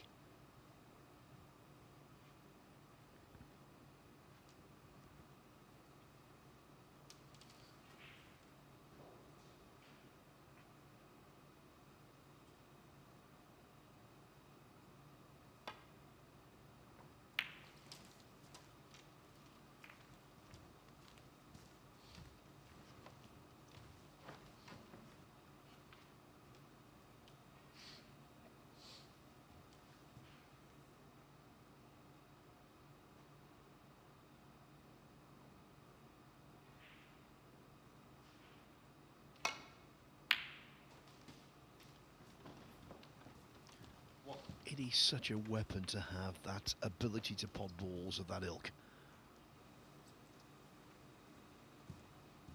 All professionals are excellent snooker players, but certain players have the intimidation factor. And I genuinely believe Chang is one of those. He can just make things happen with a moment of magic. Yeah, well, it's a bit like Wu Yize, although Wu Yize, the balls all seem to whack the back of the pockets. But yeah, as you say, a great weapon. And he's in now with a chance, 26 in front to get this one.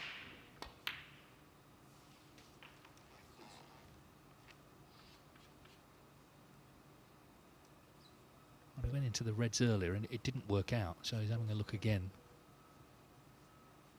where he wants to split them.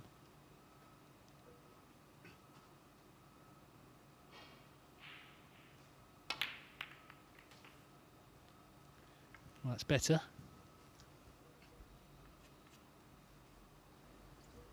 Ryan Doe, the top seed in this group, but in terms of form, the last year, Chang certainly was many people's favourite. And he's justifying that status if he can continue here to get another 3 points on the board. As I mentioned much earlier in the match, he's not frightened to play right-handed, to switch.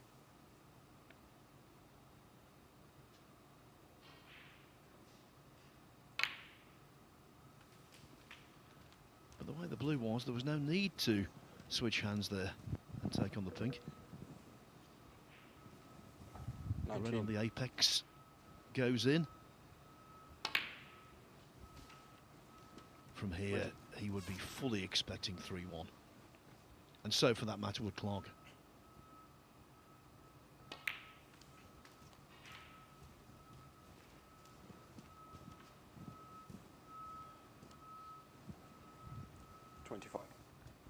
I think, Dave, we're in for a very exciting snooker season, and we're watching 26. One of the reasons. There are plenty of reasons. Chang is one of them. Yes, and I think the other players feel that as well. You know, they have observed his rise. His talent speaks for itself, and he's certainly someone you want to avoid. 31. So just a little bit of business to take care of here, and he will be the pace setter in this group.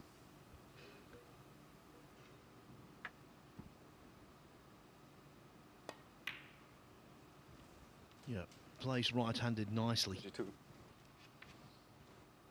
Looks stable on the shot.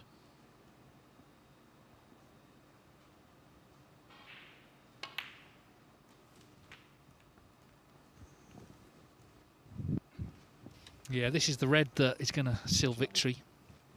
That third frame was huge because, of course, Clark had won quite a tactical second and had the chance to make it 2-1. But it wasn't to be. 40. And, well, of course, he won his first match, Jamie Clark. So if he can beat Phil O'Kane, not completely out of it, but we won't go into the permutations now. It would need various things to happen. But most likely it's looking like it's going to be between Ryan Day and Chang Bingyu last on. 47.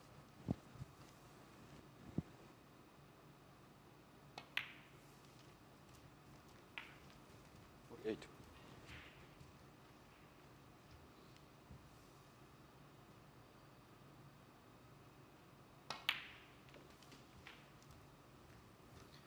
We must also press home the point, Dave, that it's been a really good start to the season for Chang in those qualifiers that preceded this.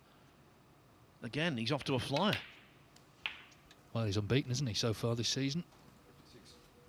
Qualified for the China Open final stages, the Wuhan Open final stages, and has won his first 2 matches here.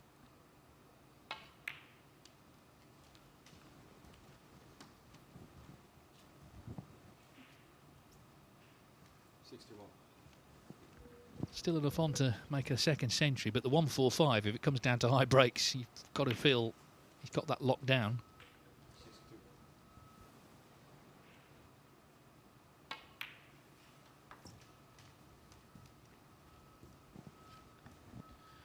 Bookending brilliance, this first and last. He's looked what he is, world class. 69.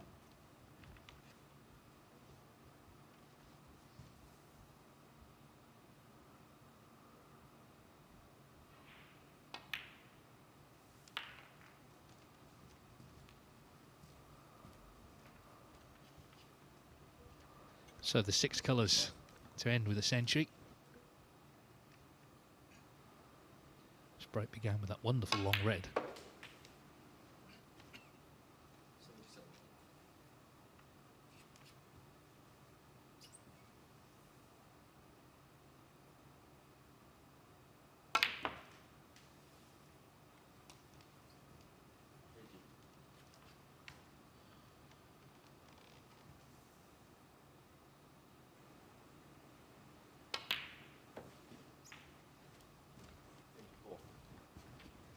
I reckon, Dave, if he goes deep enough in enough tournaments this season, he could quite easily make at least 50 centuries, and 89. it's pink and black to make 2 in this match. 5 for the season. 95. A real danger man, clearly. So he started with a 145. He ends with 102, a lovely clearance from Chang Bingyu to complete a 3-1 victory over Jamie Clark, and indeed to complete a highly successful session for him. He's going to be top at the halfway stage on 6 points, and of course we'll return later to play the last match against Ryan Day, and of course then we will know exactly who needs to do what. Ryan Day, we can say right now, is going to have to beat him to stand any chance. So this is how it stands. Chang looking very good, 6 points, maximum points from 2 matches. Jamie Clark, of course, with won 1, lost 1. Ryan Day was defeated by Clark earlier, so he yet to get off the mark, but he has got 2 matches to play, as indeed does Phil O'Kane, who lost to Chang. Table 2 heavily favours Ian Burns, 2 3-0 victories for him. He plays the last match against Stephen Hallworth, who is on 3 points. So Hallworth can get to 6 himself, but of course with the frame difference, because he beat Cundy 3-1, he would then need to beat Ian Burns. Chevy O'Neill and Jeff Cundy yet to get off the mark. So we'll be back in about an hour's time, 4:30 local time. Ryan Day leading us off on table 1, and of course concluding with that match with Chang Bingyu.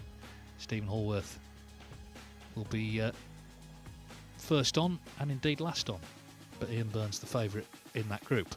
So just a chance then to enjoy the Mattioli cuisine, and we'll be back at 4:30 for the concluding session here on day 2 of the BetVictor Championship League.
Leicester, a true sporting hotbed. This is the city's Mattioli Arena, well known for hosting basketball, darts, and of course, snooker. Welcome everyone to day 2 of the BetVictor Championship League.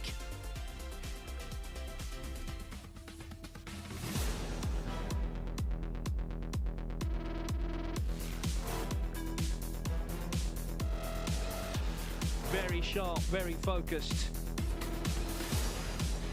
And that's a shot that again will live long in the memory.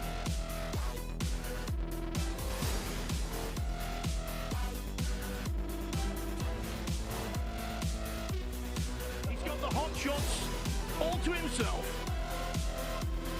The break of a multiple world champion, exuding class.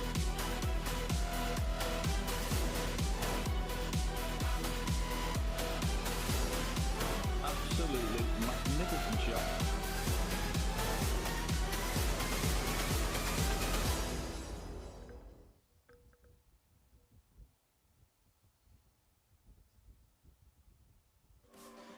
This is the day's second session, so what's happened so far?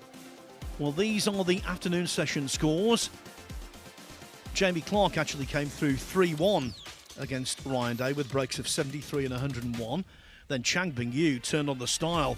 He beat Phil O'Kane 3-0, winning the second frame after requiring a snooker on the pink. And against Clark, he was superb. He started off with a break of 145, then made 102 in the fourth, so he's sitting pretty. Stephen Hallworth, one win from one start. He came back from 1-0 down to beat Jeff Cundy 3-1. But the star of the show in Group 2 has been Ian Burns. 2 3-0 wins over Jamie O'Neill, then over Cundy. And on the way, Burns put together 4 breaks over 50. So this is the Group 27 table. Chang Bingyu sitting pretty. But of course, things could change. Ryan Day has 2 more matches to play. He could still turn this around. And he's involved in our next match against Phil O'Kane. As for table 2, it's pretty much the same story. Ian Burns looking good. But if Stephen Hallworth can win his last couple of matches, one of which is against Ian Burns later, then it will be top seed Hallworth who progresses to the last 32. As for Jamie O'Neill and Jeff Cundy, they are still to get off the mark. So this is the order of play for the evening. As I say, Ryan Day and Phil O'Kane kick things off. Then O'Kane remains on the table to take on Jamie Clark, who himself could get to 6 points. You would think more than likely, if there is going to be a title decided this evening, it will be Day against Chang in the last match. As for table 2, Stephen Hallworth has to win these last couple of matches, and he plays O'Neill, and last up, Burns. So as always, we'll keep you right up to date with what's happening on table 2, which, by the way, you can watch over on the Matchroom Multisport YouTube channel. Here, after losing his first match, first up today, Ryan Day has to put a couple of victories together and hope that is enough. So all of the information given to you. It's now time to concentrate on this one. And my co-commentator is a good friend of Ryan Day's and a fellow Welshman, Lee Walker.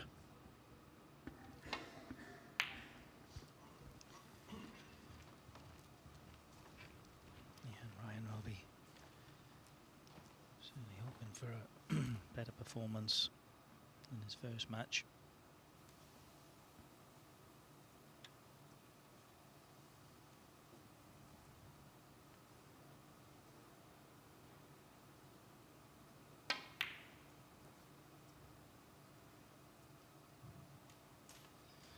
That's an excellent start.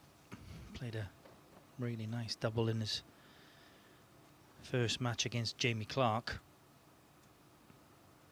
Had an excellent chance from it and only scored 8.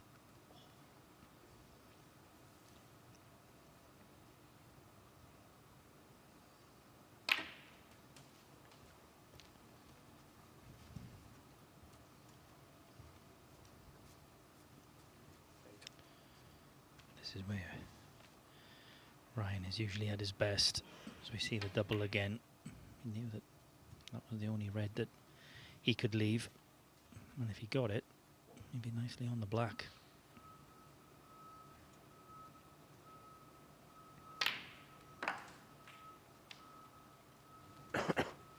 Nine.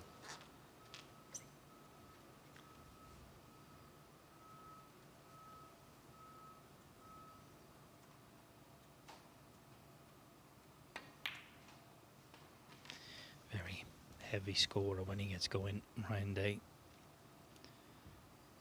His match against Mitchell Mann in the Wuhan qualifiers at this venue last week. Breaks of 73, 96, 116 and 137.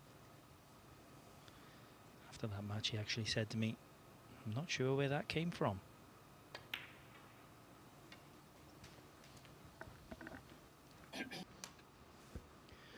Well, I think he might have been using a little false modesty there, because he's played many a match where he scored heavily. Indeed, his only previous meeting with Phil O'Kane, that was a dominant performance. 4-0 today, first round of the Gibraltar Open in 2017.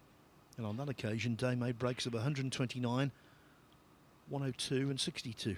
That's the kind of player he is. When he gets in a groove, he can build breaks with the best of them.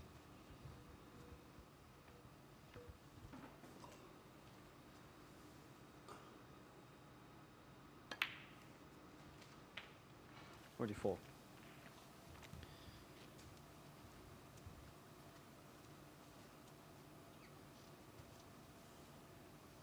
When he pots this black here, he could leave an angle on that red.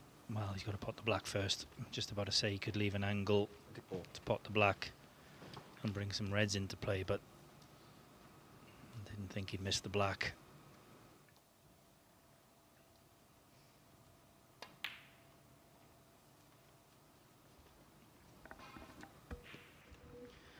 When you miss those box standard balls, they can get under the skin. Simply no reason for it other than concentration. So can Phil O'Kane take advantage of Day's pain?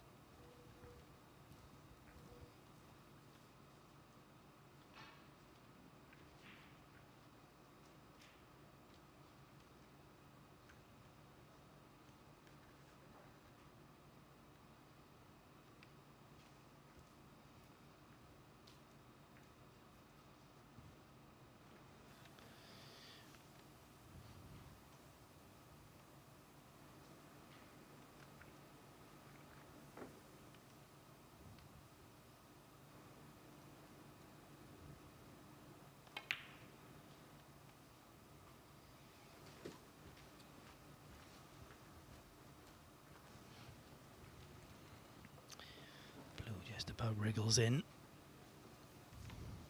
Six.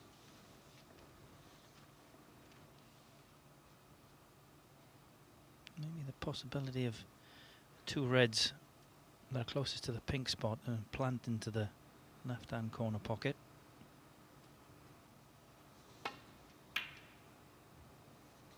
Well, that's what he played, but it was very close, but it's not gone in.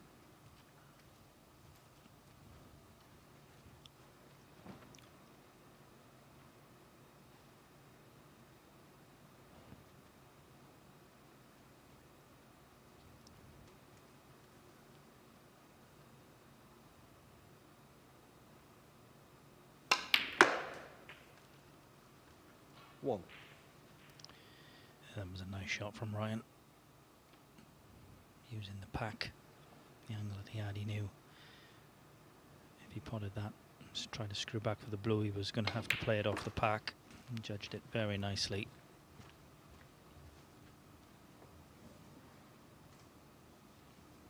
Six. Didn't play that one so well though. Still shouldn't be a problem.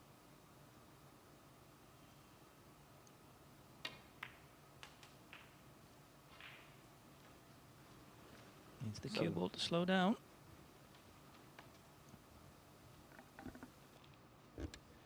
In that process, he always seemed as though he was confident it would slow down, but I wasn't sharing the confidence with him.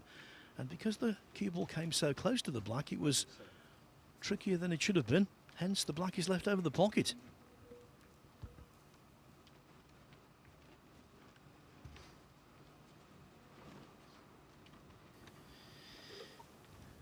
So, another chance for Phil O'Kane.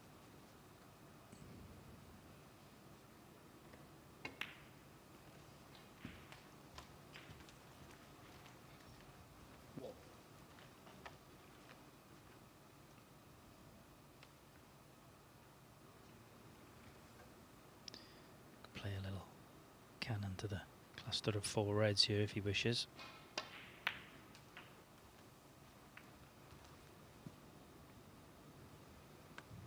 think that's what he played.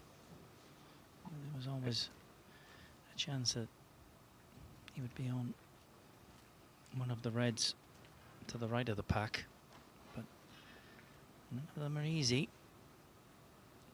Already seen how tight these middle pockets play, so this has got to be struck well. And there again, middle pockets on these O'Kane 8. championship tables, very unforgiving. So both players had decent chances in this opening frame.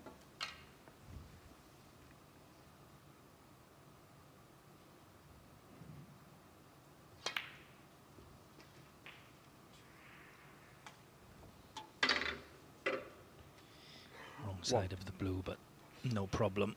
He's got red to the right centre and a red to the green pocket.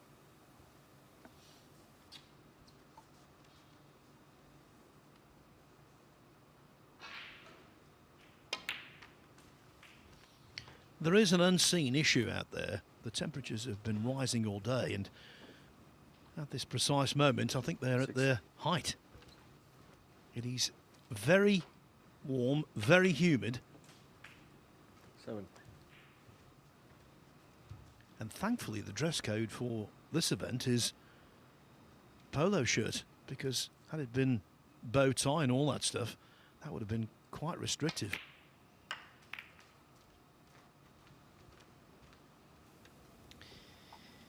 That was very nicely played. 12. Nice cannon on the cluster of 4 reds. Okay, one has gone to the top cushion, but 13. Ryan won't need that one. He's already 30 points in front. So, be very disappointed if he doesn't win the frame now at this visit.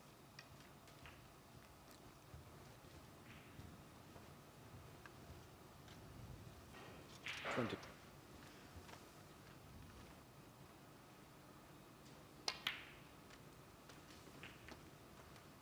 21. And the neutrals will be hoping for a day victory in this match, because that keeps the pot boiling in terms of the group decider.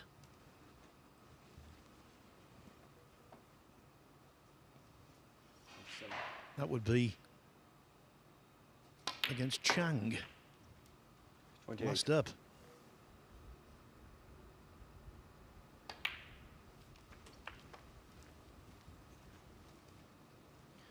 So with the disappearance of that black, surely the first frame is in Day's pocket, even though he messed up a couple of chances early on. 36.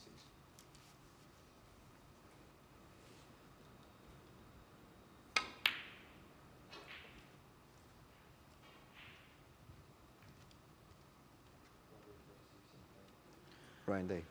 So Phil O'Kane concedes, Ryan Day wins the opener. A 3-0 win for him here would be very welcome and keep hopes of topping the group alive. By the way, the O'Kane story, I think, is quite an inspirational one. He played in 14 qualifying schools in 14 consecutive years to try and make it onto the tour.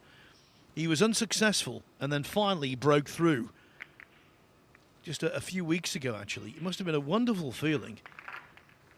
He's played in a couple of qualifiers already for the China Open. He was beaten 6-1 by Wang Yuhang, but he did win a match in the Wuhan Open, overcame Chachapong Nasser 5-3 before losing 5-2 to Liu Hongyu. So he's on the mark, no more off the mark with a victory, and it'll be interesting to see how, as a 33-year-old, the rookie performs this season and next.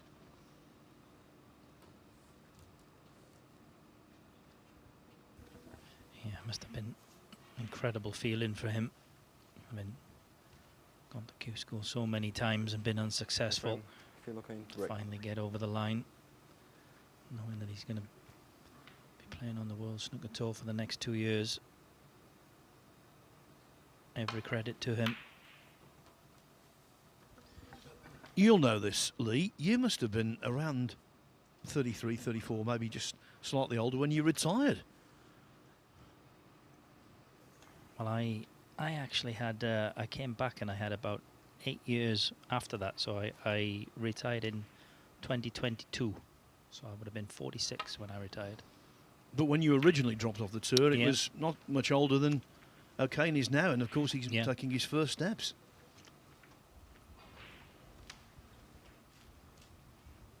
Thanks, Phil. Made me feel really old there now.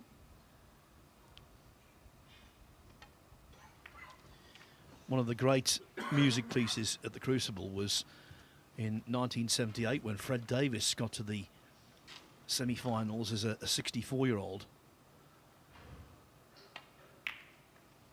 And next month I'll be 64. So I don't like that music piece anymore. It just brings up too many thoughts. I remember when Fred got to the last four that year, I was thinking, how can somebody so old do so well? Well, now I'm the same age as Fred was then.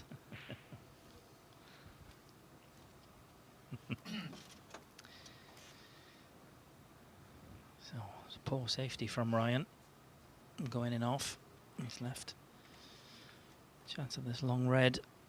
Actually, he's got a choice of long reds. Will it be the one that's closest to the blue? Will he take this on full-blooded? Stun it in for the blue.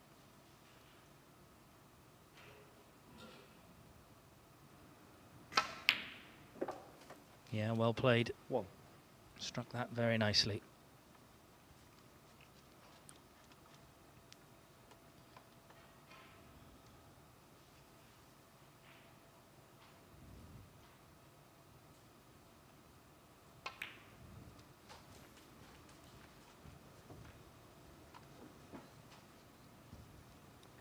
Six.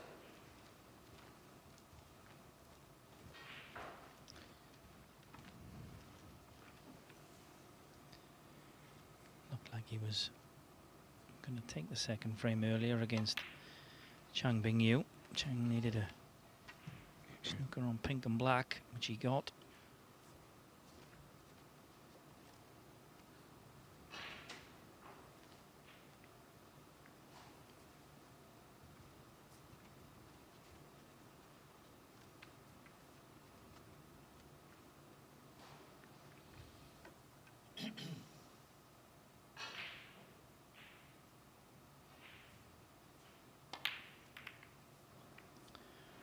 Well, unfortunately, he knows it. Can't miss balls like that at any level, but certainly not on the main tour.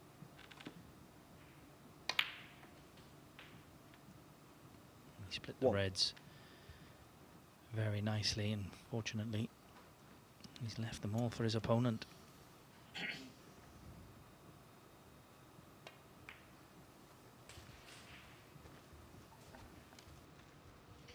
He's been nowhere near his best today so far, Ryan Day. 8. He's been guilty of a couple of positional howlers, actually. He's missed some balls he should pot, as though it was second nature, but this chance screams big number.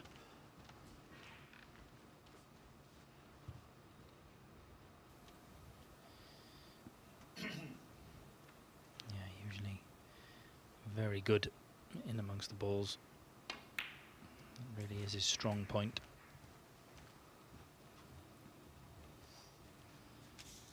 And of course, we always talk about who will top the group, but for someone like Ryan Day, even if he can't top the group, finishing second would yield 2,000 ranking points. So that's nothing to be sniffed at. Finishing third, that would give you 1,000 ranking points and the same amount of money. So it's not only about making progress in the tournament. Every match means something.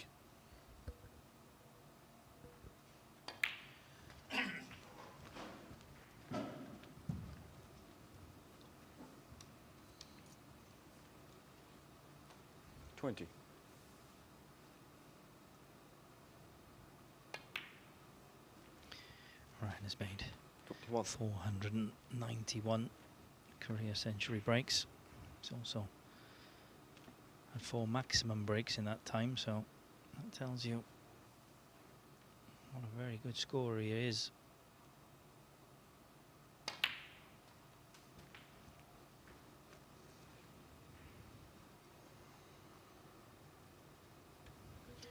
Yes, almost inevitable. He'll get into the 500 century break club probably this season, and that is a really good club to be in.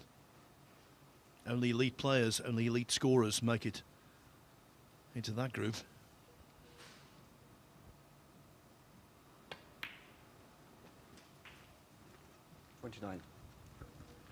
And it just goes to show how the game has developed. When I first started covering snooker, there are only a handful of players, less than a handful actually, who made 100 centuries in professional competition. 4.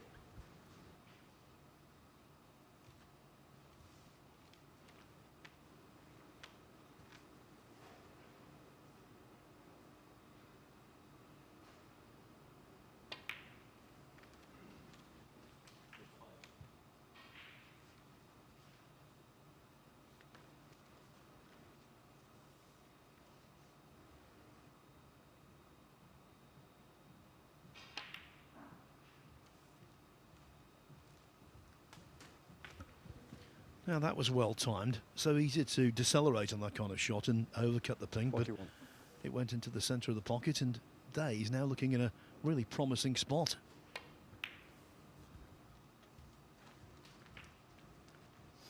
He's still got 2 open reds.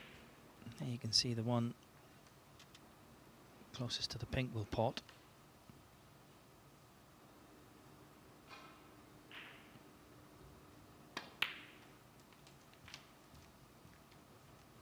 They could have done with a little bit more pace in that. 49.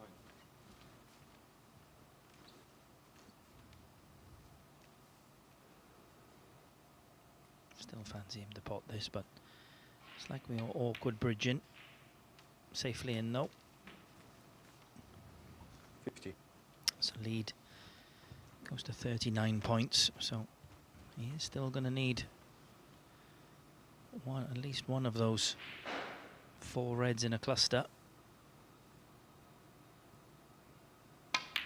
Now there you can see that. Well, it doesn't look like it from here, but that red that is now closest to the pink, that pots into the right-hand corner. And when he plays this, he's going to bring all these reds into play.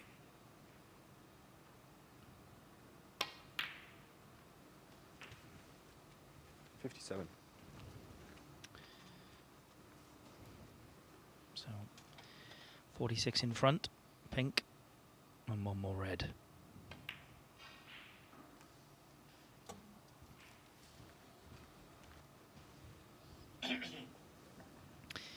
There's no worse feeling. 63.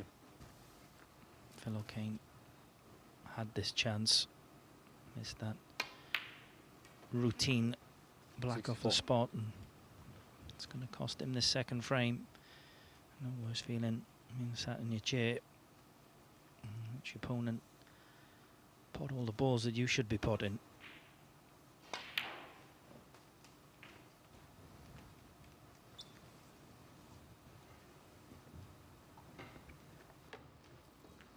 70.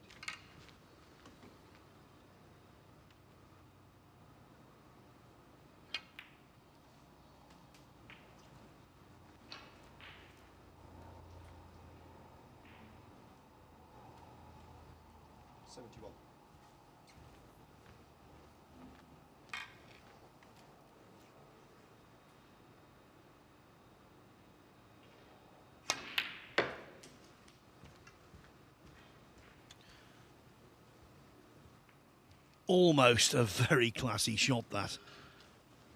74.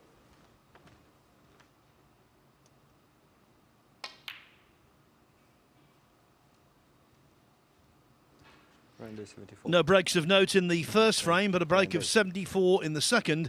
And Ryan Day takes a 2-0 lead over Phil O'Kane. It's slower going over on table 2, where, just as he did this morning, Stephen Hallworth, the group's top seed, has lost the opening frame. This time to Jamie O'Neill. Very early stages of the second, though. Oh, and that's a really good pot. So by my reckoning, he will need to win these 3 frames, the next 3, and then beat Ian Burns, and all will be good for Hallworth. If he does win this match, but then draws against Burns, it will be Burns topping the table through a better frames difference.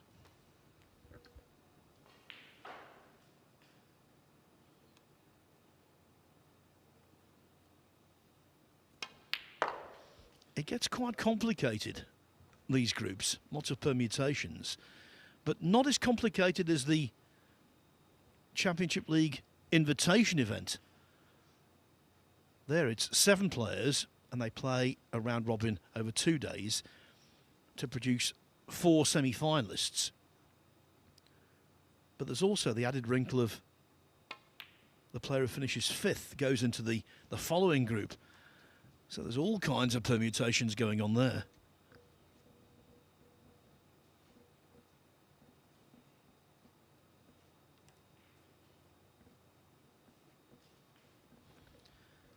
And the invitation BetVictor Championship League will be back, I'm led to believe, for Group 1 on December the 21st and 22nd. Seems a ways off now. I think one thing we can say for sure, it won't be as hot then. Not unless you're around a big log fire.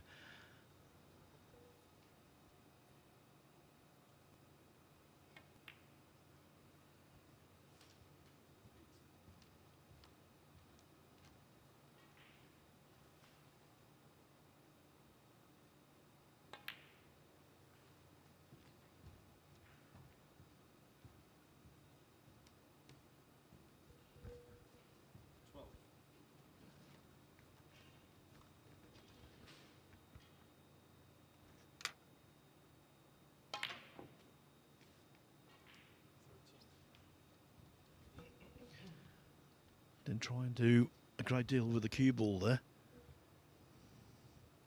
First frame, by the way, Jamie O'Neill won it with a break of 59.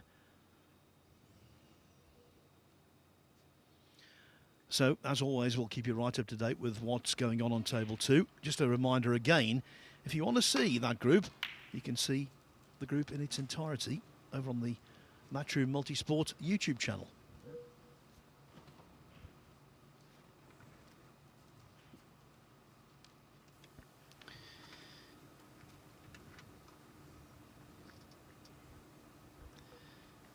Phil is shaping up to take this long red on. Seen a few of these missed thick so far today. Not this time though, slightly thin. Now how's his luck? Not bad. It's certainly been a lot worse than that. On more than one occasion against Jamie Clark earlier, Day had cause to be aggrieved because Clark made a mistake and got away with it, and another instance has just cropped up there.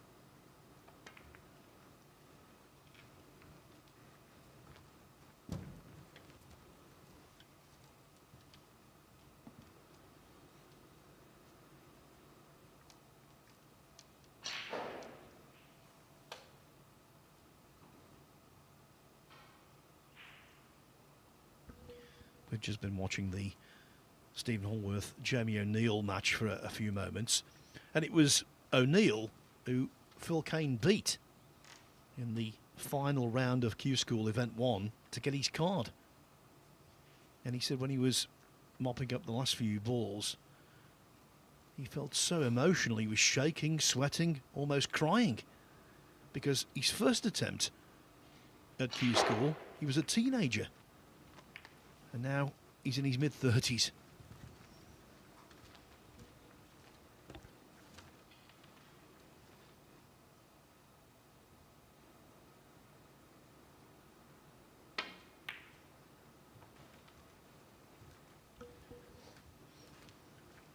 But it's a tough school out there. Getting your card is one thing, but then you come up against phenomenal players all the time.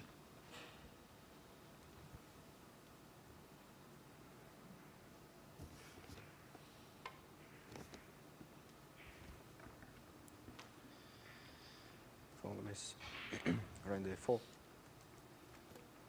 Yeah, the amateur circuit, the Q School, the Q Tour. Very tough competition. But the main tour is a whole nother level. And I will say this, I think for certain players who struggle early on, they might be prone to imposter syndrome, thinking, am I good enough to be here? And then, of course, that drains away, erodes confidence, and that's precisely what you don't want.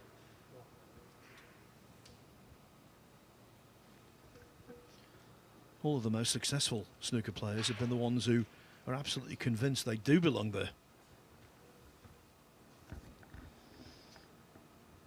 Yeah, you have to have that belief. If not, it can be a very lonely place playing on the main tour if results are not going your way.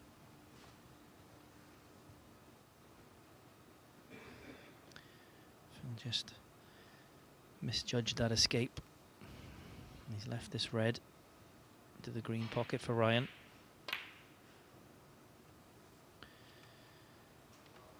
He's not got it.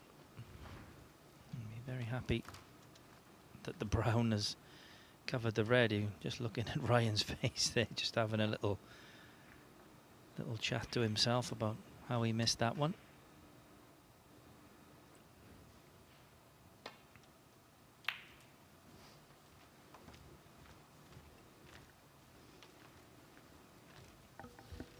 O'Kane, of course, a very famous name in snooker. Dean O'Kane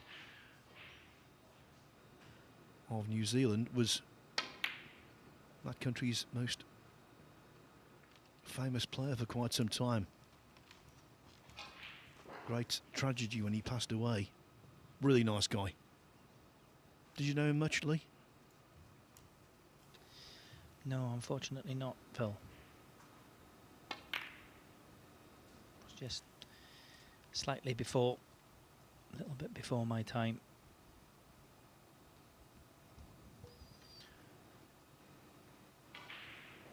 Well, didn't need to be too delicate there going into the punch, and he didn't reach.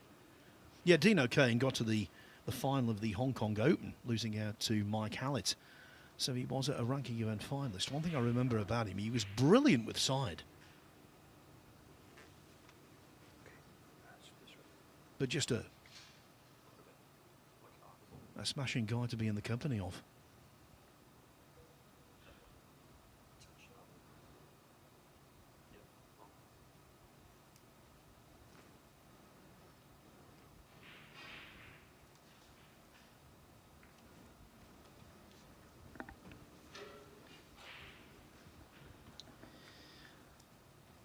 Could have a frame here where we see most of the reds in the bottom half of the table.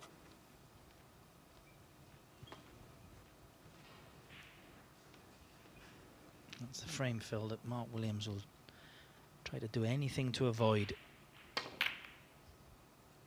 This exact frame.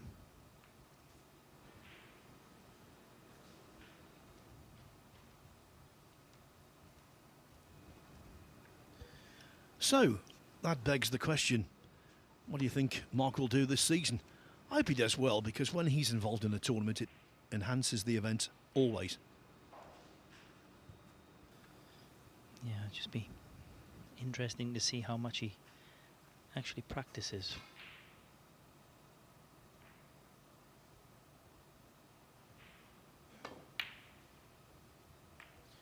Well, I'll tell you this.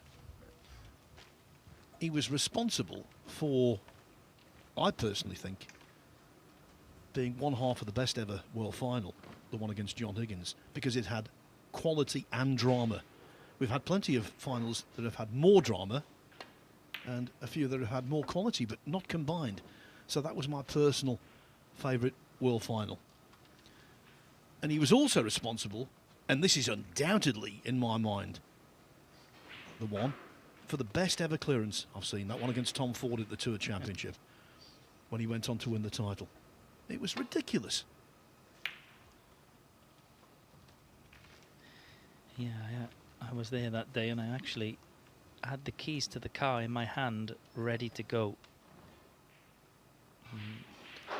Can't exactly remember what Tom missed, but he was in with a very good chance.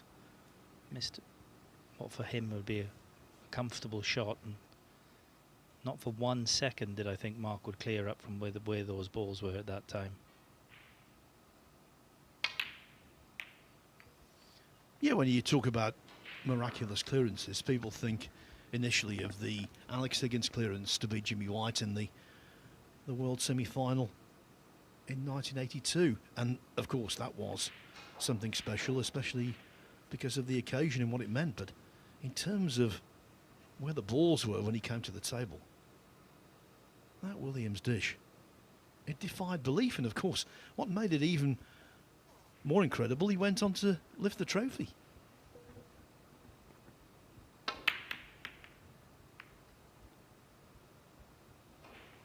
Well, he's not got the cue ball anywhere near that bottom cushion.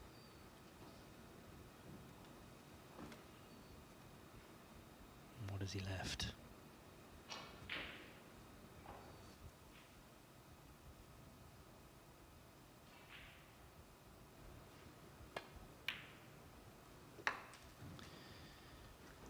One. Tell you what this table looks like when a player goes out to practice and just tips the balls on the table.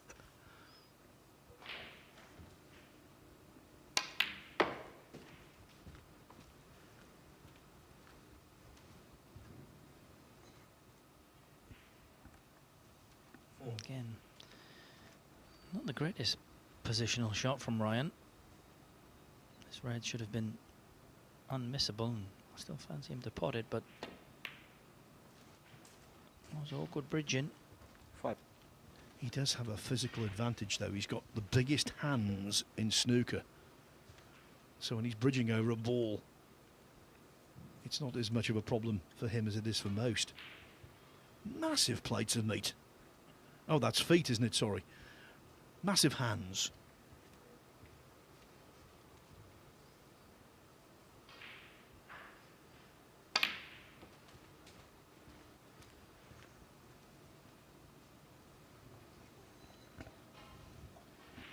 Eight. Just all a bit congested at the moment. Still shouldn't be a problem. He's got quite a few colours to play for, but again, it's not the best positional shot. Okay, he's on this black, but it should have been a lot easier than this. A lot of pressure on this, because if this goes in, he'll be fancying winning the frame. Potted it nicely. So now, all of those earlier 16. snags might be a thing of the past.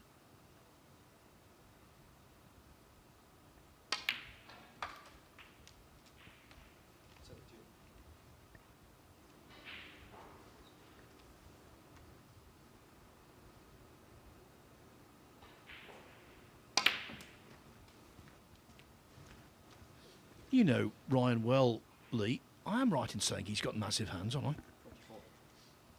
Huge. Good job he never went into boxing. You can imagine one of those clipping you around the ear.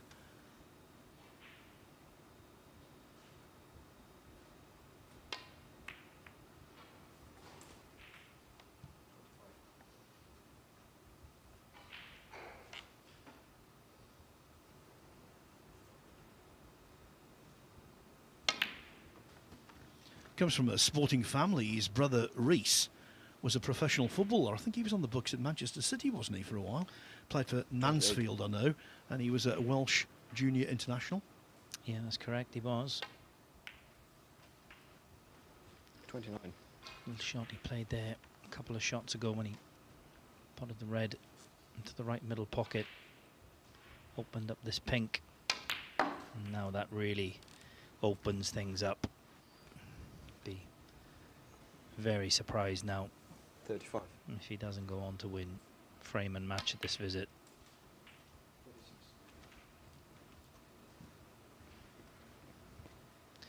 Had to win this match. 3-0, you feel to have any chance of winning this group. It looks like that's exactly what he's going to do. And that would be 7 frames 40. played in tournaments against Phil O'Kane over the years, and 7 frames won. I mentioned that 4-0 win in 41. the first round of the Gibraltar Open in 2017. And now this looks like being, for all the world, 3-0.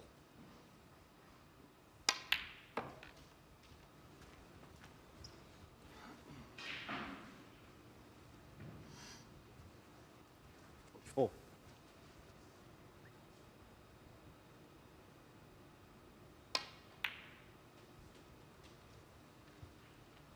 45. I'm looking forward to that match against Chang Bingyu. They both play attractive, attacking snooker.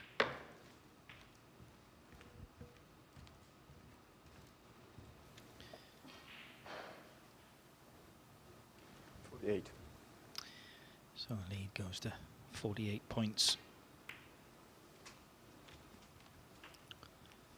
49. Still 67 on the table for Phil O'Kane, but I don't think they're going to be there for much longer.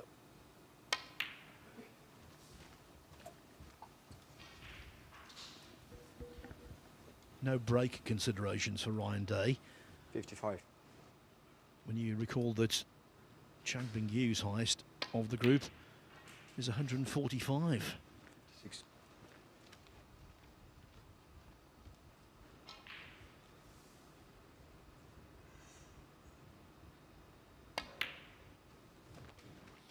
Although in determining second and third place, the break could be useful. 62.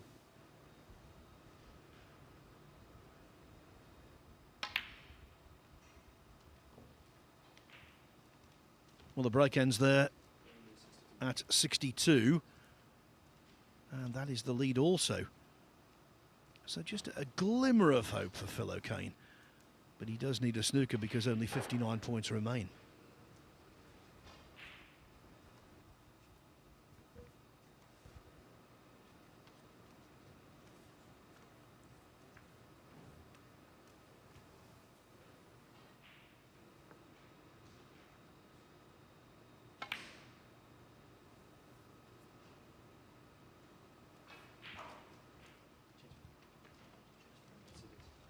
Frame Ryan Day match. So that is that. Ryan Day remains in contention to top the group.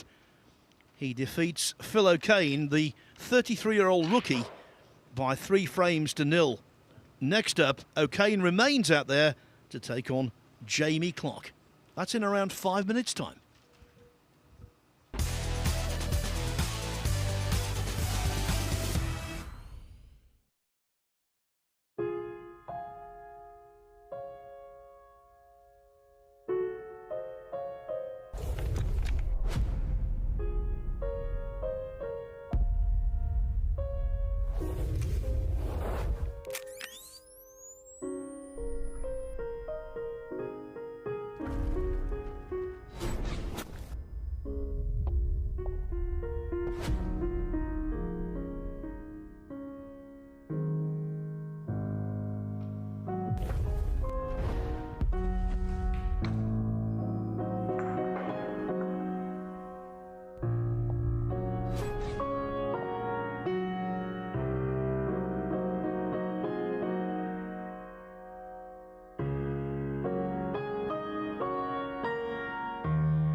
Every new beginning starts with courage.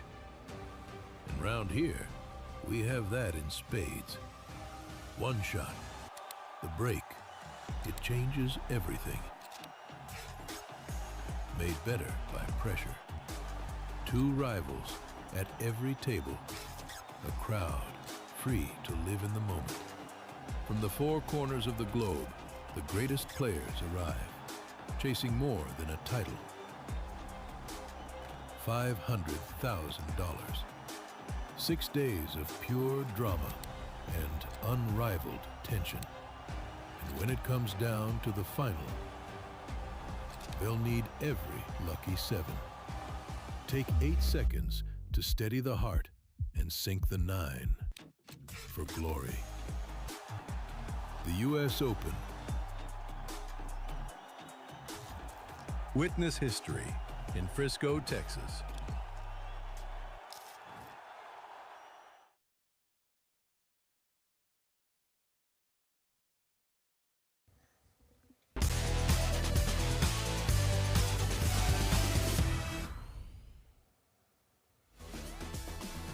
So we've got two more matches for you here on Table 1, Group 27 of the Championship League. This is what's happened so far in this session. Of course, Ryan Day just winning 3-0. It's 2-0 now, Jamie O'Neill against Stephen Hallworth on Table 2. So Ryan Day, Chang Bingyu to come. That feels like the big one now, but this is the table. And of course, Jamie Clark, if he wins this match against Phil O'Kane, he can get to 6 points. And then there's a potential that Ryan Day, Chang and Jamie could all be on 6, but of course, Chang Bingyu has got that 145 in his back pocket, so that's in his favour, but it could well be that Ryan Day, Chang Bingyu is a decider. If Day were to win that, then he would actually top the group. But anyway, we'll see about that. Jamie Clark can only look after his own business here. Made a good start. He beat Ryan Day 3-1, but then he lost 3-1 to Chang Bingyu.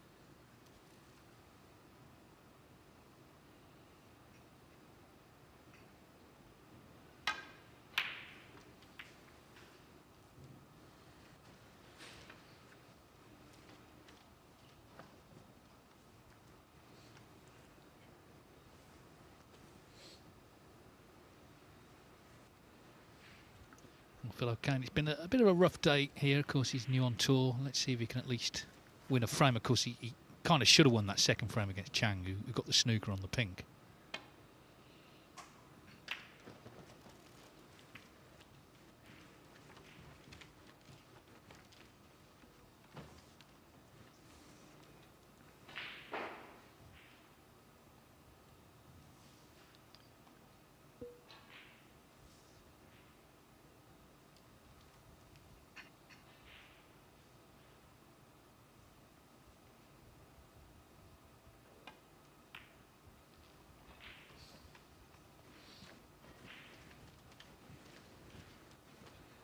Well, here's a scenario. If Jamie Clark wins 3-0 and Ryan Day beats Chang Bingyu 3-1, then the three of them are all on the same metric. But, of course, in that scenario, Chang's 145 would decide it. A lot of things got to happen there, I know, but it's possible we'll have a three-way tie.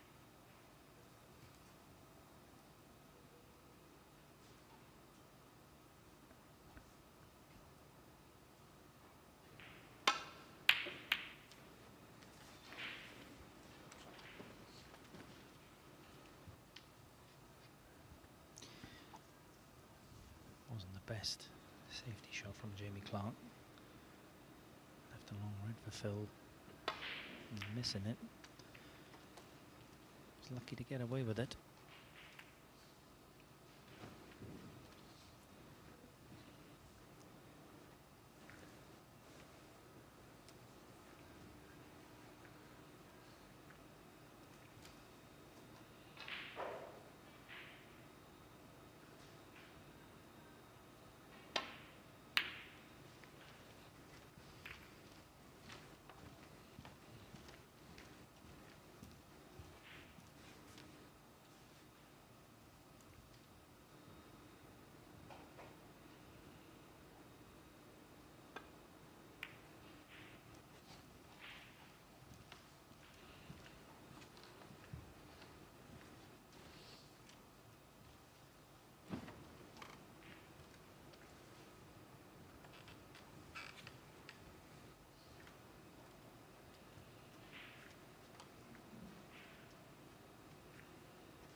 Clark, as we were saying earlier, back on tour this season after a year away. He was on the amateur tour, the Q Tour, won a couple of tournaments there to get back on.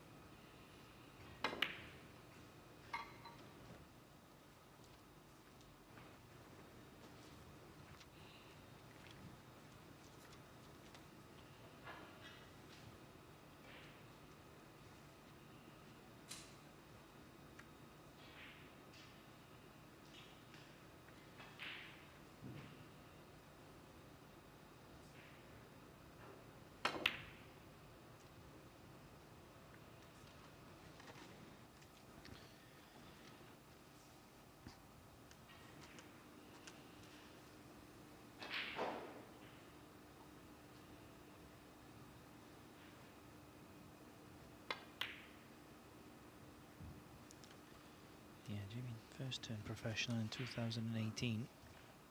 Has been as high as 43 in the rankings.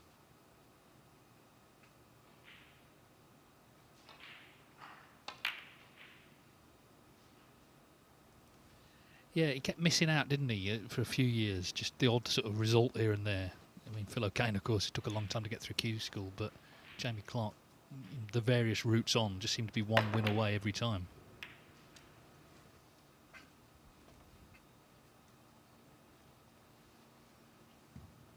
Yeah, looking. So we're going to have another frame where most of the reds are going to be going towards the bulk end of the table. Unfortunately, I think Phil has left one this time. Shouldn't be any problem with the pot. Can he get on a colour?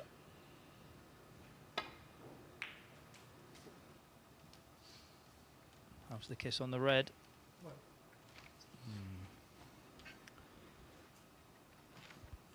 Well, he's on the black. And this needs good cueing.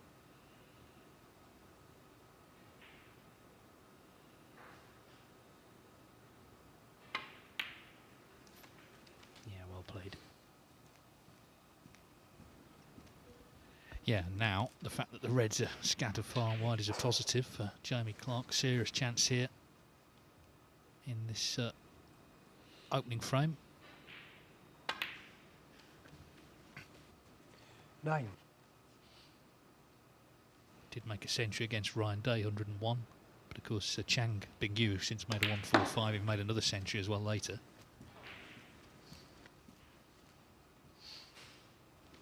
.102, so he's got the 2 highest breaks. Anyway, let's see how far Jamie Clark gets here. Meanwhile, table 2 is just coming to an end. It seems Jamie O'Neill looking good for a 3-0 victory over Stephen Hallworth here. So it's only his second match. Of course, first win. Hallworth did win his first. So again, so cancelling each other out. But Ian Burns, meanwhile, has won his first 2 3-0. 20. So now it's hard to see how Ian Burns is not the winner of this group.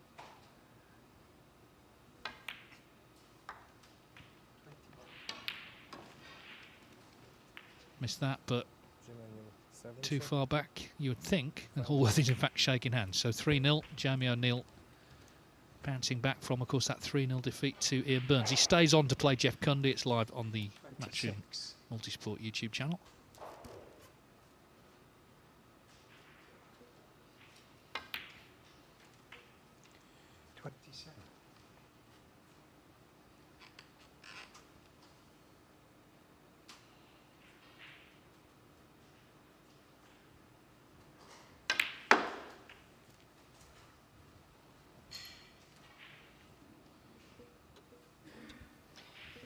That was nicely played. Judged it really well. Perfect on this red. Can play down for the black. 33.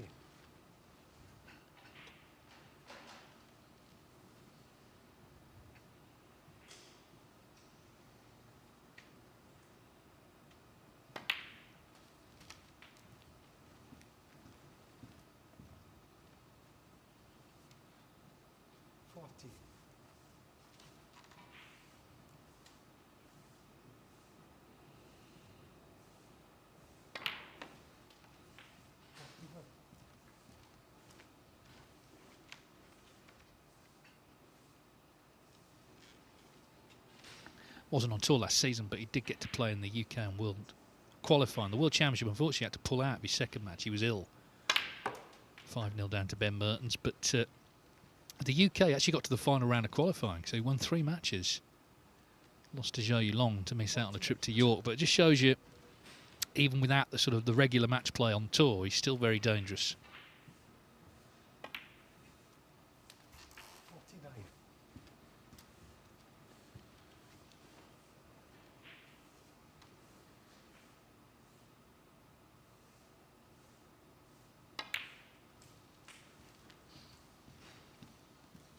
49.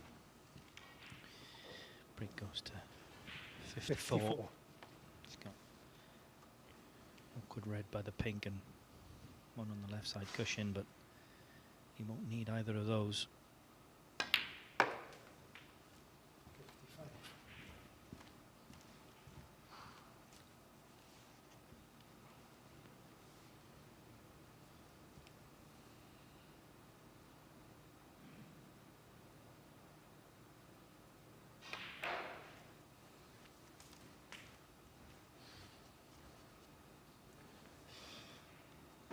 55. $60. Well, Phil O'Kane left that chance to the right middle. 60. Straight away, Clark had to pot a good black, which he did. Cue ball close to the side cushion. And he's just kept things going nicely. He needs another red here after the brown to win the opening frame. And of course, for O'Kane, that'll be 7 frames played, 7 lost today so far. Yeah, it's always looked like this was going to be a really tough tough group. 65. Chang Bingyu probably started favourite, even though Ryan Day was 66. higher ranked.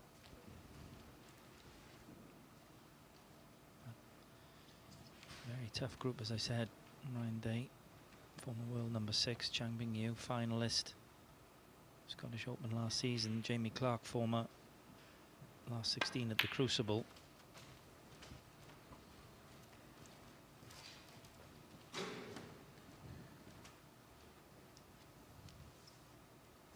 It's It's a tough school, Dave. Oh, it is, yeah. It gets tougher and tougher every year, I think. 69.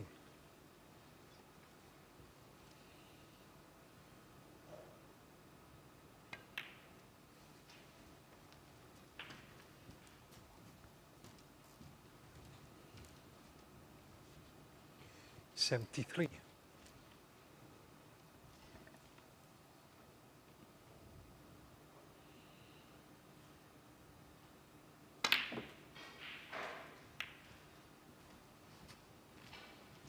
$74.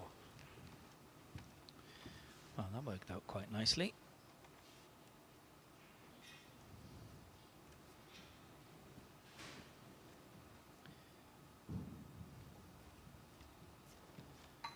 Can he play a little cannon again and maybe bring that other awkward red into play?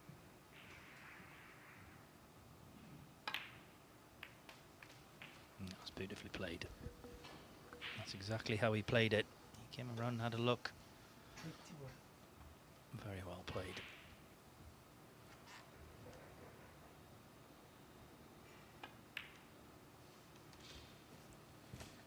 $82. Yeah, so great chance to make his second century of the day.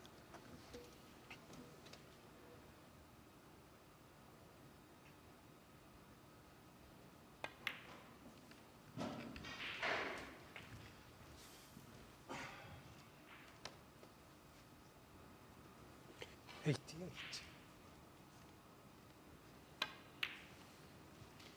$89.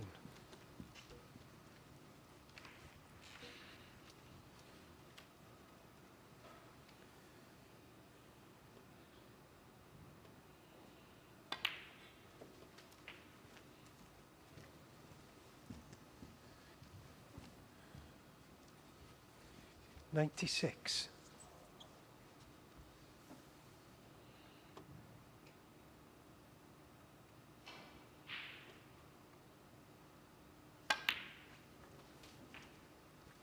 $98. Yeah, he's kept this going nicely. In some ways, his hardest shot was that initial black off the red to the right middle, but once he potted that, he just picked these off very nicely. Already his third century of the season, second of the day for Jamie Clark.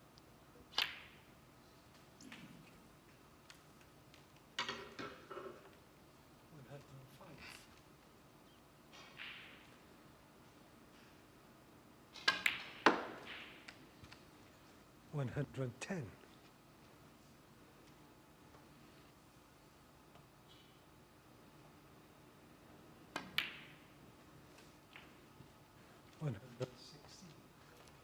So it will be a total clearance of 1, 2, 3 with this black. Yeah, terrific break from Jamie Clark. Back on tour this season and looking really good again. He emphatically wins the opening frame. And as I say, that's his second century of the day. For Phil O'Kane, though, the misery rather continues here. Just desperate to win a frame. Now, they're just getting underway on table 2. Jamie O'Neill and Jeff Cundy. By my reckoning, Ian Burns, I think he's already won this group because, of course, he's played 2, 1, 2, both 3-0, so he's on 6 points plus 6 on the frame difference. Jamie O'Neill, he'd have to win this 3-0, and then he'd be the same. Well, sorry, he wouldn't. He'd be plus 3. Then he'd need Hallworth to beat Burns, but of course, Burns beat O'Neill, so by my reckoning, Burns has won the group. But anyway, it'll all come out in the wash. better minds than mine will be studying this. Jeffrey Kanji, 1.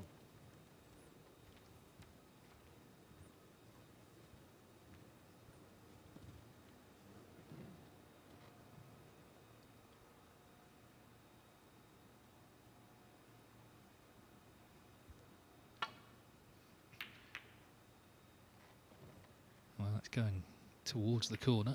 Needs the cover. Well, that looks like cover. Just while we've got a moment, just look forward to tomorrow. The top seed on table 1 is Zhang Anda. Of course, come from sort of journeyman status to be a ranking event winner. Has dropped out the top 16 now, but still such a heavy scorer on his day. He's in a group with Zhang Jun, Ross Muir and Daniel Womersley. He's just actually practicing next door. And on table 2, really good group. Jackson Page, Long Zhihang, Artem Zhuzhin from Latvia. He's also, I just saw him practicing. And Ashley Hugel, who's back on tour through the Global Q-Tour playoffs. So we will have action from both tables, of course, tomorrow. And then later in the week, we've got the likes of Dave Gilbert, Ricky Walden, Bai Lu, and indeed Gary Wilson, Anthony McGill, Alexander Ursenbacher. So lots of interesting faces to come later in the week, and indeed the weeks to come. Remember, on the last day of the first stage, Zhao Xingtong will be playing. Also got the likes of Sergio Way, Chris Wakelin coming in.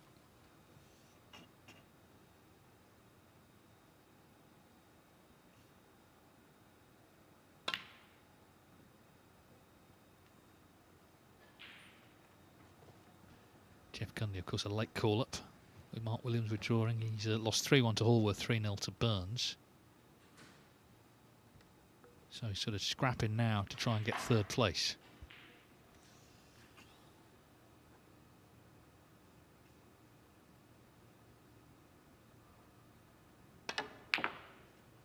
Foul. Jeffrey Kanji, 4. Well, we will no doubt be back over here, but let's go back to table 1. Jamie Clark with 123, a total clearance in frame 1. Phil O'Kane to break. To take the lead here.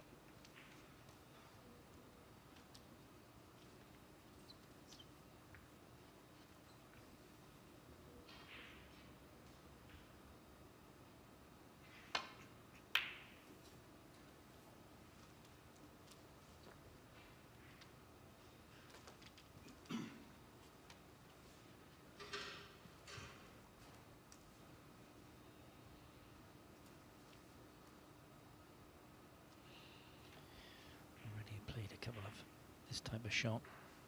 Ready today, missed them thick. And that one he was rolling in rather than stunning it in. It's an excellent pot. Slightly overrun for a ball colour, so be going in behind the green. Jimmy Clark, 1.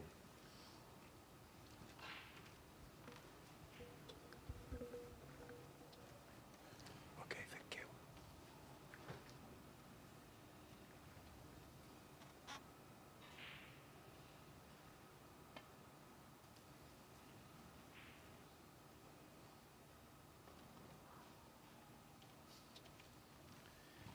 Just faintest of little edges on that red.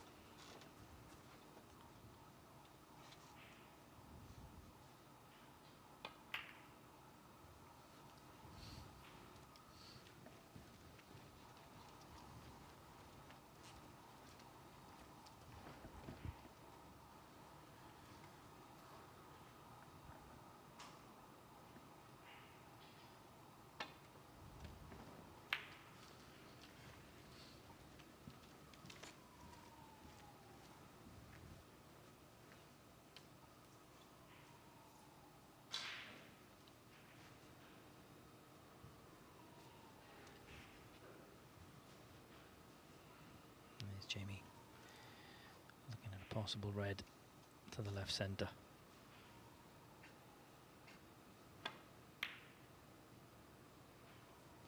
Very close.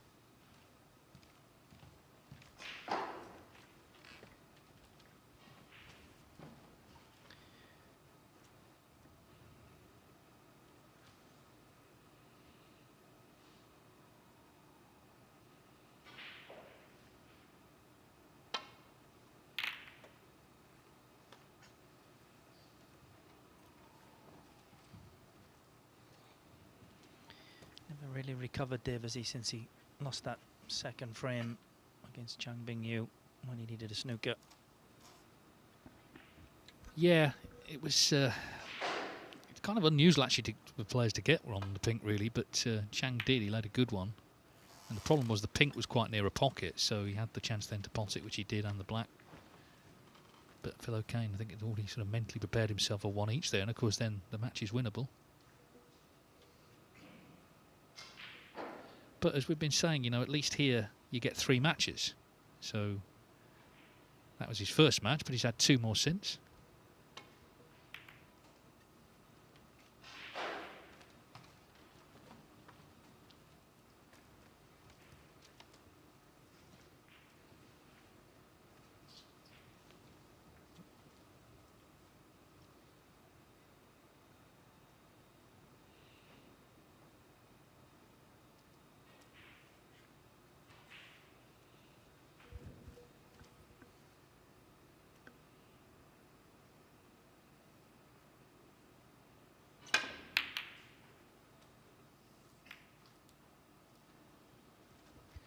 That was all about the cue ball.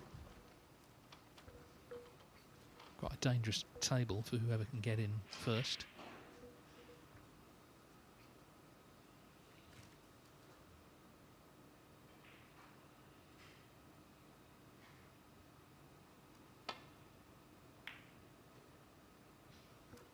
Just avoided the double kiss there. And the in-off.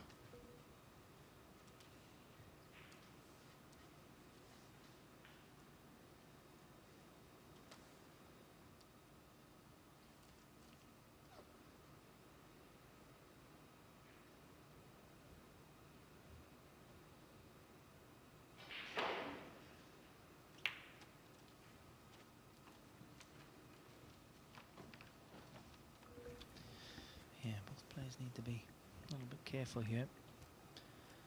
These reds are spread very nicely. Whoever gets the first chance.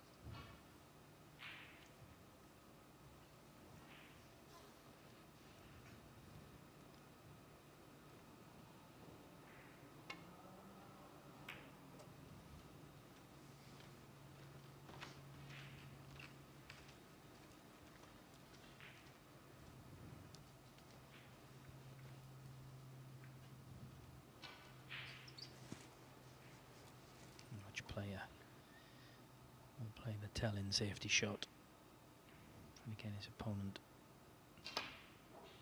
in trouble and force a mistake.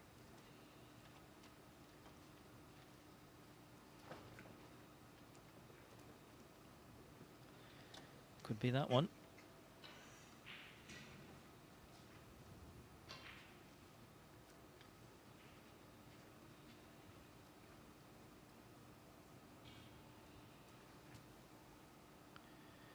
Like he's playing a deep screw back into balk, similar shot to what Jamie played.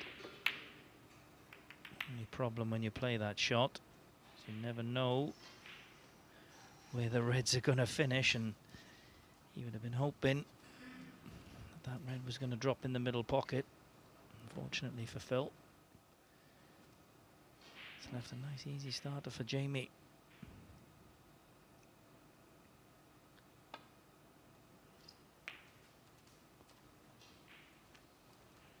Won't be happy with that. One.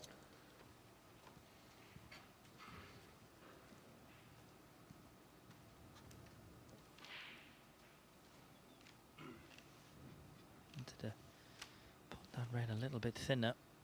That white would have been better on this black, and this is a very tough shot.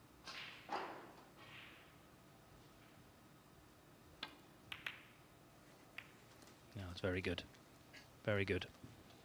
Yeah, it's a different shot, but similar to the last frame. You remember he potted a red, in fact over right middle, and then he was left with a tough black, which he potted, and then he potted everything else. So he's hoping for similar here, and you've got to say it's a great chance to score, where the reds are, black available as well. Yeah, but Phil O'Kane leaving it over the pocket, that kind of sums his day up, really. You know, you try and take positives, but if he loses all 3 matches 3-0, it'd be hard to do that.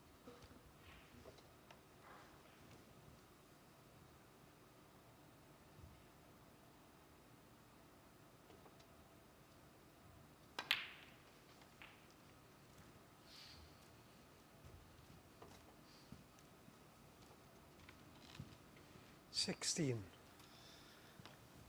Yeah, there's another excellent chance for Jamie. Reds looking very inviting.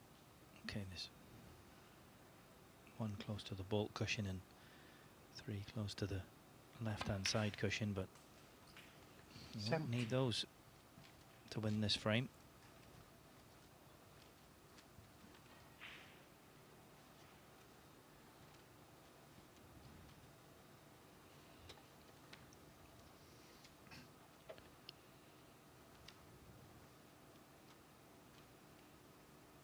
He played for the pink there. He's left it awkward bridging over the yellow, so his choice is brown.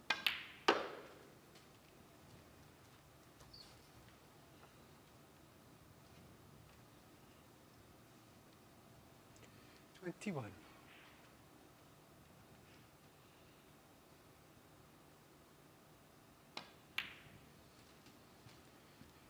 22.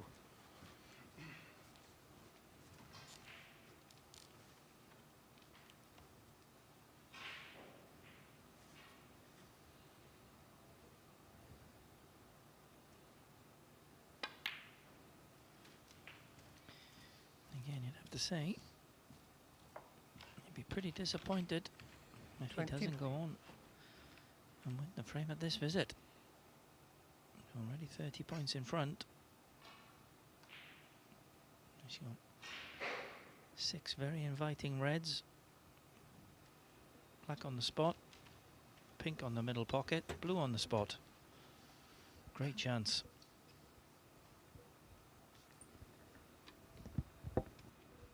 Yeah, we know he's playing well after frame 1.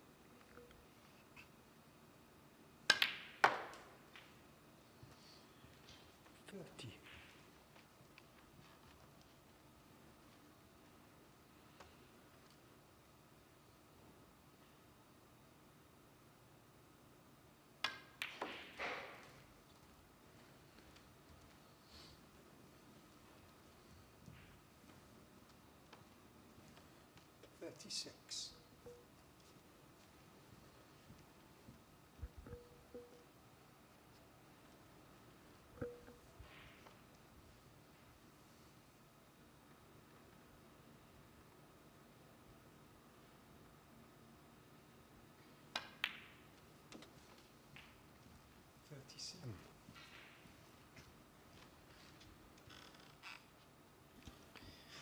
Played that nicely.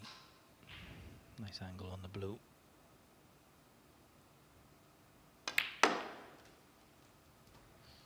Played the little cannon to the 2 reds. 42.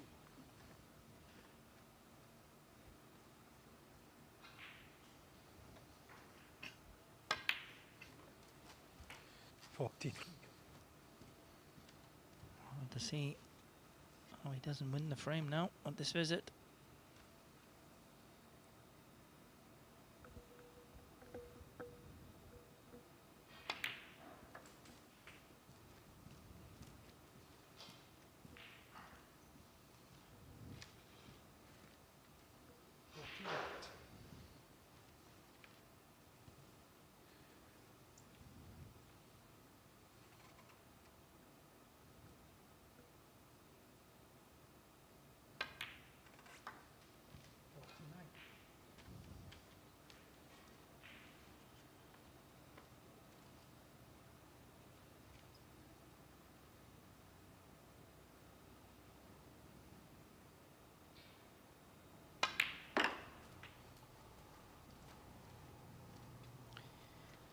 Goes to 55. Still 54. 75 remaining. He's perfect on the red. So red colour, one more red. Should be enough 55. to see Jamie Clark 2-0 in front. Yeah, and in very emphatic lead as well. Kane has not scored a point yet.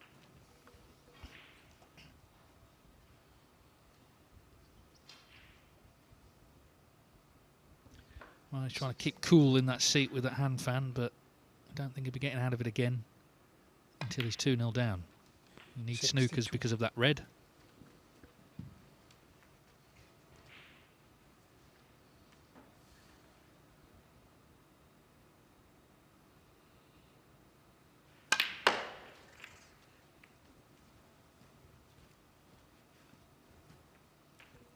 And as long as he pots this red, then there's certainly no playing on.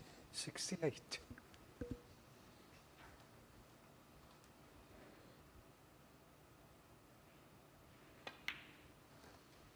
69.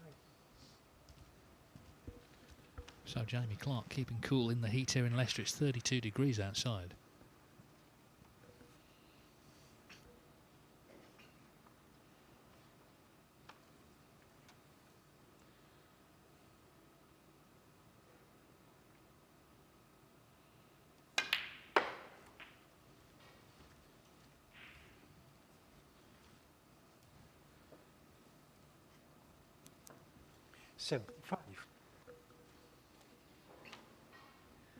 Can he make back-to-back centuries? That'd be a pretty blistering start to proceedings. It doesn't look like he can win this group, but even so, he can end it on a high and potentially get second place.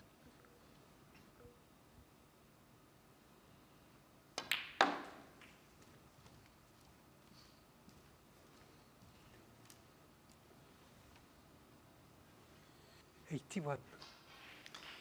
Yeah, and he made breaks of 73 and 101 in his opening match against Ryan Day, so 82.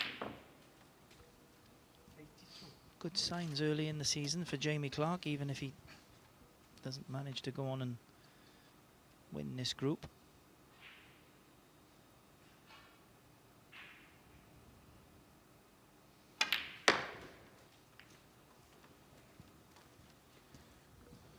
Well, it may not be a century, we'll see after this shot, but 86 will do nicely. Yeah, that's the third frame against Chang Bingyu. He had a great chance to win that and just played one poor shot that cost him, which in the end has been quite costly in the overall context of the group. But he started brilliantly here, 123 and 86. Jamie Clark 2-0 up against Phil O'Kane, looking good, you've got to say, to complete the whitewash. O'Kane unable to pot a ball yet, as again the hand fans and the towels come out.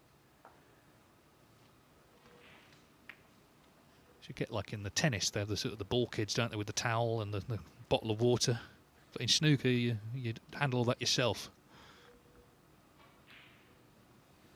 Well, while he attends to things, table 2, it's 1-0 to Jeff Cundy over Jamie O'Neill. So it very much looks like Ian Burns has won this group. Of course, he's got to play Stephen Hallworth next, but 2-3-0s for Burns. Did the damage in the first session.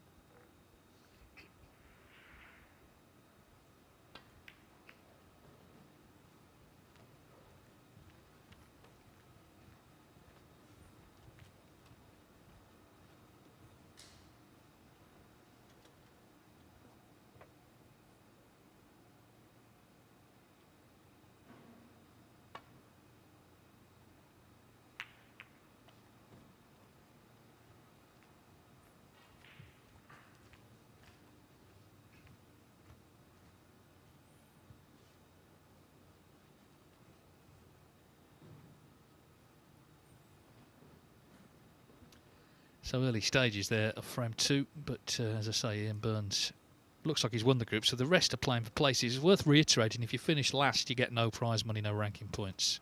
Any other position, you get something. Jamie Clark's certainly going to get something, but let's see if he can complete a 3-0 win here. And then we'll have Ryan Day against Chang Bingyu.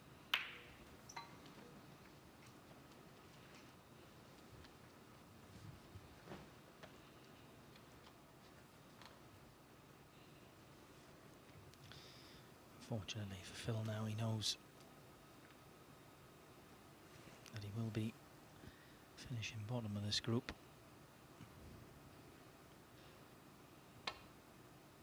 Best he can do now is win these last 2 frames and get a point.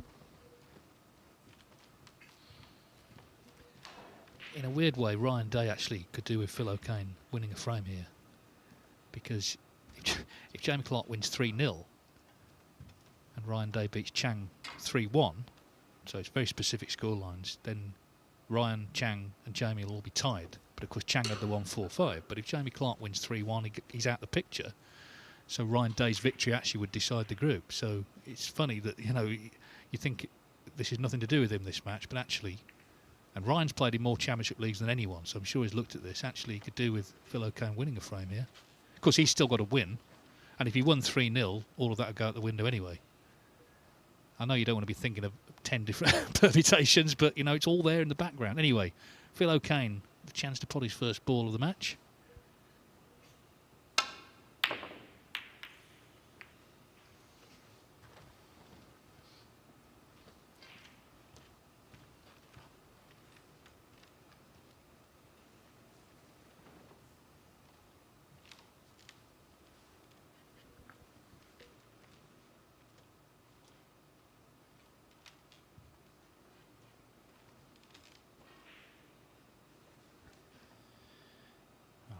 Top red of the 3 will pot. It's going to be going into reds here though. 1.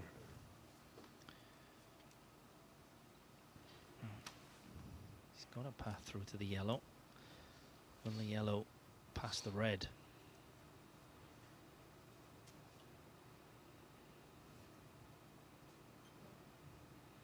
Well, it does pass, but it's very tight.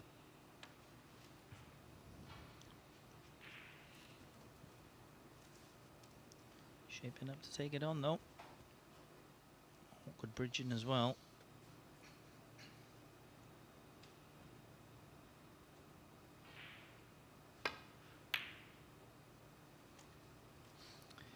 Yeah, that was very tough. Jamie Clark. 1. Just the sum Phil's day up really. And coming round thinking he was going to have a nice easy starter. And as it is, he has no red to go through. There's only going to be a safety shot. Only really drop the white onto the black cushion.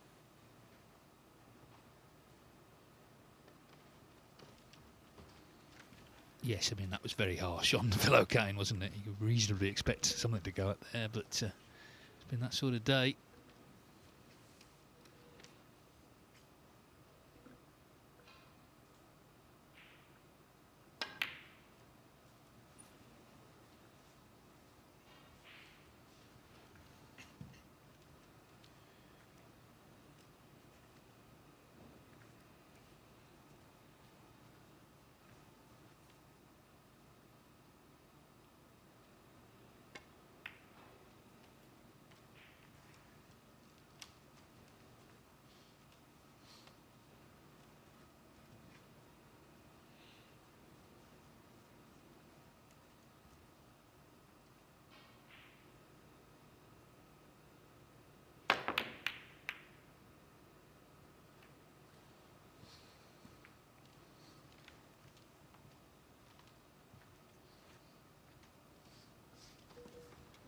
That's another frame where reds are starting to spread.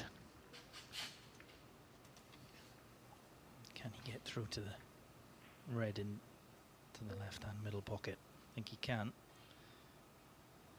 Play it up towards green, brown and blue.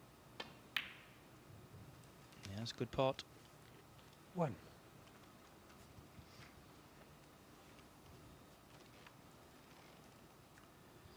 So, come on, Phil. See if you can put a nice break together.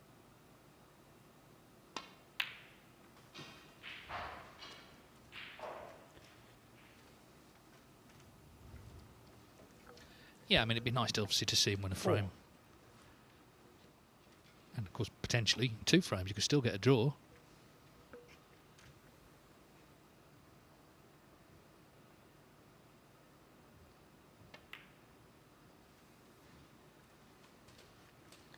Five.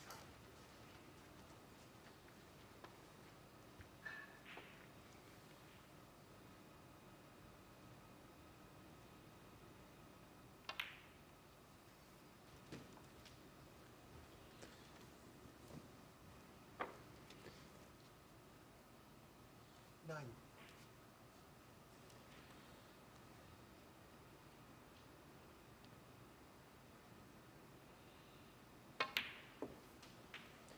10.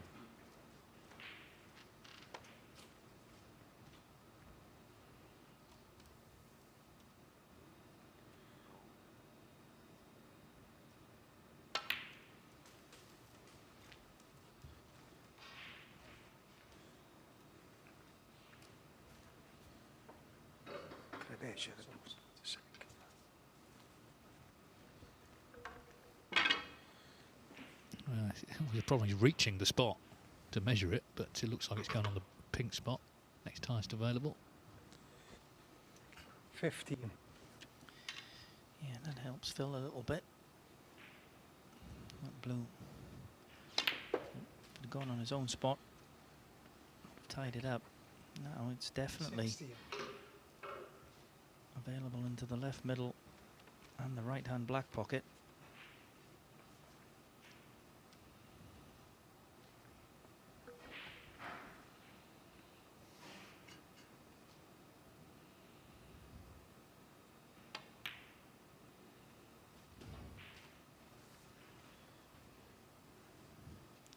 Yeah, judged that nicely.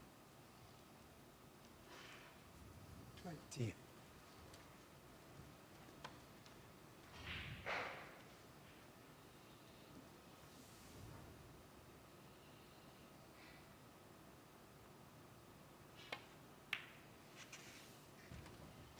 Twenty-one.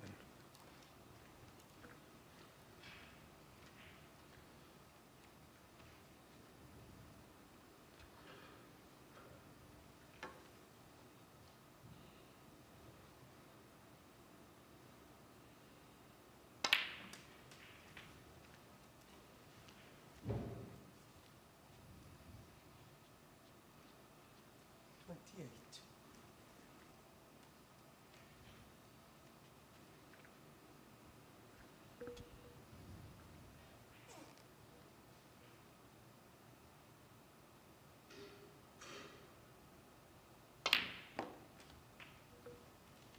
29. Just lost the cue ball there. Yeah, you can still pot this brown, but he's going to have to play a very good shot to get Brown on a ball. red.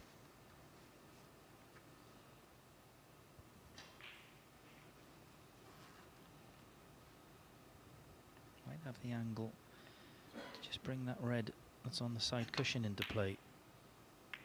Well, that's what he tried. Unfortunately, 29. he's missed the brown. Yeah, and he, as you say, got the other part of the shot right, so he has promoted that red for Jamie Clark.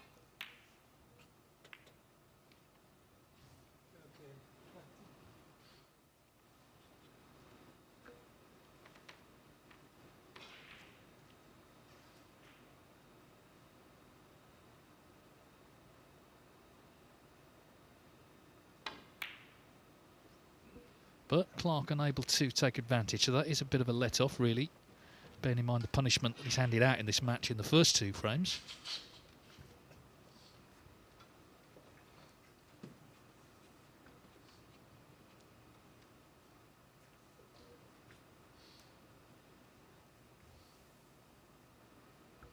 And it's a big shot, this, to the yellow pocket.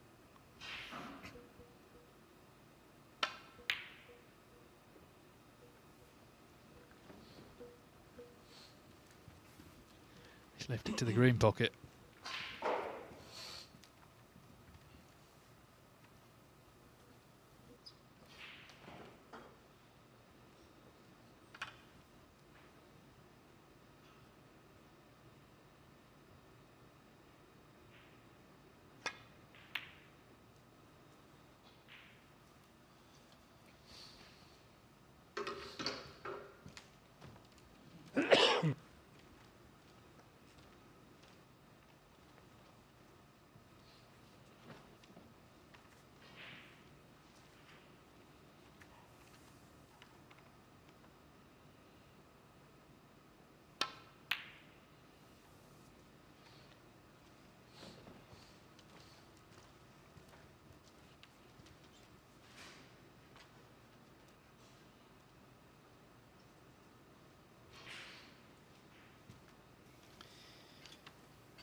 best safety shot from Phil. He has left possibility of this long red for Jamie.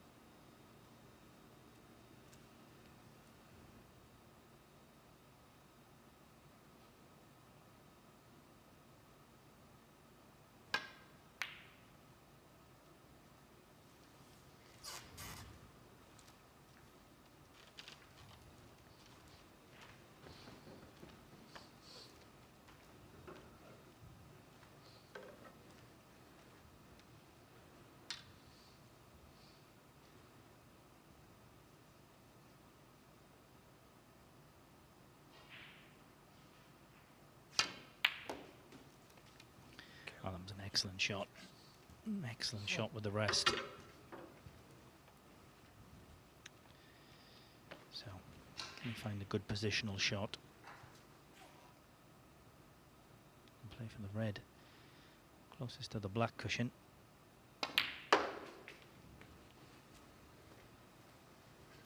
Yeah, he's played it well. 5.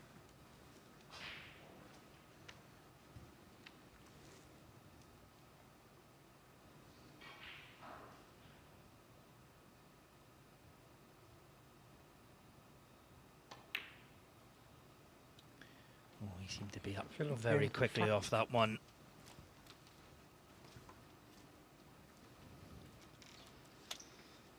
So, Jamie comes to the table, 33 points behind.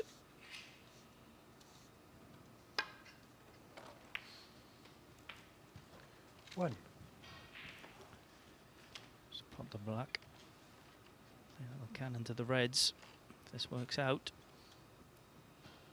a good chance. Not the nicest little cluster to go into.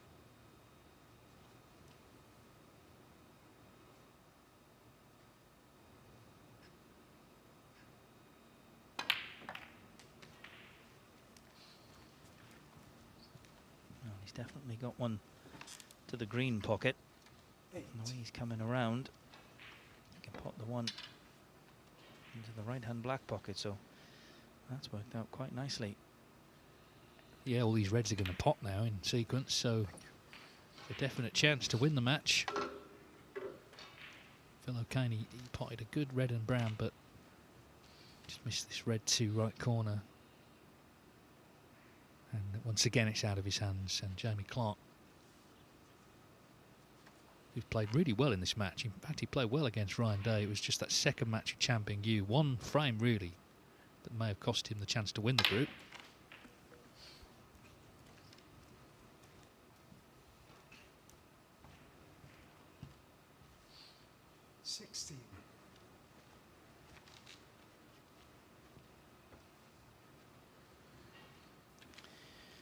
Yeah, but so slightly out of position.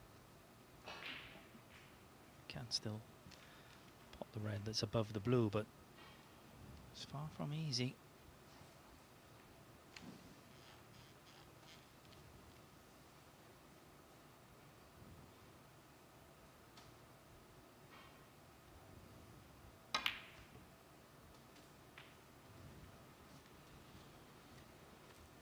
Seventeen. But he played it really well. Played the cue ball in and out of balk nicely on the brown. If he can find another good positional shot.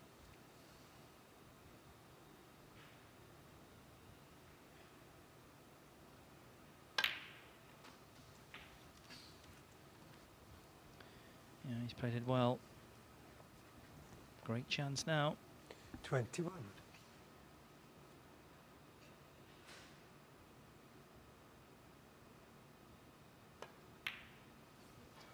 Yes, and he may reflect in time that taking that year away has done him good, because he was sort of off the treadmill for a year, away from the attention of being on tour, the pressure of it. Got back after a single year, had the year in the amateur game where he won a couple of tournaments, you know, which is always a great feeling, taking trophies home. And may well be more dangerous for it coming back this year.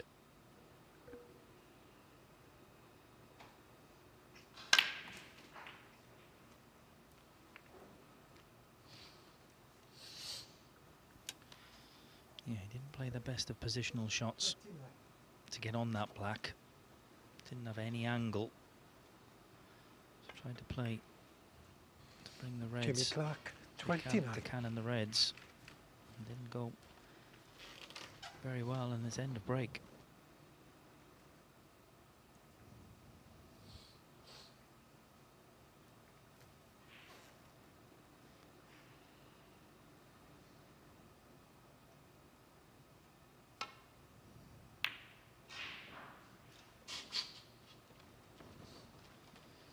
Well, he played it sort of a shot to nothing. Couldn't have got any closer to pot in the red.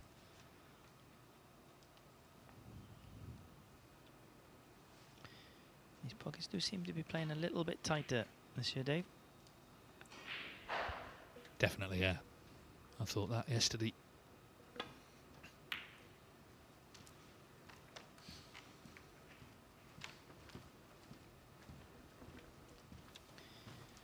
Oh. That was very poor safety from Jamie. He's left this red to the left-hand black pocket. He could have actually left it a lot easier than it is.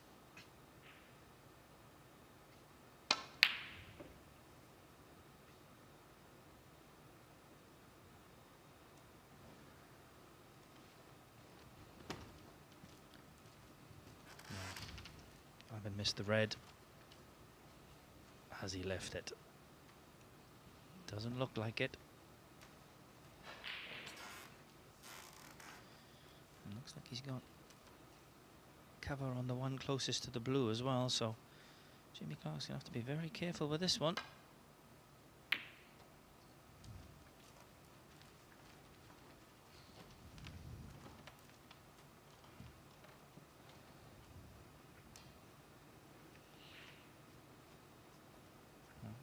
Can pot this red to the yellow pocket.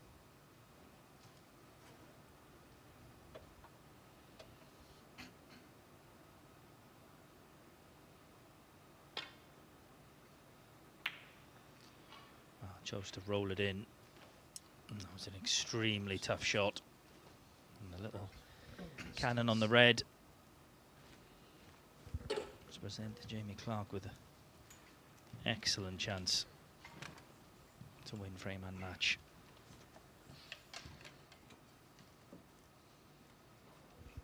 Yeah, it's been harder work than the first two frames, but can he now put the finishing touches to this and win his second match of the day?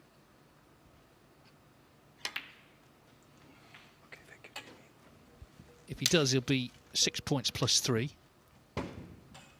Chang Bingyu at the moment is 6 points plus What? 5. That's frames. But of course, if he were to lose to Ryan Day, that would change. If he lost 3-0, Ryan Day would be the group winner. If it's 3-1 today, it's a three-way tie and the high break decides it. Chang's at a 1-4-5. Obviously, if Chang draws or wins, he wins the group. So it's still all to play for very much in that last match. But as I say, Ryan Day could have done with Phil O'Kane winning this frame, really. He still might, but he needs Jamie Clark to break down soon.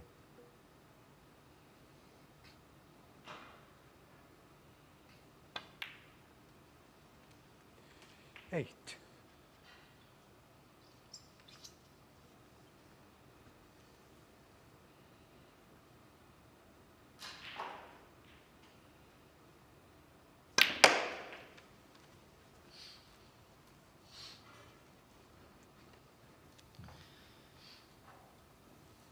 So Jamie needs 13. a good angle on the colour after potting this red to get to the awkward yellow.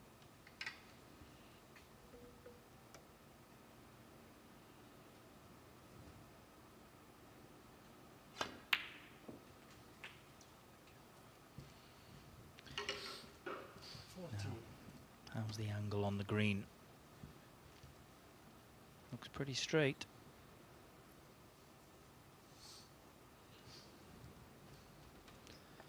Yeah, it's pretty straight.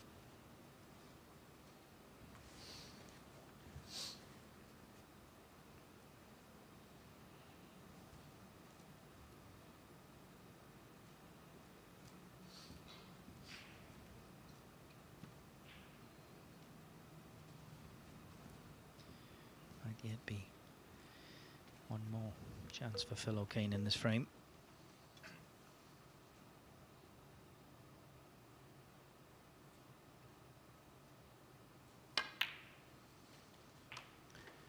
So it's just going to be a safety shot. Try and leave the white 17. where that yellow is. Get a snooker behind the green. Let's try to the angle to screw it in behind the brown. 17. Just yellow come a little bit too far.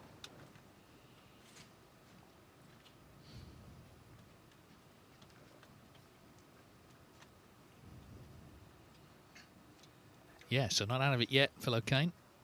13 behind on the colours.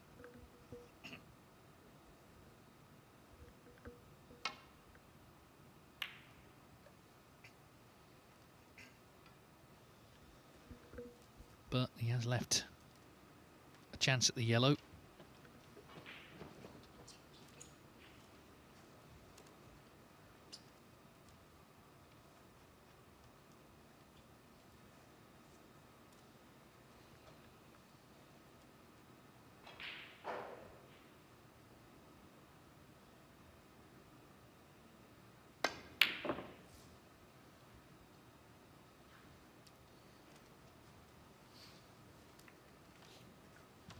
Well, that last kiss on the brown has done him in here. He might have been on that, but for that. But I suppose, you know, if you're trying to be positive, and it's hard at the minute, but at least Clark didn't pot it, albeit he got lucky.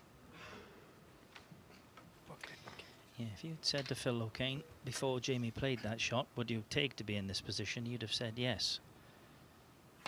But not now.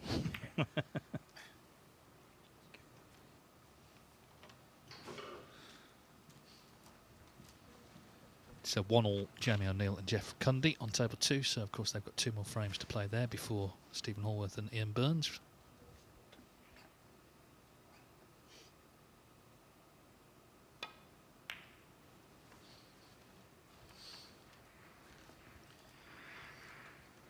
There was another good chance for Jamie to get a snooker.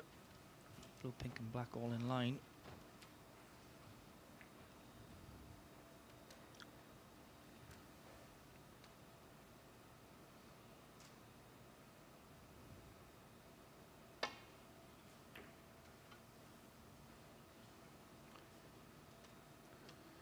I think he played to hit it that thin. It's worked out quite nicely. Well, is there a gap through the blue and the black?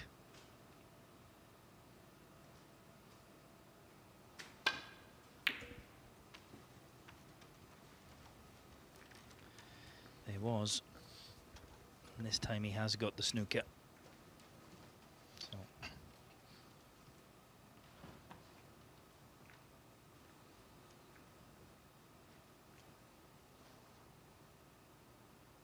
Well, maybe he hasn't got the snooker. Yeah.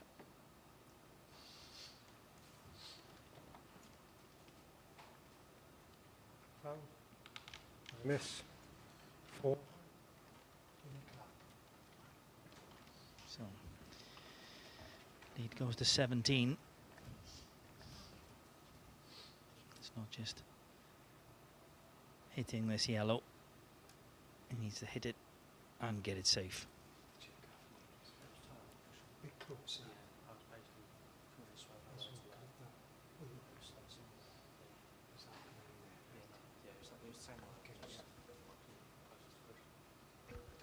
John Pellew with the replacements here, just checking with the player exactly where the cue ball was. You guide me in then, right?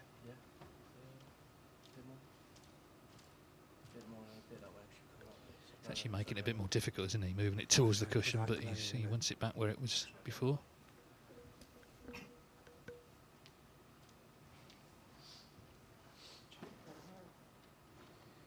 Yes.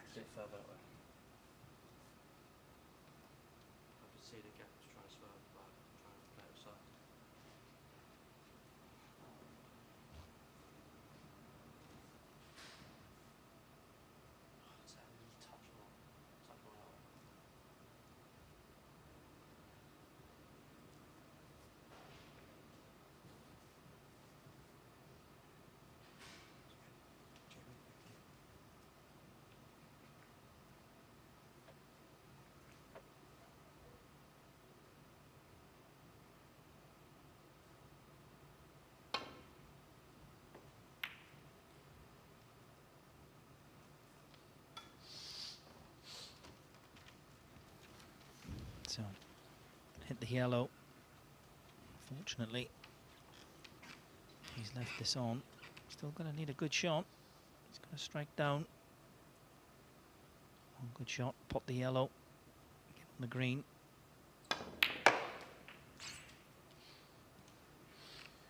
Two. Well,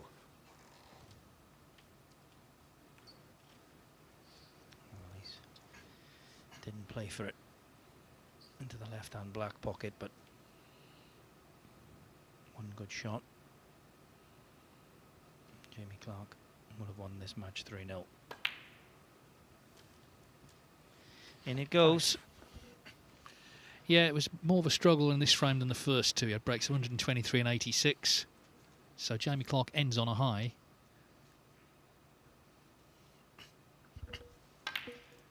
And a disappointing day for Phil O'Kane, obviously not winning a frame.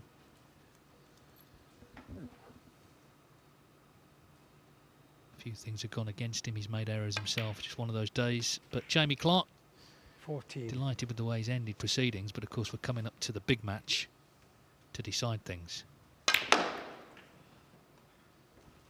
Jamie Clark completes a 3-0 victory over Phil O'Kane. And coming up in 5 minutes, it is the group decider between Ryan Day and Chang Bingyu.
Every new beginning starts with courage. And round here, we have that in spades. One shot, the break, it changes everything. Made better by pressure. Two rivals at every table. A crowd free to live in the moment. From the four corners of the globe, the greatest players arrive, chasing more than a title. $500,000. 6 days of pure drama and unrivaled tension. And when it comes down to the final, they'll need every lucky seven. Take 8 seconds to steady the heart and sink the 9 for glory. The U.S. Open. Witness history in Frisco, Texas.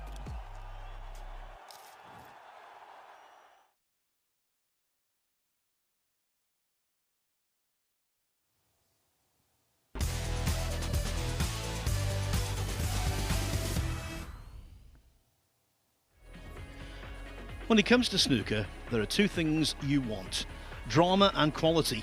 Well, we've certainly had quality in this group. Jamie Clarke has contributed, so too Ryan Day, but the man in pole position right now is definitely Chang Bingyu. But Day could still upset that party with a 3-0 win in the last match of the day on table 1. Over on table 2, well, the table topper, we know it's been confirmed already. It was confirmed after match 4. Ian Burns will go into the next phase. So the table 1 table is like this. Jamie Clarke has 6 points, the same as Chang Bingyu. If Ryan Day can win this match 3-0, he gets to 6 points also. His frames plus will be 4, whereas Chang will be down at just 2. So it is possible for Day to pull this out of the fire, but the way that Chang is playing, you would still fancy him to get something from the match. If it is 3-1 to Ryan Day, by the way, and he were to make a break of 146 or 147, i.e. eclipsing Chang's earlier 145, then he would win the group that way, but that's unlikely. So it's appearing, Dave Hendon, that it's 3-0 or bust for Ryan Day. Yeah, it looks like Chang's got to win one frame. But if he doesn't, he'll finish third. So it's a kind of one of those situations where it's right up in the air. But I'd be surprised if he doesn't. Ryan Day, though, we know, listen, he's been around a long time. He's capable of winning 3-0. Of course he is. I think trying to make a maximum or a 146, he's asking a lot, though. Well, they've played twice before. Day won both of those matches, playing very well on each occasion. He beat Chang 6-2 in the first round of the 2018 Shanghai Masters with 2 centuries, including a 130, and then 4-2 in the first round of the Welsh Open in 2022, again making 2 centuries, including a 134. It's true, but if you'd have said to him in that latter match, you've got to win 4-0, that might have been harder. Anyway, we'll see. It's one of those interesting scenarios. Jamie Clarke, of course, could still get second. So I was saying in that last match, Ryan Day needed Phil O'Kane to win a frame, really. 3-0 has made the high break a thing now. It wouldn't have been otherwise, because, of course, it would go on the head-to-head between these two, if it was just these two level. And if Ryan won 3-1, he'd be the group winner.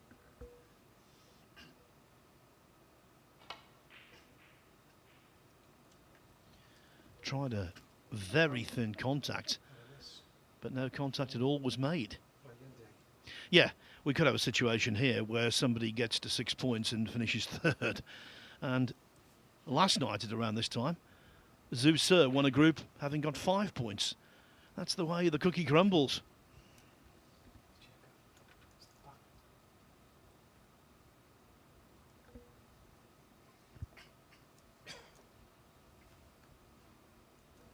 John Pellew once again in the thick of things. Still 1-1 by the way. Jamie O'Neill and Jeff Cundy. Of course, Ian Burns, Stephen Hallworth to come, but Burns already confirmed as the group winner.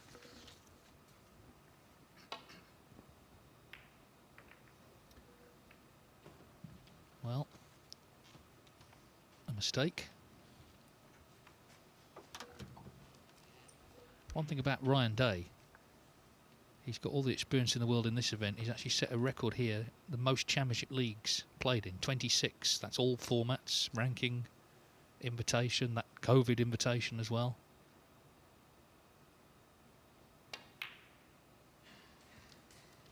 There are two players, one behind, and you'll know who they are, Stuart Bingham and Ali Carter. And of course we'll see them in due course. Yeah, and I think that Day certainly has a joint record in the invitation ranking, or should I say the Invitation Championship League. Joint record in the sense he's played in all 7 groups of one tournament. Interestingly, the man who's won the most matches in all championship leagues is not in this, Mark Selby. Of course, he's won the last 3 invitation versions. Yeah, I'm always surprised that Selby doesn't enter this for a number of reasons. One, he's based in Leicester. And 2, to win this event, you've only got to be involved for 3 days. So you could play early, have a fortnight off, and then come back for the last 16. section of the event. Or you could do what Zhao Xintong's doing, which is playing on the last day of this stage, and if he wins the group, he'll play the next day. 17.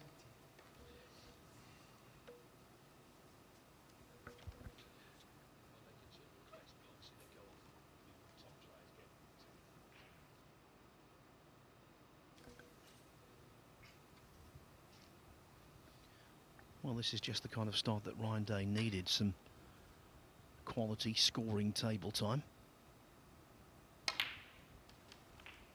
Win the first frame, maybe place Chang under a little bit of pressure, because he will be aware of what's required. Back in the day when the Championship League first started, players were sometimes in the dark when they played their last match, and 25.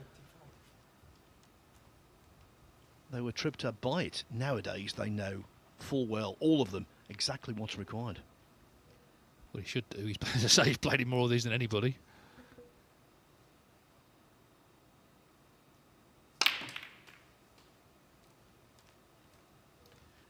Didn't quite come off. 32.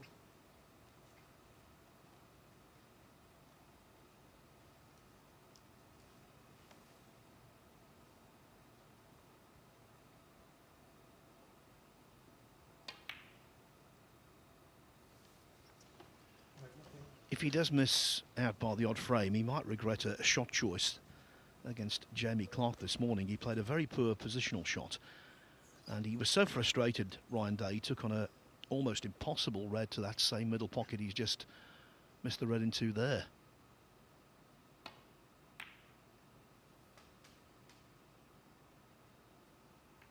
But we mustn't over-dramatise this situation. Chang very much holding certainly 3 of the aces. Yeah, I wonder how much he's been studying it all. But anyway, I'll just try and win the match, and we know that he needs 1 frame. 3.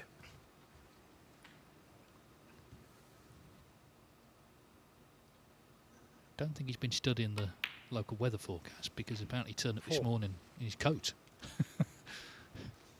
Don't think he'll be wearing it this evening, Phil.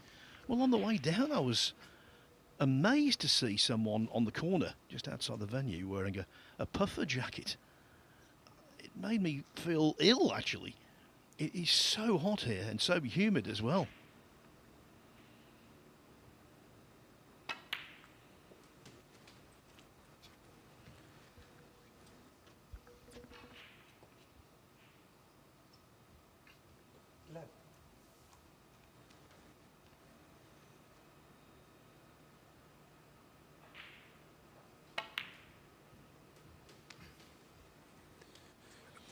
Of course, the big date for the Mattioli Arena this year, snooker-wise, is the Champion of Champions in November, and it would be really good to see Chang involved in that.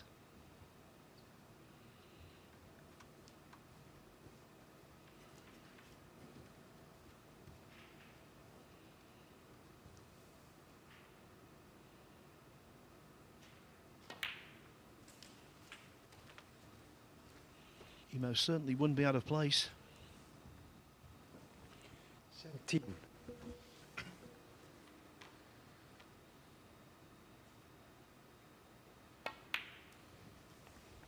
I can tell you, by the way, that 18. Jamie O'Neill, the man who scuppered Stephen Hallworth's group-winning chances, has taken a 2-1 lead over Jeff Cundy on table 2.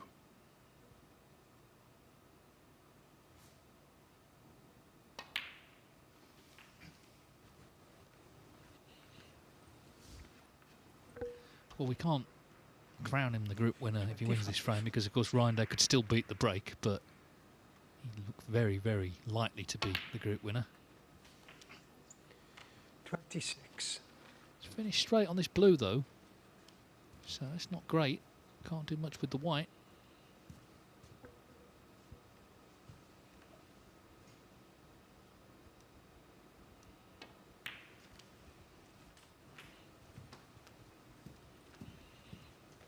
Well, it's not too bad. I guess he's on this red to left corner.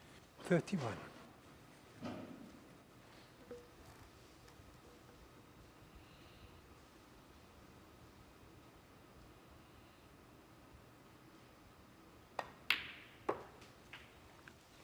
$32.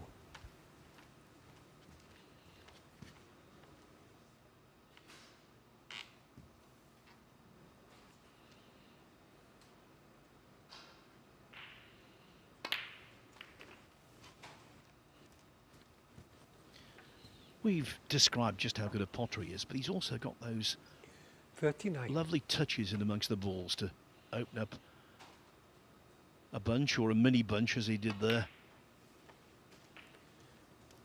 to best 40. effect. He's got a massive upside, Chang Bingyu.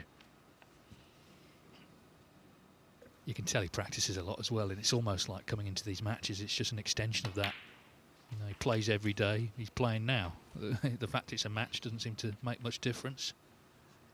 So Ryan Day was in first, lost his way. Chang looking good to win the frame. Most likely he needs to win this group. 48. Be a long wait, by the way, to play the next group. July the 13th, you're playing.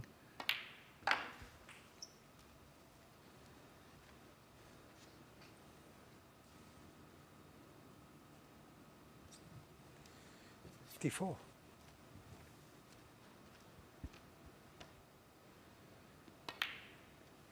Yeah, it is a marathon tournament, there's no 55. doubt about that. But I think one of the great things about it, we get to see 8 new players every day, certainly in the first stage, which takes up the majority of the time.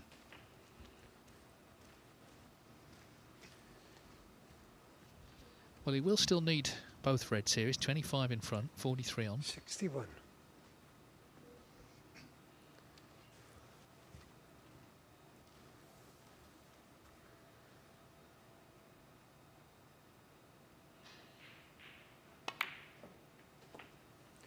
$62. Just overran a bit. And you can only put that down to a slight malfunction in timing, which was caused by the fact he was straining to reach the shot.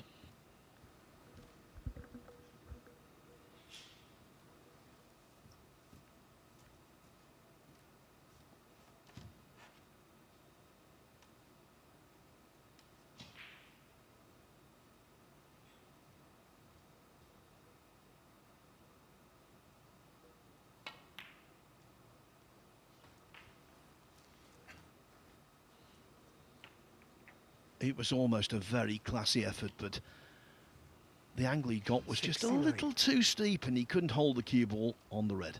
So there's life in the frame yet. There is, and although he's 33 in front, it's more where the balls are, and of course they're all there if Ryan Day were to get a chance at this red. Chang Bingyu. Still a good 69 from 69. Chang, and that little kiss on the pink has left him snookered, and Ryan Day is sort of kind of making that point. So he's got to hit this first and foremost, otherwise he needs a snooker. It'll be 37 behind, 35 on. Got to hit the red, can't afford to leave it.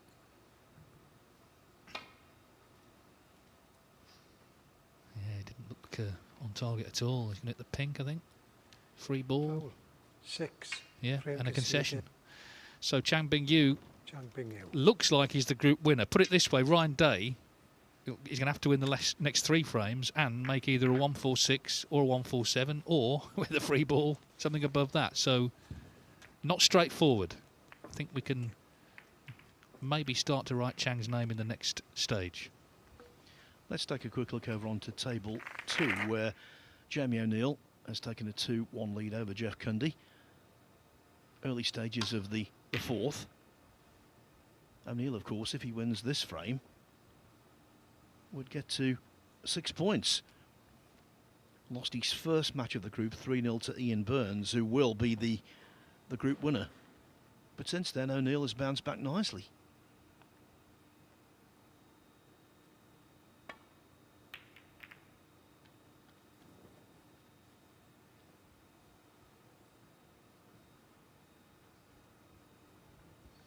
Having lost his first 2 matches, we know that Jeff Cundy will be the wooden spoonist.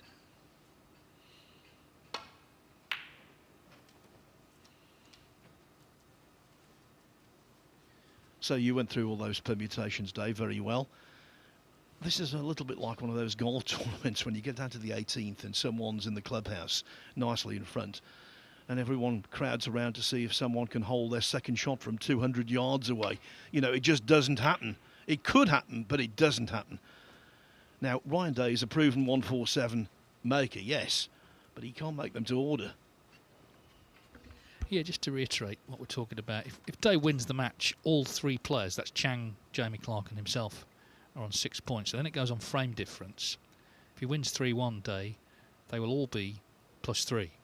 So then it's decided on the high break, and of course Chang's made a 145. So that's why he would be the group winner.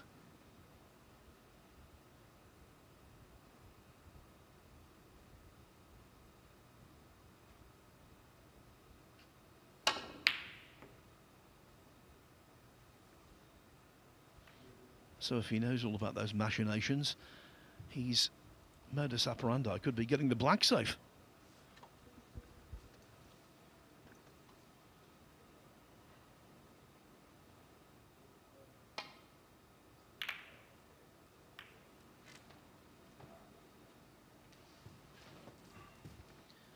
But Ryan Day, to me, looks a defeated figure.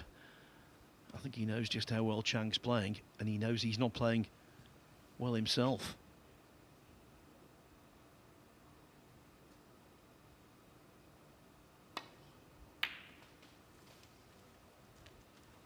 One. Yes, and they're literally in the heat of battle. The temperatures have gone up as the day's gone on. That's why you see the players clutching those hand fans.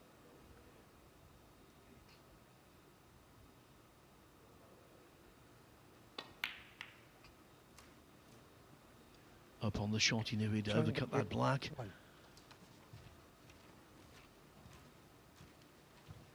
But because he's potted a red, of course, he can't make a 145 plus here.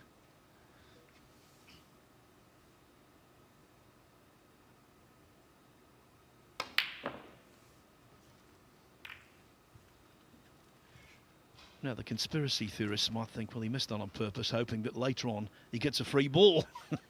This is ridiculous, Dave. Well, I suppose you could play for some sort of re-rack. I don't know how that's going to work with where the balls are, but anyway.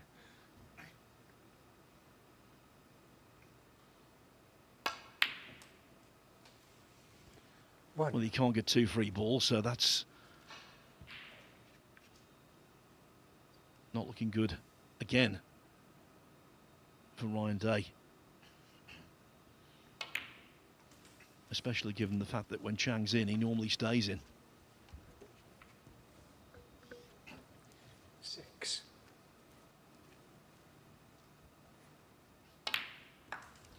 Well, as you said earlier, he's definitely a potential winner of this tournament. Seems to play without any real fear.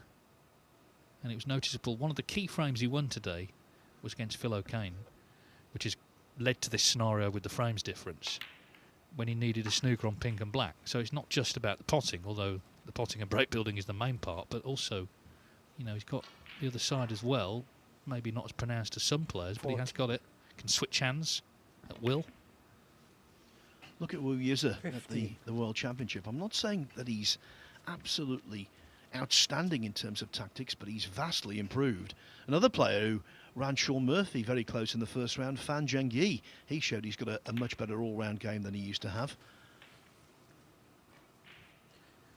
Yeah, and actually Xingtong, Zhao Xingtong as well. You know, people don't talk about that 22. because of his sort of beautiful cue action and all the rest of it. But he won, I think, most deciders of anyone last season under the Kosh.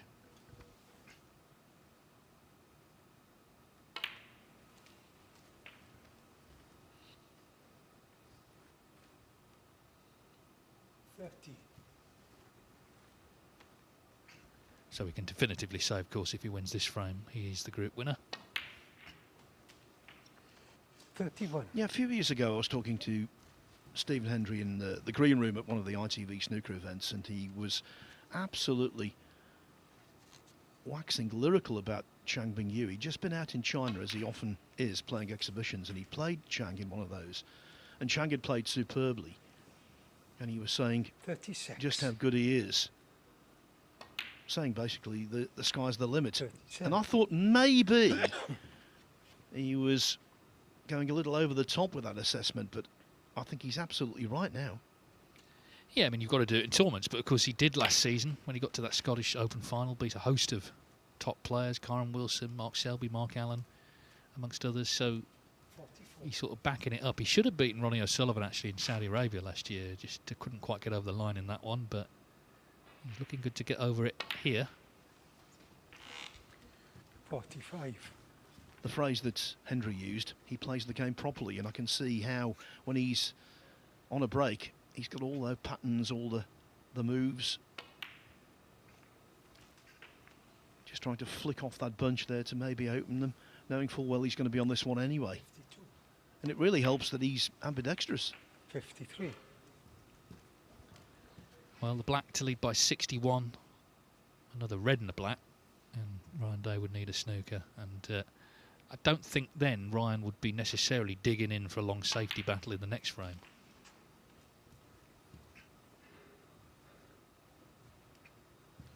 $60.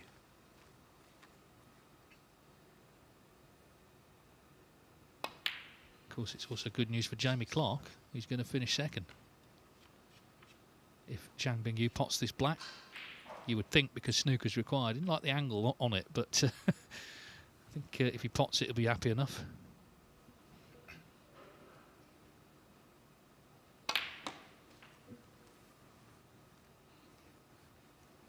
He's played it nicely for the extra red. 68.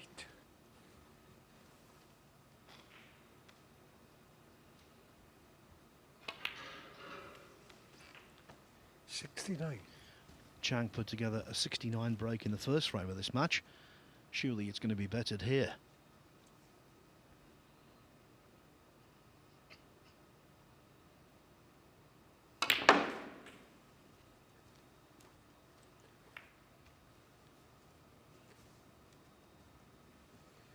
$74.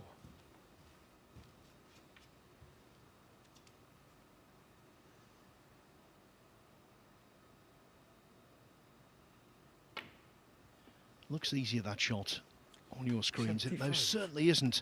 He was very close to the red, hard to judge the potting angle, and he judged it absolutely perfectly.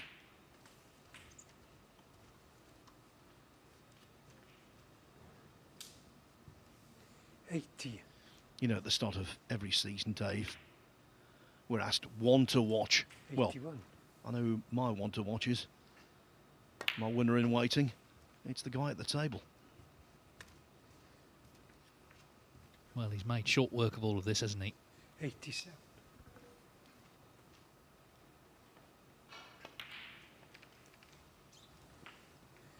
$88.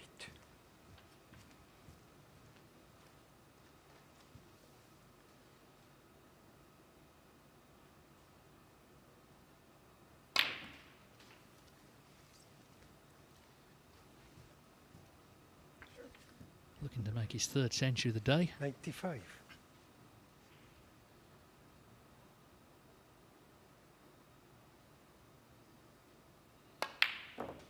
96.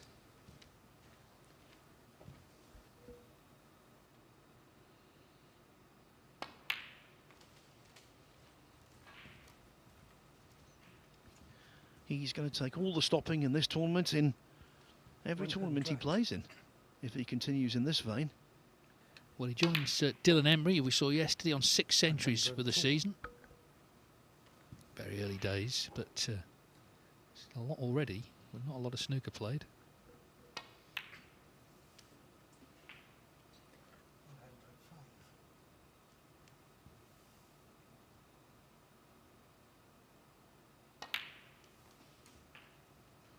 $109.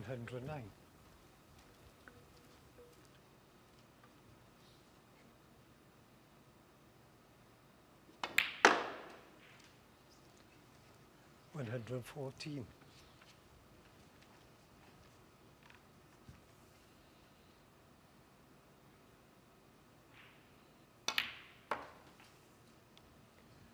$120.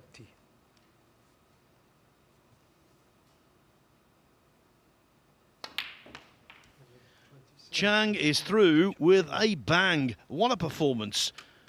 2-0. That means there's no way, no scenario that could deny him topping the group. So Chang Bingyu and Ian Burns are our group winners today. We now have 4 players in the last 32 of the BetVictor Championship League. The other 2 being Zhu Se and Dylan Emery, who were successful yesterday. Over on table 2, looks as though the penultimate match of the day is coming to a conclusion. Jamie O'Neill well placed to beat Jeff Cundy 3-1. Not quite there yet, but enough open balls that should make him confident of putting this away.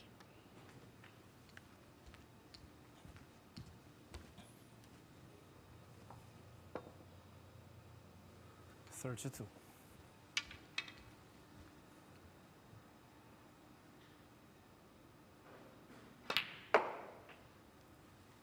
$33.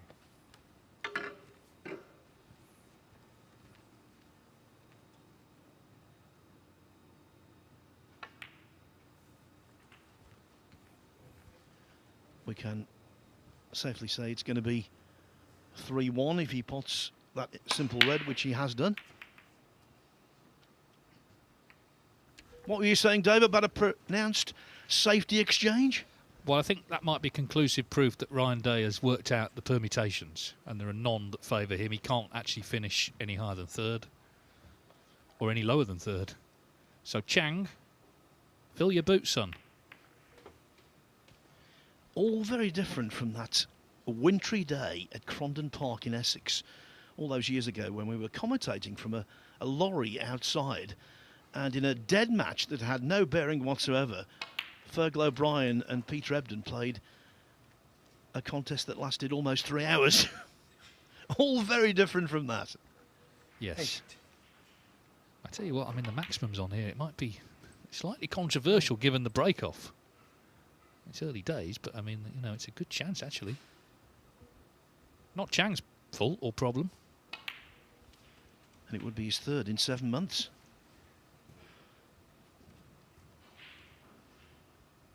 In a match, that is. He's probably made so many in that time in practice, it's impossible to chronicle, but 17.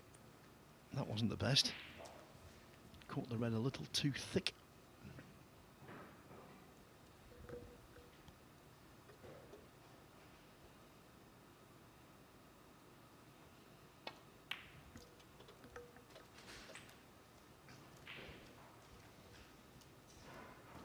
Well, could still play on the black. 24. It'd be ironic if he beat the 145. Yeah, the Ryan Day break. That's the start the car break.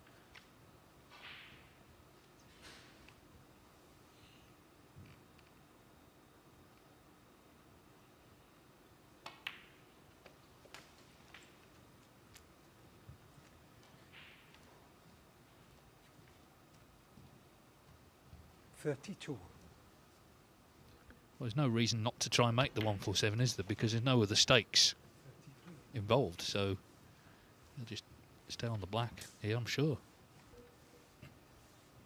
And there will never be a better situation in professional snooker in terms of lack of pressure to make one. There's no pressure at all. Well, the old cliche is, the frame is the most important thing, but actually it isn't, because he's already won the group, and people are just tuning in, wondering why Ryan Day did that. He's going to finish third whatever. Chang's going to finish top whatever. 41.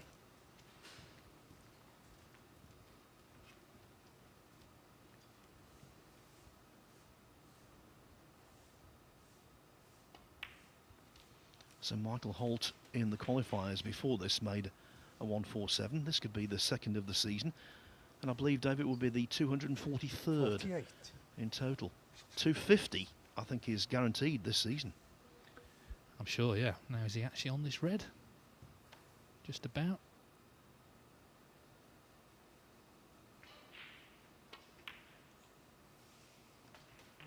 I should be slightly surprised if he doesn't make it, but we'll see. I mean, anything can go wrong. Yeah, the red towards the balk line is the obvious problem.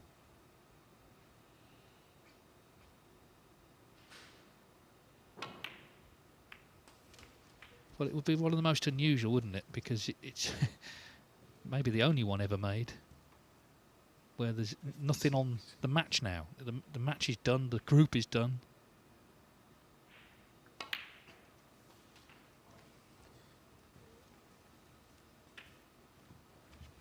57.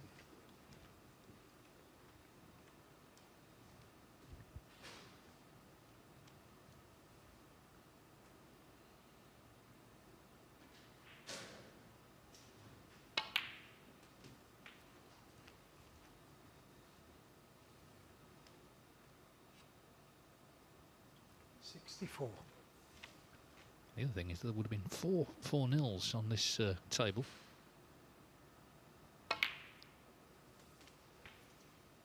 Determined to stay on this black, needs to run a bit. Well, this could be where it falls down, and he hasn't won the frame yet. Needs to get the rest out. Of course, he did when he made that maximum at the UK qualifiers, as Phil mentioned earlier. Last season, he potted the last black with the rest. In it goes. Now you see in a normal, in inverted commas, frame, there would have been a lot more pressure on that. So this is frame ball for a 3-0 victory.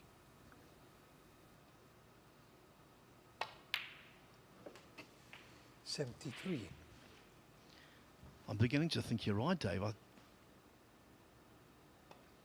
do believe he's going to do this. Yeah, like you say, that red near the balk line, getting on that to get back on the black may be an issue, but that's the only issue, really, that you can foresee. 81.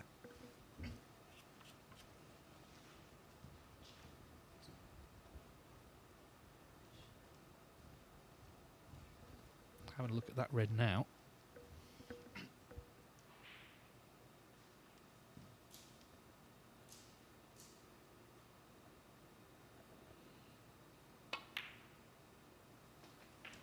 Yeah, we saw him point his cue. He's going to play for it to left middle, but what sort of angle does he have? It's not great.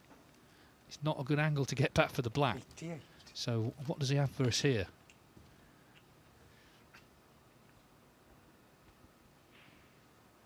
It'll have to be something special.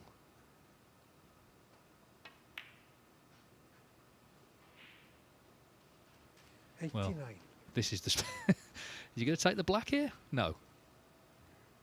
Come on, Chang. What's wrong with you? Wants another century, Phil.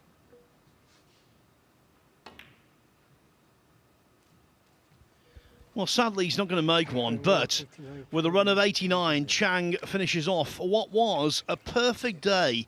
9 points out of 9, 3 victories out of 3, and he's one of the chief contenders for me for this BetVictor Championship League title. Overall, he tops the group with considerable aplomb. There you see Chang having won 2 matches in the first session, then beating Ryan Day, the top seed, 3-0 in very quick order. As for the other table, well, it's been a really good day for Ian Burns, who's just about to start against Stephen Hallworth in the last match over on table 2, knowing full well that he is going to be the table topper regardless.